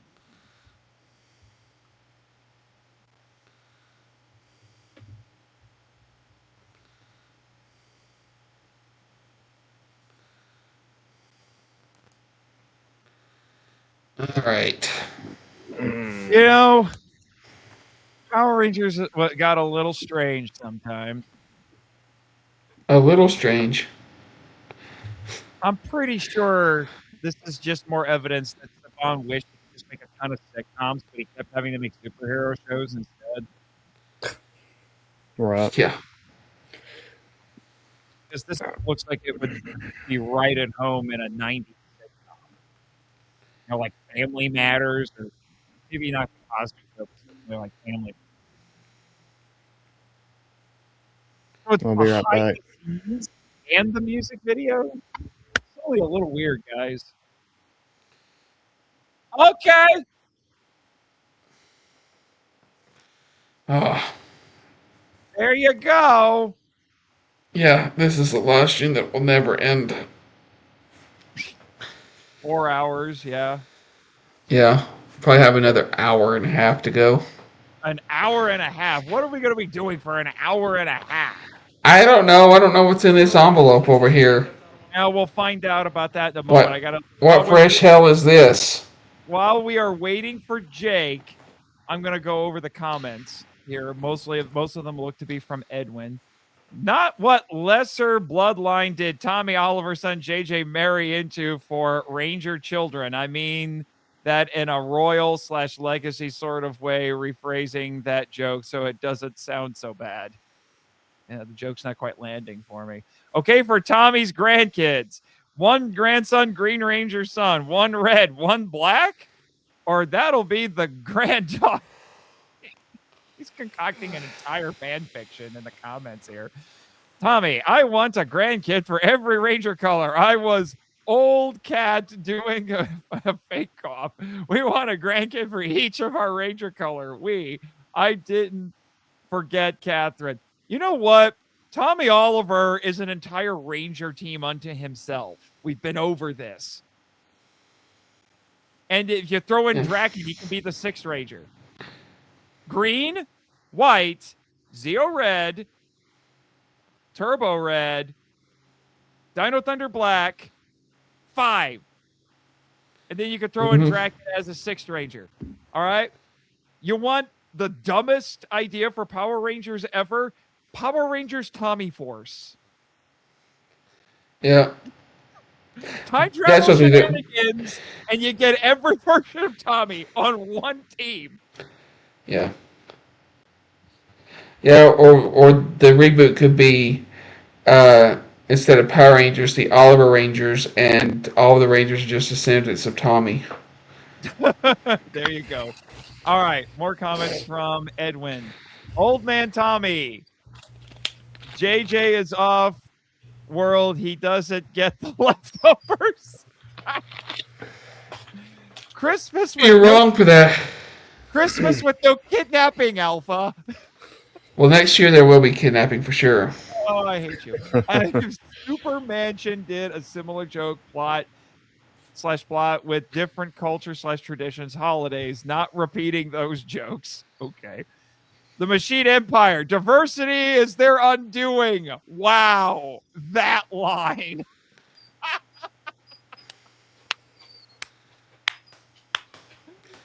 Wasn't wrong. How do we beat the evil Machine Empire? With DEI. Yeah. No, the Machine Empire created DEI. Oh, Tommy's grandson. But Grandma Catherine said she celebrated Christmas in Australia. Old man Tommy, we celebrate it my way. Don't make me get my Dino Thunder cane. Dino Thunder cane. Remember when you could walk? Oh. Yeah. Now with any Adam line, all I'll think about is Rogue's son saying that. Okay. Oh my gosh. Well, I do think Maybe it wasn't the best episode tonight, but it was certainly the most Christmassy. Yep. You were right. What do you mean not the best? Oh, okay. What was everyone's favorite Christmas episode tonight? Jake has the Jiban. Jiban. You vote Jiban. I'd probably go Taro. Taro. Oh, I thought you were gonna do the obvious thing and be the Christmas vomit. Although the last scene of that episode is by far the best part. That one was really good. But I'm gonna say Taro. Yeah. Even though, like I said, the last scene of that Zeo episode does piss off all the shippers. Absolutely. It's canon. I don't care what anyone says. I will admit, corny as it is, it does hit a little differently now, and Mm-hmm. go because you didn't make it that far. Nope, but Tommy will. Tommy will. I do think that Tommy Oliver should be allowed to transcend JDF. I think the character is strong enough to do that. Yep. So I don't really want to see another story like Once and Always, where just because JDF is gone that they decide to kill off Tommy. I think that would be unwise. I was fine with them doing that for Trini because I do think there were good intentions there, but And they did a good story for a character that they never used again. Not really. What? For what? They did a great story for the new Yellow Ranger, which we never got to see that actress again. So yeah, we probably never will get to see her again, which is very sad. Yep, but anyway, it's very sad. All right, well, apparently we all have these envelopes that we need to open at the end of the stream because we've been doing this for 4 hours. So, yes, any ideas what we're getting ourselves into here? No idea, but I'm about to find out. Wait, I'm seeing an eagle. Should I be worried? Merry Christmas from Shocker. Oh, Mother! What the hell? Are you kidding me? Get out.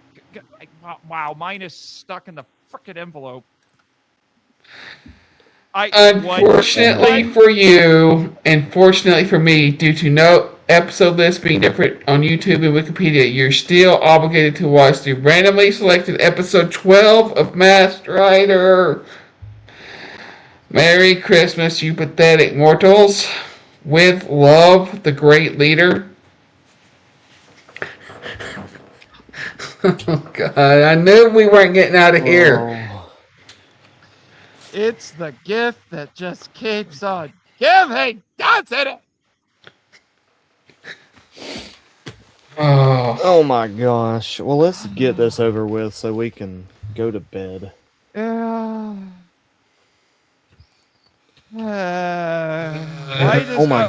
does the great leader have to be the mother trucking Grinch? Look, I have a fingerprint from the great leader on here. Oh, maybe we can track it. Maybe we might can want to track him track down him. and Wait, kill him. how is he leaving fingerprints? He's a mother trucking skeleton. Don't ask me. Well, thankfully, this one I can actually stream because no one cares about Masked Rider. Thank Alright, God. Alright. Oh, you're streaming it? Thank God. Let's get it over with. Good Lord. Someone needs to tell the great leader to get his story straight if he's going to do these.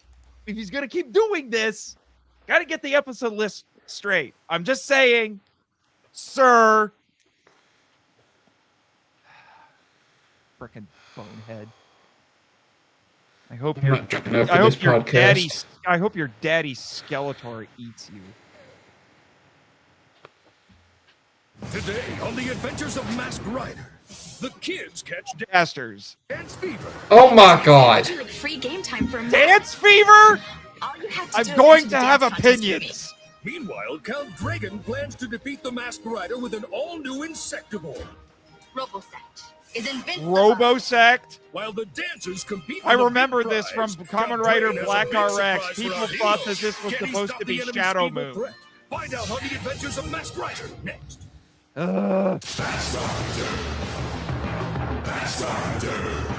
On a distant and embattled planet called Edenoi, a young prince. This show does not deserve this good of an opening. His grandfather, the king, and is sent to the planet Earth. The Black RX theme is way better. Dragon and his vicious insectoids. I Once on Earth, he I is know, but this is still. and learns to live as a human.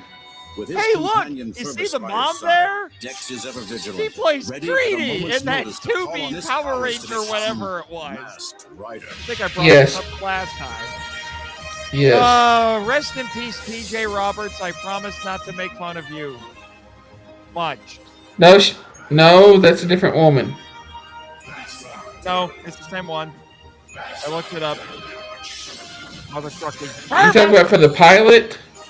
No, the 2B thing, the 2B Power Ranger knockoff thing. Oh, He was the thing I training won't in watch. that. Okay. Yeah, but you should. Until somebody huh? Forced you. Not unless you put it on one of these live streams. No one would care about the. What the frick is that game? What the frick is that kid's hair? I am getting good. Is this kid a Super Saiyan? What is with that hair? Don't insult Super Saiyans that way. Well, it's Yeah, not blonde, so please. it doesn't Dex count. is such a hunk. Well, he could be a Super Super Saiyan god. You know what he is? He's a Timu Saiyan. That's what he is. What's this dance contest about? Your prize is free game time for a month. Dex would love it. I thought I'd teach him how to dance and we'd enter together. Dex, Wait, can't dance? you're entering a Nah, dance you know, contest to he's get kinda free shy. passes to an Yeah. arcade? Hello, Dex. You gorgeous. Sounds like something I grandma. do. Hey, Patsy. Dex, how would you like free game time for a month? All you I'm have to do is enter acting. the dance contest with me. Don't worry, I'll teach you how to dance. I'll give you private lessons at my house. We can't lose. Dex, we're gonna be so Wait. excellent together. Why is this show using one of my fantasies? A pretty girl just said, I want to enter a dance contest with you to get free time at the local arcade, and you can come to my house for private lessons. It's ready. Tempered by flame. I want to hate this show, but I don't feel like I can hate this episode. Suddenly. I can feel it. As you can see, Henshin Nation, as you can listen, Henshin Nation, Nathan has some unique kinks. Robosect must capture the Masked Rider and bring him to me. And I talked over all of the awkwardly edited villain footage. I know Patsy did a mean thing, but So sad. what can you learn from this? Unholy Somebody needs to cook that thing. Like you do. Send it back to I guess Muppet Hell. Dex learned how to dance so he and Patsy can do well in the contest. Make some orange chicken out of it.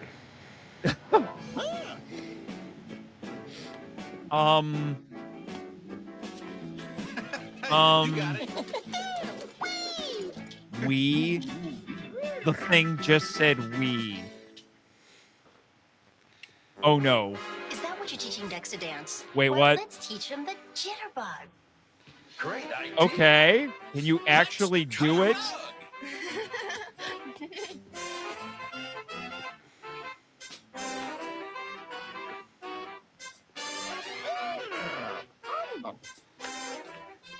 Is this Okay, how Mom and humans Dad really aren't bad. dance? 100 years ago. Holy crap, Mom is good. Excuse me, family, but this is not how Edenoids dance. Allow me to demonstrate. Wait, what?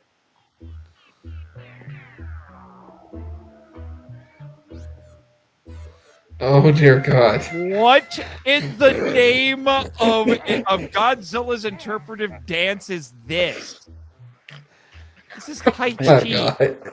It's like that one episode of SpongeBob when Squidward's dancing.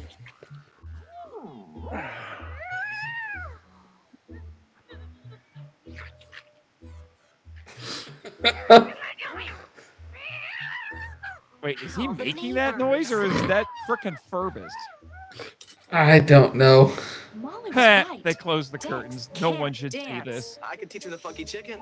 No. The what chicken? I'll teach him something. The fucking chicken. The dragon dagger chicken. What? Romance, Herbie. Oh gosh. Bring him in. I hear your summons and obey. Behold, I am Robosect, mightiest warrior in all the universe. What the frick voice is this? I'm your master. Milady, You will capture Mask Rider. as you wish, it will be carried out. This Once chick's that thread acting in is your grasp, only the red one fusion step bomb in your above chest will activate Viper. the spider-based tractor beam. That's being quite generous. My commandoid Tractor will soon beam? locate Prince Dex.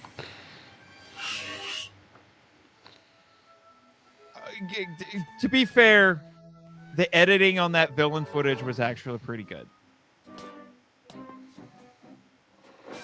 Does everybody dance like Actually, this? this tango looks Men, women, fairly everywhere dance the legit. They just tango. keep doing promenade back and forth, Oh, which is a little weird.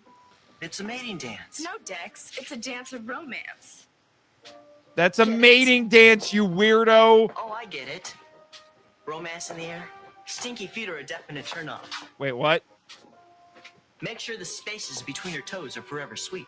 The With forever frick are sweet you foot, talking you- about? You've got to stop watching so much TV. I don't know. But yeah, actually, the tango looks kind of What are legit. you two doing here? Spying? Hardly. We were Dance just- practice. Molly, care to tango? No, the funky chicken. That's what's happening. What did you say, child? No, we're doing the fucking chicken. my Just dance. This kid needs to learn how to enunciate funky. 'Cause otherwise, it sounds very child unfriendly. What Mr. the Chalmers, frick you is said this your door was principal always doing? open. I did? You said if I ever needed help, I should come and talk to you. I need to learn how to dance. Ah, you've come to the right place. I was the hokey pokey champion of Leewood Junior. Oh my god. Hokey pokey? The torch has been passed to a new generation. You too, Dex, Yeah, can be a and, champion. and somewhere all the millennials are crying. Uh-huh. You put your right elbow in, you put your right elbow out, you put your right elbow in. Godzilla and help take me it and all some about. blondes You do the need hokey to pokey and make a you turn yourself sitcom out of around. everything. That's what it's all about. Hey, you put your right foot in, you put your right foot out, Why are you put all of your these right foot adults in, such and you shake it all weirdos? about. You do the hokey pokey and you turn yourself around. Oh god. Waste. The whole What school's a, watching him. what a waste of great Hey, you put your goons. whole body in. Come on, join in. The hokey pokey will set you free. That's what it's That all sounds like a about. cult initiation, sir. There you are. Really bad pickup line. The hokey pokey will set you free. From the mask rider, Frick. you surrender.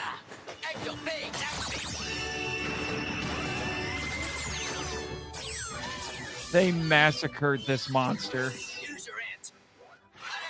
He is so much better in Black RX, like everything else in this. Aren't they supposed to massacre the monster? Right. True. I suppose you Different came to kind of take me out for massacre. lunch. Well, I'm not hungry. Wait, what? Something about not being hungry? Did he make a food joke? I'm guessing. I don't know. Dragon requests the pleasure of your company. Did he just try to invite him to a wedding? Spider base is quite nice this time of year. Not interesting. I'm sorry to hear that. Let me see if I can change your mind. Nothing you can do will make me go anywhere with one of Dragon's stooges. Resistance is futile. The board called. They want their catchphrase back. That glowing red flame Yeah. must be his power center. I wish only Honeycomb to stun vision? you, Masked Rider. Do not make me destroy you. Don't make me destroy you. Isn't that the whole point? I guess the point is to bring him back to Dragon for a hokey pokey competition. I don't know. Oh, I think this happened in Black RX. This looks like Black RX footage. I think I figured out the secret to enjoying Mask Rider. Lots and lots of LSD. Let me know where you can get some. Will do. Taking LSD on stream will probably get our YouTube channel destroyed. Nah, it'll help it grow. Yeah. No, I mean YouTube will not have any of it. They don't have to know. Yeah. Wow. This footage is far too good for this show. I sent RoboSec to capture Masked Rider, and now you have destroyed him. Are you sure about that?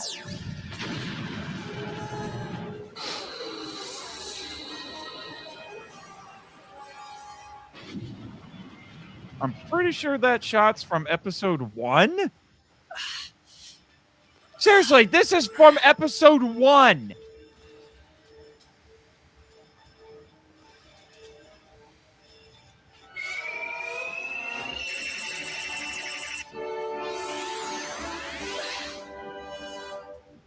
Yeah, that was from episode 1 of Black RX. What's happened? What's going on? A terrible show. Is Masked Rider gone? Where's RoboSec been? Fact, fill us in. Terrible. It had to prove a whole lot to be that good. Oh, brr, brr, brr, brr, brr. Failed yet again. Send me, sire. Does the word no form on my lips? Gosh, these villain designs are so cool, and they are wasted on this show. Don't you forget it? Can it, you rhyming runt? Rhyming runt. That sounds like something that sounds like something the great leader would say to us. Of course, because that's who made us watch this garbage. About taking Master Rider captive. RoboSec will destroy him once and forever. Once and forever. Oh God. It's once and for all, you twit. I'm an unholy abomination birthed from a drunken one-night stand between a Muppet and a gremlin. What can we do? What did he say? Oh, we're coming. I didn't know. I like to think that Furbus swears like a sailor. I don't know why. Anyone? What is going on? But he's late for his private lesson. Who would be late to their private lesson with you? Dex will call you later. Okay? I'd get there 3 hours early. But bye. Well, but bye.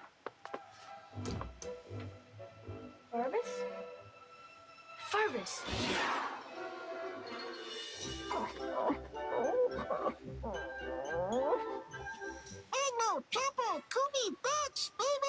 What did he call them? Holy Kappa, Kobe, bitch. Dex is in trouble anyway. Initiating Masked Rider. Stop it! Stop. What? This is a kid show, you weirdo. What are you thinking? It's gotta be Dex. Come on, let's go. You want to Whose idea was it to make all of you talk? Get there, you walking fuzzy sweater. Well, I suppose Oh! you got on me, buddy boy. Mike is officially my favorite character. Oh God. Hang on, Furbus. You're looking good. No, he's really not. Just one more mile to go. Glad you're all right, bud. Why does the car have a sexy lady voice? Magno and Chop. Why? Thanks for finding me. Dex, I'm picking up an insectivore of incredible power. Yeah, he already punched me in the face. No one will be safe until I deal with them. He's in the sub-basement under Leewood's ancient history museum. Furbus, you stay with these guys.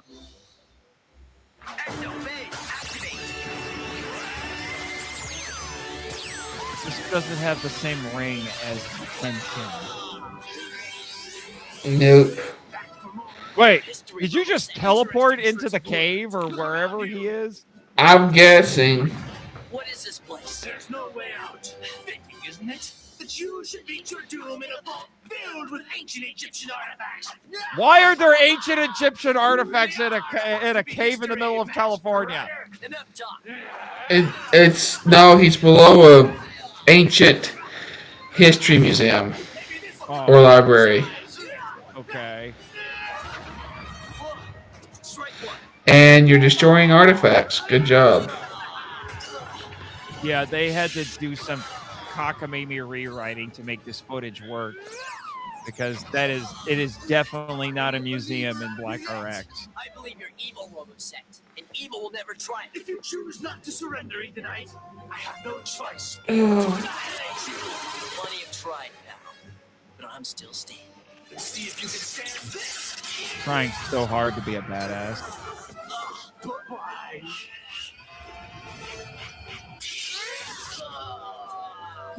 Yes, we love watching this footage. It's the best thing on this show.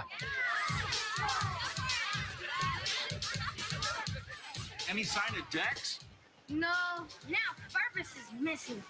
It's all my fault. No one If I hadn't cares. told Patsy, then she wouldn't have asked Dex, and he wouldn't have gone to Mr. Chalmers, and they wouldn't have been doing a hokey pokey. Have you Why seen do we Dex care? yet? No. Would you like to dance the funky chicken in the contest? No. Oh my gosh. How could Herbie think of dancing at a time like this? Did you forget what show you're in? You've been a great challenge, but alas, all good things must end. I can't quit. He just said alas.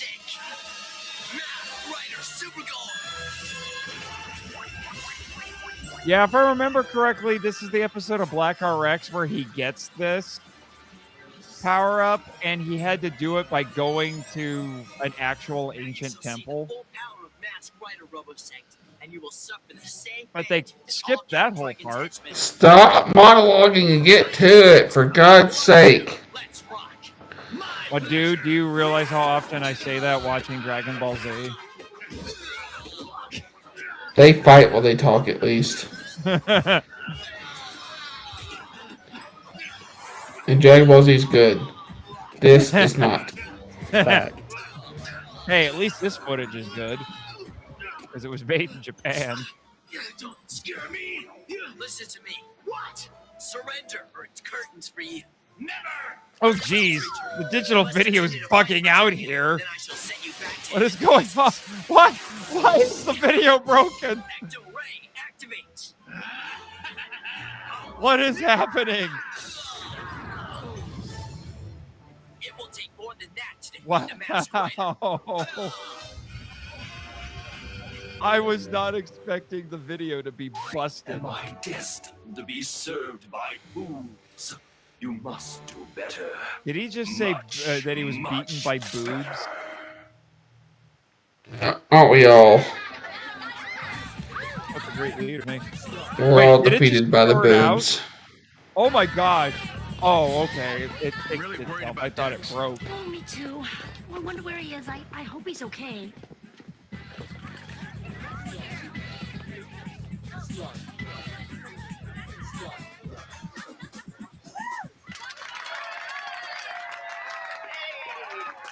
That appears to be our final dance team. Are there any You other Weird Al?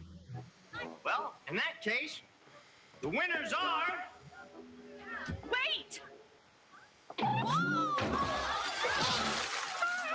Oh, this is gonna go over well.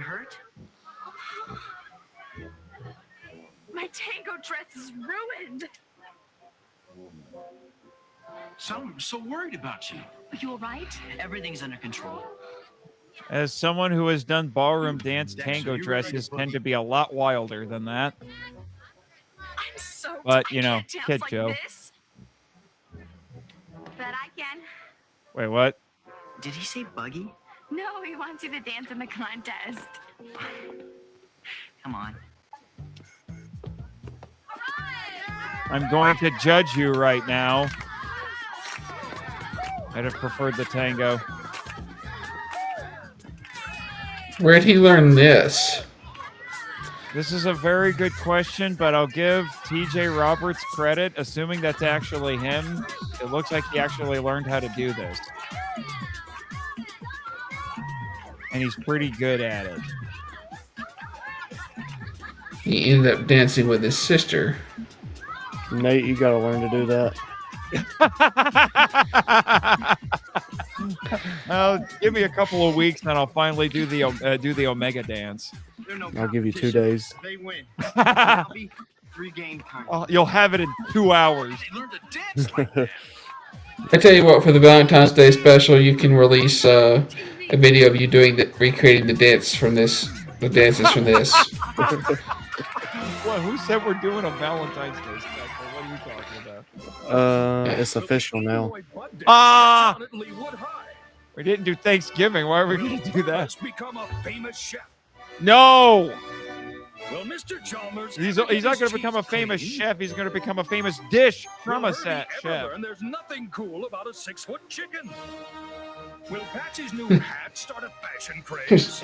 The best sign of this show, there's nothing cool about a 6-foot chicken. That is a line that exists. There's nothing cool about a 6-foot chicken. In case you didn't know. And guess what? Still no cease and desist email on YouTube. Because no one cares about Masked Rider. Hasbro doesn't care. Toei definitely doesn't care. They won't even claim the Kamen Rider Black RX footage. Could you blame them? That's how much they hate this show. For once, they don't care. They tell the bots not to bother. Not gonna lie, that episode wasn't too bad. It wasn't bad, and the dancing actually was actually pretty decent, and it was. You two have Stockholm syndrome. That was not good. Makes me want to watch more. You go right ahead. I'm going to bed. Did you forget the part where I said like this might be my fantasy? I'm just saying. Yeah. Watching Rider with us. Yeah. Yes. That's always my. I dream about it every night. All right. Sarcasm. All right. Let me take these last few comments from Edwin, and then we'll play the credits and go to bed. Blonde guy holding a shocker addressed email. Well, enjoy that infamy, Nate.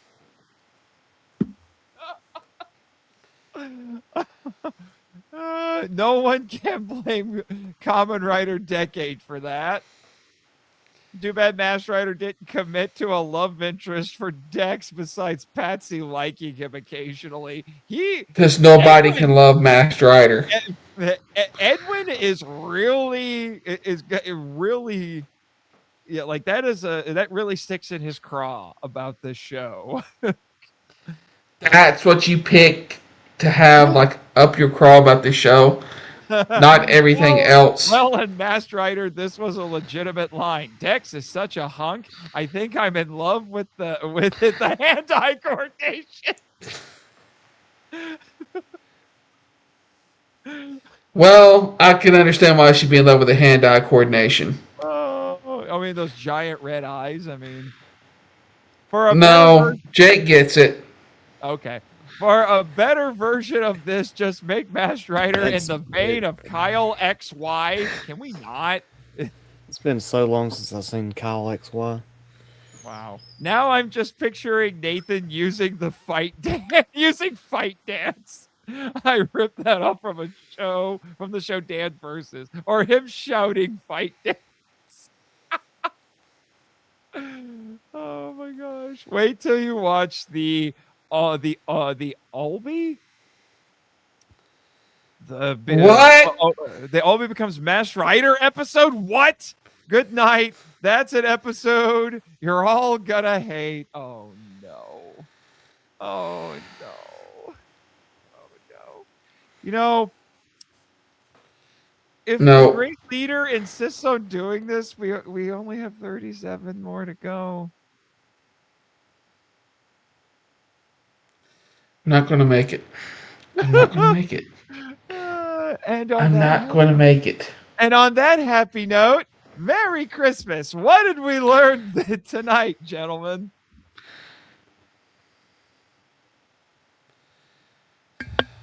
I don't know. There's nothing cool about a 6-foot chicken. And apparently, monster intestines have balls. And may the power protect you. Because we're gonna need it. Thank you for listening to Henshin Power V3, a podcast produced and hosted by Nathan Marchand, Christopher Reiner, and Jake Hamber. If you'd like to send us feedback, we'd love to hear from you. So email us at henshin.power.v3@gmail.com. Follow us on X, the artist formerly known as Twitter. Thank you, Danny DeManna, where our handle is at HenshinPowerV3, and join our official Facebook groups, Power Rangers Legacy and the Marvel Out Lounge. We also have a Discord server called the Marvel Out Lounge. Check the show notes for links to all of them. Subscribe to us on Apple Podcasts, Spotify, YouTube, and other great podcatchers. The podcast logo was designed by Rebecca Hudgens. Follow her on Instagram at super_r_illustrations.